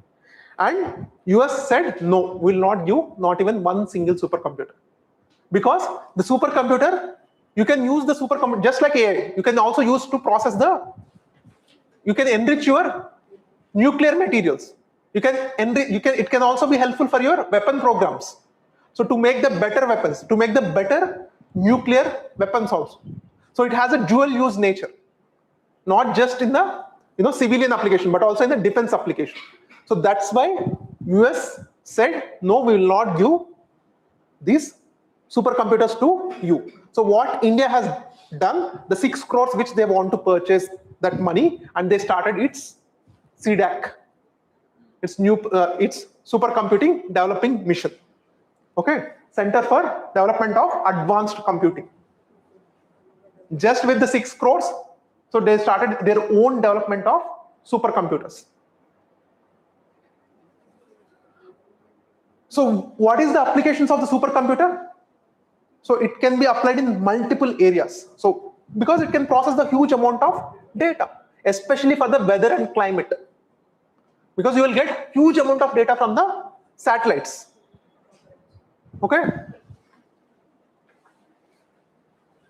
So what is its applications? Weather, climate, health, drug discovery, artificial intelligence, these all. So evolution of supercomputing in India, like initial challenges, this which we discussed. So now India made one supercomputer called Airavat. Is in the top 500 list. So what is its range? 15 petaflops, I think. 15 petaflops. This is the highest supercomputer which India has. And China has around 498 petaflops. So this is the highest supercomputer which China has. So you see how much difference it is. And the US has called El Captain. This is the topmost supercomputer in the world. So you can see where we are. We don't even reach 1% of the speed which the US supercomputer has reached. Okay.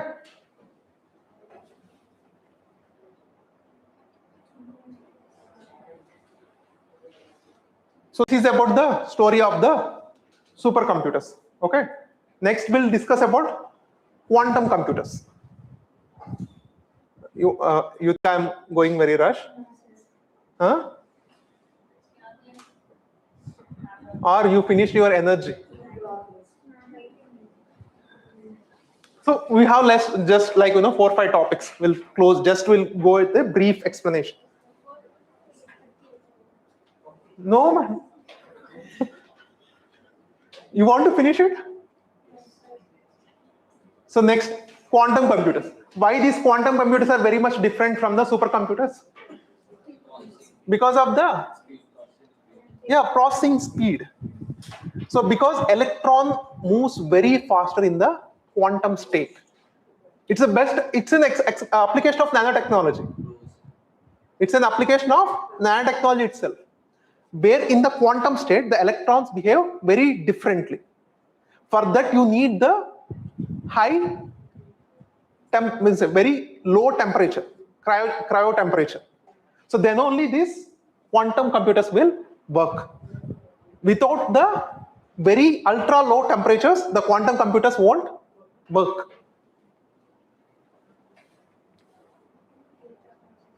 So there are important things, the important principles why these quantum computers work. First thing is superposition. What is this superposition? In the classical computers, usually the information is stored in bits, ones and zeros, 0, 0, 1s, 1 zeros, like that.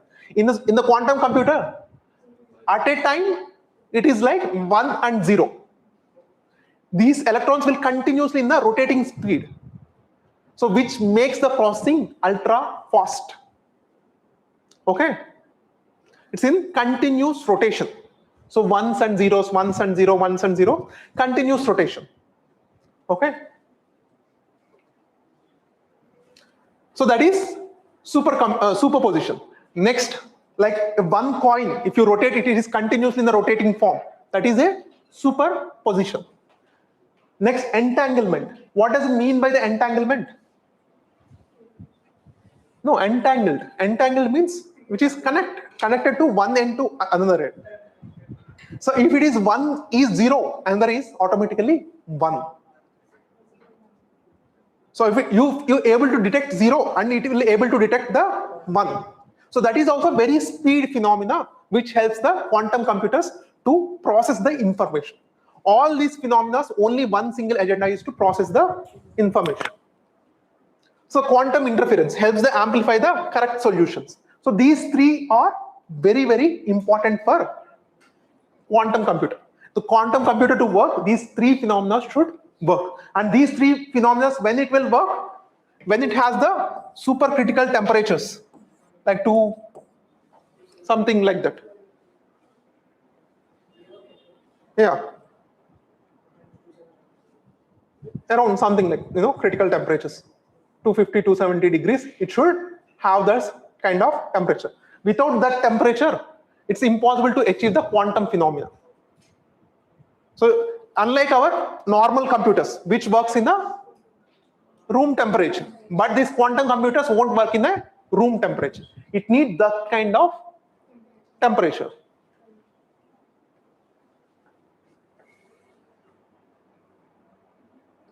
So this is how this quantum computer looks like. And there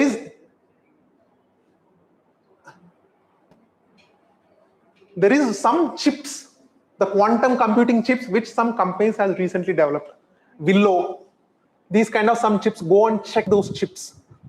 Quantum computing chips, the processing chips, like Willow and all, some companies have developed some chips.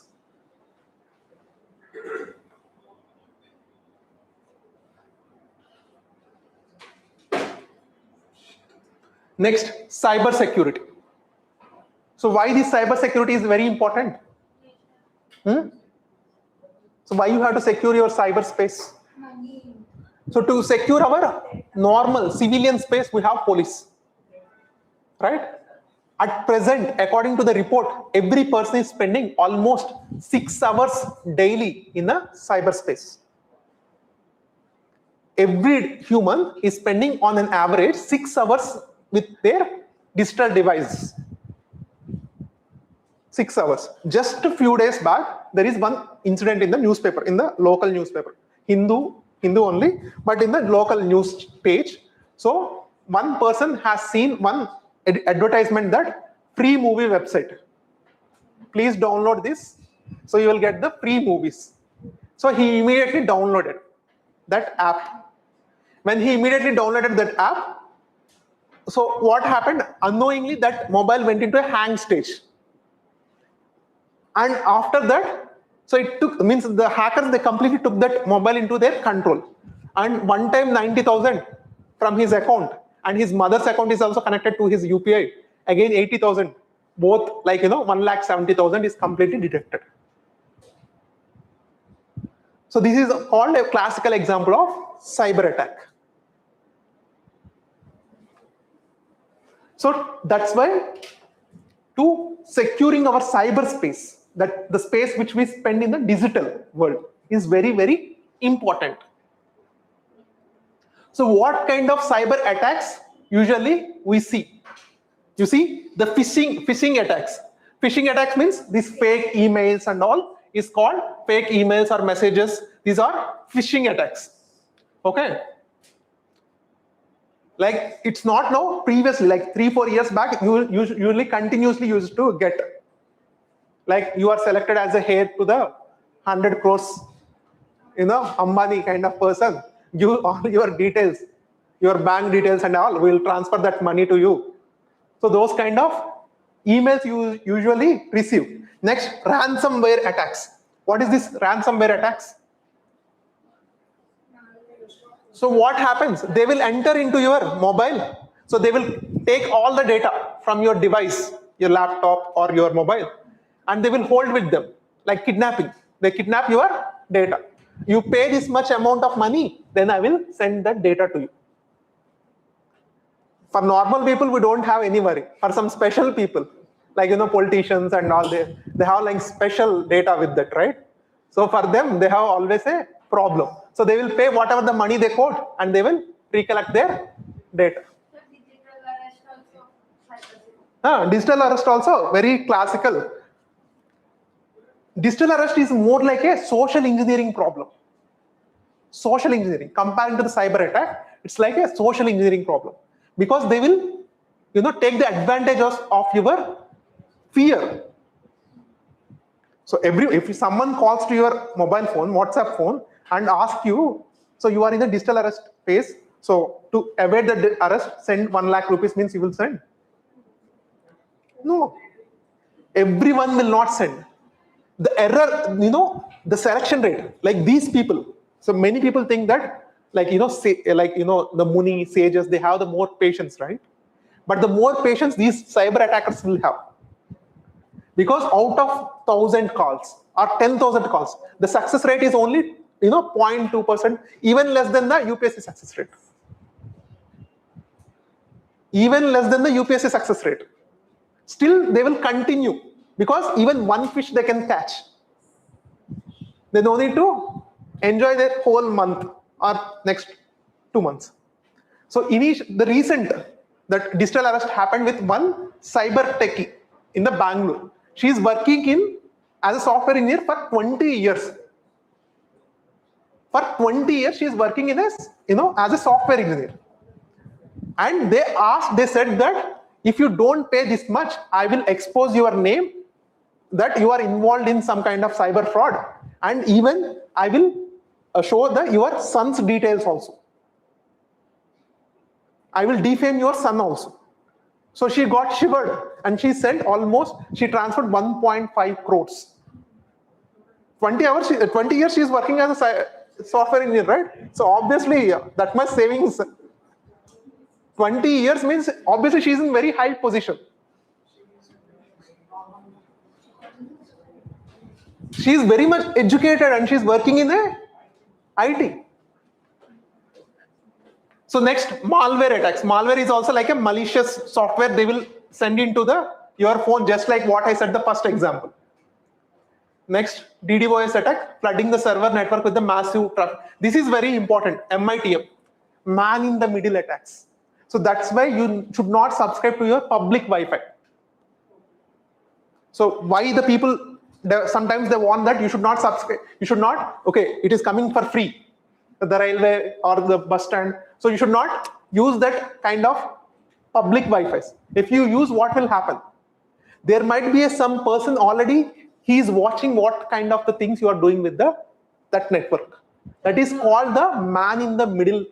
The government is only giving free Wi-Fi. Government is giving means it is easy to hack. It is hacking. Government things are very easy to hack, right? You see the government websites. So comparing it to a proper private company's website, how much difference it is. So government websites are very basic.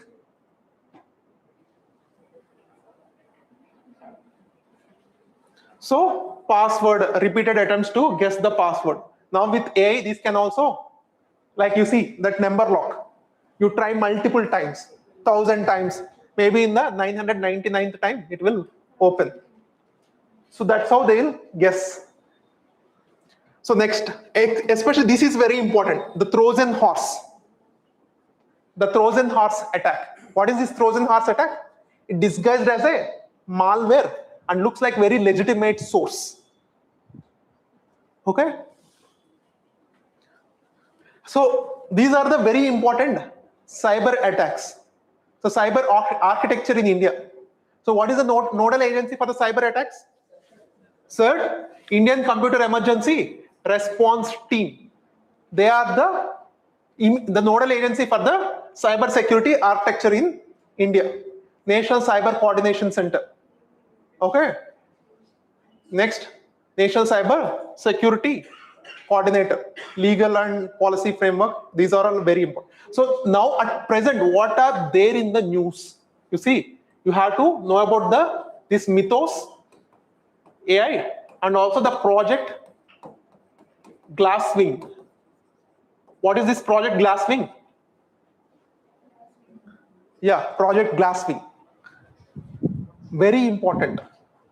So Mythos AI and the project Glasswing. So now we discussed that AI is just like a nuclear technology. Even it is more powerful than nuclear technology. Right? For nuclear technology, you should have you develop your own technology. You need to procure your own material. But to make the AI, you just need one powerful computers is more than enough. Okay. This Mythos is a cyber security software. Recently, it was released by Claude, that Anthropic company. Claude AI. Okay. So what this Mythos does. So when you use this Mythos, you can able to understand it will able to find out the bugs, loopholes in your website. It able to find out the loopholes in your website. Now you can able to clear. So if you're able to find out all the problems, now you're able to fill that vacuum. Yeah, you can fill that vacuum. Previously, maybe 2 years back or 3 years back, there is one important manual, bug hunters. So bug bounties. They used to do these second year, first year engineering candidates. They usually go for this bug hunting. So whenever this bug was find out, they will get the bug bounty, like 1 lakh rupees, 50,000 rupees. Whenever they identify some bugs in the company's websites, like the Facebook, Google's, they used to reward them with some kind of money. So now they develop a software, cyber security software, which can able to detect all these bugs. It is more efficient than any humans, and it able to detect that nearly 27 years back. So from the operating systems and websites, which is operating from the 27 years, it find out lot of bugs in that, which it is impossible for human to find out. Just imagine if the same technology is with the hands of Lashkar-e-Toiba. The same Mythos technology which went into the hands of Lashkar-e-Toiba. So what it will do? It will directly use on the RBI website or the SBI website. And it expose all the bugs, and it will completely transfer millions of data and millions of money. Yeah. So what happens to India's economy or the global economy?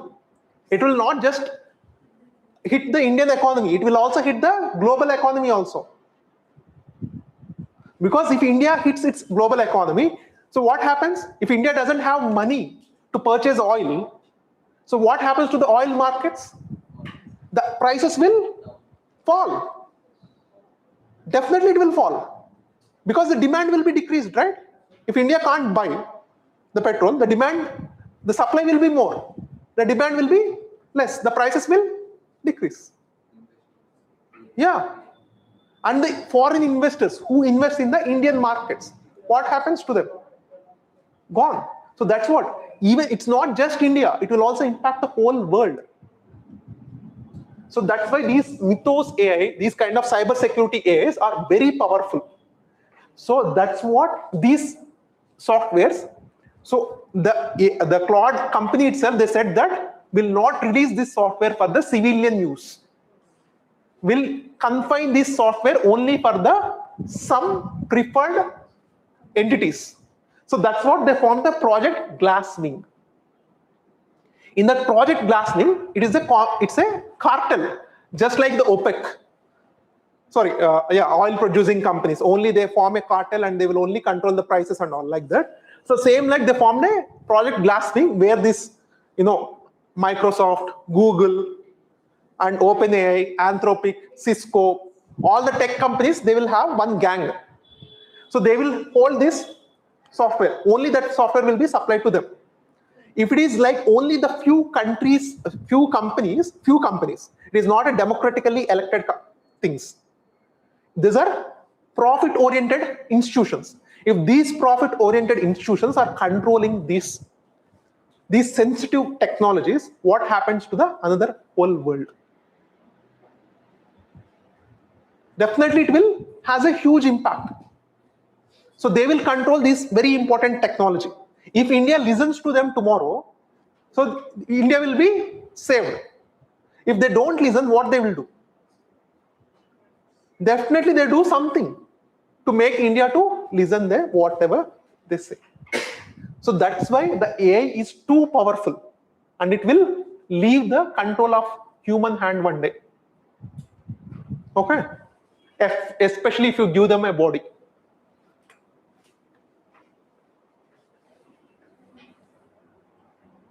So next, blockchain. I think this is the only last. Yeah. Blockchain. What is a blockchain? Huh? So why initially they made this blockchain technology? Huh? Online? So initially, again we'll go back to history. How the trade used to happen? Barter. After the barter, currency came. So currency made countries' governments more stronger and powerful. So RBI is very powerful. Indian government is so powerful that they can issue the currency. So that what we use everyday basis. So in 1970s and 1980s, there are some groups in US called cyberpunks. Cyberpunks. Those groups are called cyberpunks. So they thought that so these countries are becoming so powerful because their power to issue money and people are using that money. So why don't we develop our own money without the government's control? So that is the plan they got. That is the plan they had, the idea. So they implemented very quickly. But they had one problem called, double spending. They got one problem called double spending because ultimately it's a data, right? So I had 100 rupees, he has 100 rupees. I send 100 rupees to him. But still it's a data I can copy and again keep and to show that again I have 100 rupees. He will have 200 rupees, again I will have 100 rupees. So what will happen to the economy if it is like that? Yeah. So this double spending problem, they are unable to solve for next 30 years. So 30 years back in 1970 and 1980s itself, they have a plan to bring this kind of currency which is not controlled by any government. If the government is there, for example, UPI is there. UPI, if I transfer 1,000 rupees, if I have 2,000, so what the governments and the UPI is banked by banks, immediately they will calculate and they will deduct that 1,000 rupees from my account. So if there is no bank, nothing was there. So what I can do? Again, I will copy that same amount and I will keep in my wallet and it will show that I didn't transfer the money. So what happens to the money? Money will be more. So what if the money will be more? What happens to the economy? Inflation, hyperinflation. So these kind of problem they expected. So how to solve this problem? After 30 years, one anonymous person, even till today, no one knows who is that person is, called Satoshi Nakamoto. Satoshi Nakamoto, he wrote one paper, blockchain, on blockchain-based bitcoins. So bitcoins, so he brought a new currency which is backed by this blockchain, which effectively solved this double spending problem. Okay, so what he did, he involved everyone. So this is very important. So 10 persons are there, or 9 persons are there. If these both are doing the transactions, so what a person, if both are genuine, that is fine. So usually with the financial transactions, you can't expect the genuinity with the people. So he will tell that I have transferred. He said I didn't get the money. Or he transfers, but still he has the money because it's a digital thing, right? He can still copy and it's ultimately a game of ones and zeros, right? So but how he can solve? So these transactions to make sure this transaction legible. So he involved all these community members. So all these community members has to check that transaction is valid or not. Because if everyone is involved, there will be no chance for fraud. Because if you allow fraud, so who will get impacted? You will get impacted.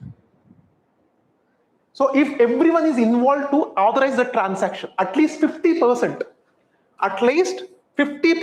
like in the 10 members, at least 5% say that transaction is valid, then only the transaction is valid. Even that is the right transaction or the wrong transaction, it is only valid when this more than 50% say it is yes. Then the block will be created. And this block will be authorized by the more than 50% of the who are the people using the bitcoins. Here the bitcoins, the classic case of the bitcoins. If they both do the transactions in the bitcoins, because the bitcoins are limited. So at the end only we can produce only 21 million bitcoins only. So these bitcoins are mathematical things, mathematical calculations. If you solve these mathematical algorithm things, you're able to generate a bitcoin. So you may heard the Bitcoin mining, crypto mining. So what is that? It is the same thing. So they're solving the complex algorithmic problems and they're able to generate more Bitcoins. Or that is one method of getting Bitcoin. Another method is so accepting the participation in these transactions. So if you participate in this kind of transaction, you will get some reward with the small amount of Bitcoin. So you are getting benefited in participating those transactions. So that's how this blockchain effectively solved this double spending problem. It's making a perfect digital register. So once the entry was done, and the next block is created, and the next block is created, and the next block is created. So if you want to tamper anything here, you have to adjust the records of all the blocks. Otherwise, it looks like not perfect. Because you easily observe that differences between the present block and the previous block. It's a tamper-proof public register, simply. It's a tamper-proof public register. That's what it is created. It's one of the greatest innovation by man. And even till today, no one knows who the person who invented. He is in anonymous mode because he don't want to show his face.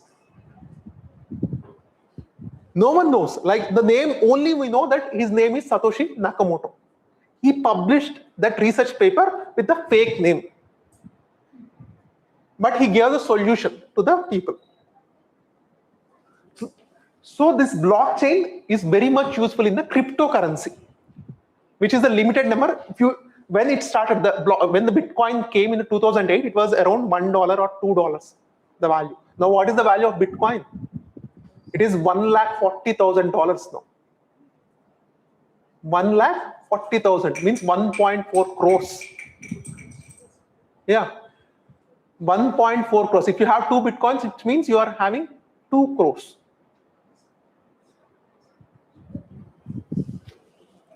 So this blockchain, just from having the cryptocurrency application, it has the other applications also. Just like so it can use in the land records. If you make the blocks with these land records, it will become over the time tamper-proof. So like if you became the MRO, it's not based on your willing, you can't add or give the land whoever you want. That Atadu movie will be there, right? Atadu movie, one scene will be there. MRO gar meer em cheyalera. This, according to the land survey number, this land belongs to this person. Cheptadu kada. So alanti incidents raakunda, the blockchain will protect. Because the records will be very much tamper-proof. And also your, like, schools, college certificates, like there will be a lot of frauds. If you go to the Ashok Nagar, you can get many university certificates, BTech certificate, BCom certificate. They will sell very wholesale prices. For example, you want to get the IIT certificate also, they will print. But this blockchain, which able to cut those kind of fraud also. Because every year, the university will graduate only that particular number, right? So when you go for the verification, so it's will be very difficult to change what about which is registered. So that like that blockchain has unlimited applications, especially in the public governance. Like the voter list, yeah, you can use blockchain technology. Yeah, more data required. But you should be very careful because this blockchain will not tamper the register. But if you enter the wrong data, initial phases, if you enter the wrong data, it means it has a problem.